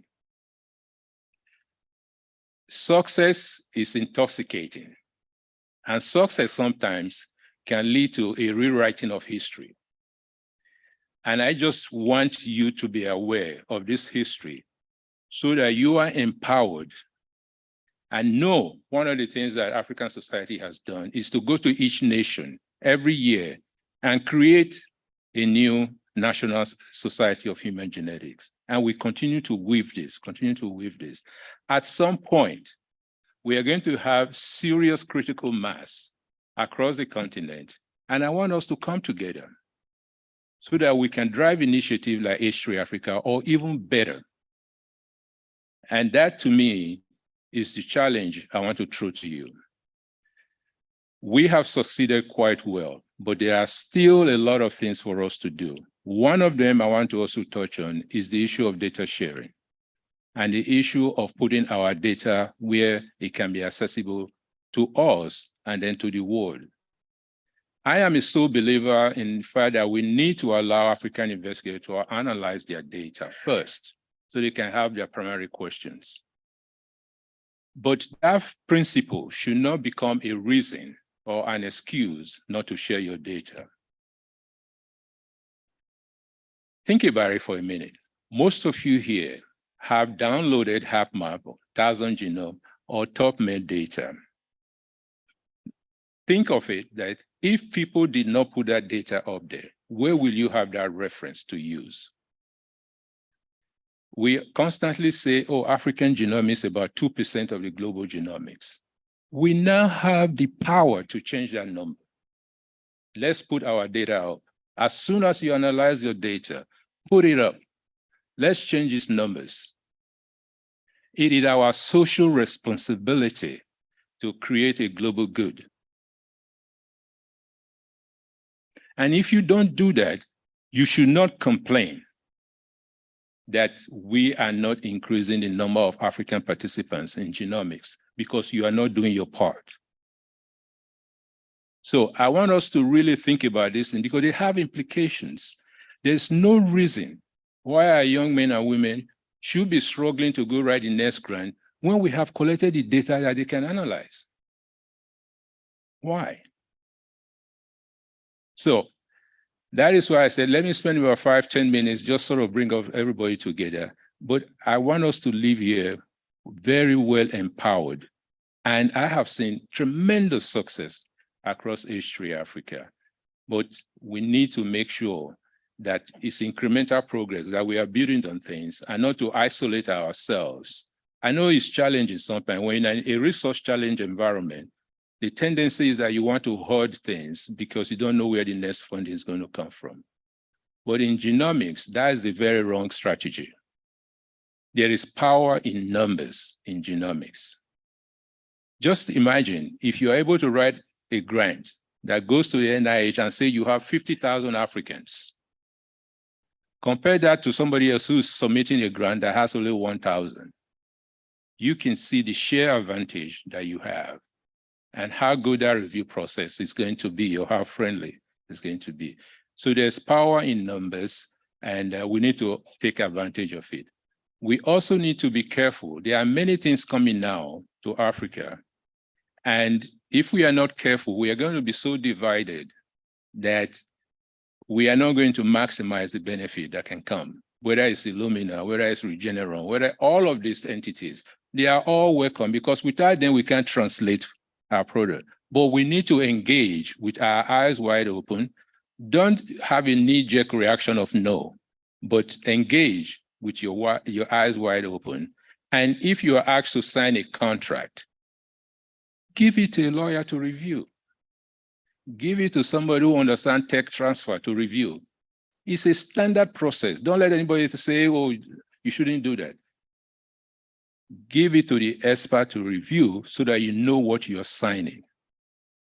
And if you agree with what you're signing, then go ahead and collaborate and do your innovative research. But don't go in there naive, but also don't just say no because it's industry.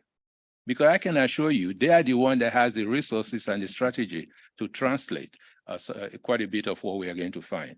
And I was absolutely pleased when Ezekiel showed ability to generate products that can become money making within his own society or even beyond.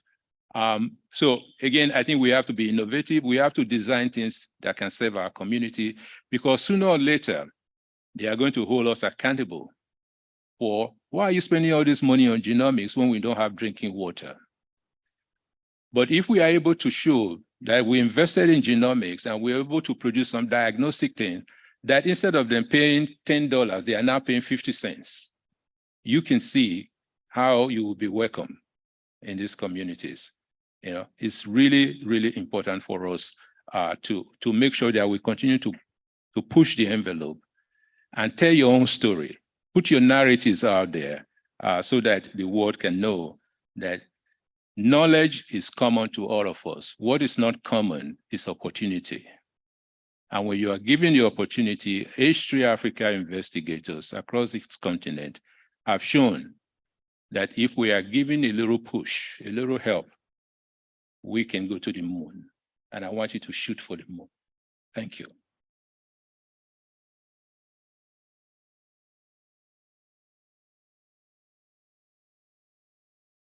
So with that, I'd like to thank all the speakers in this session, and a special thanks to Dr. Rotimi for his powerful words, but also powerful leadership, and close the session. Michelle, so we have a break, and when are we back? Okay, so approximately 10 minutes.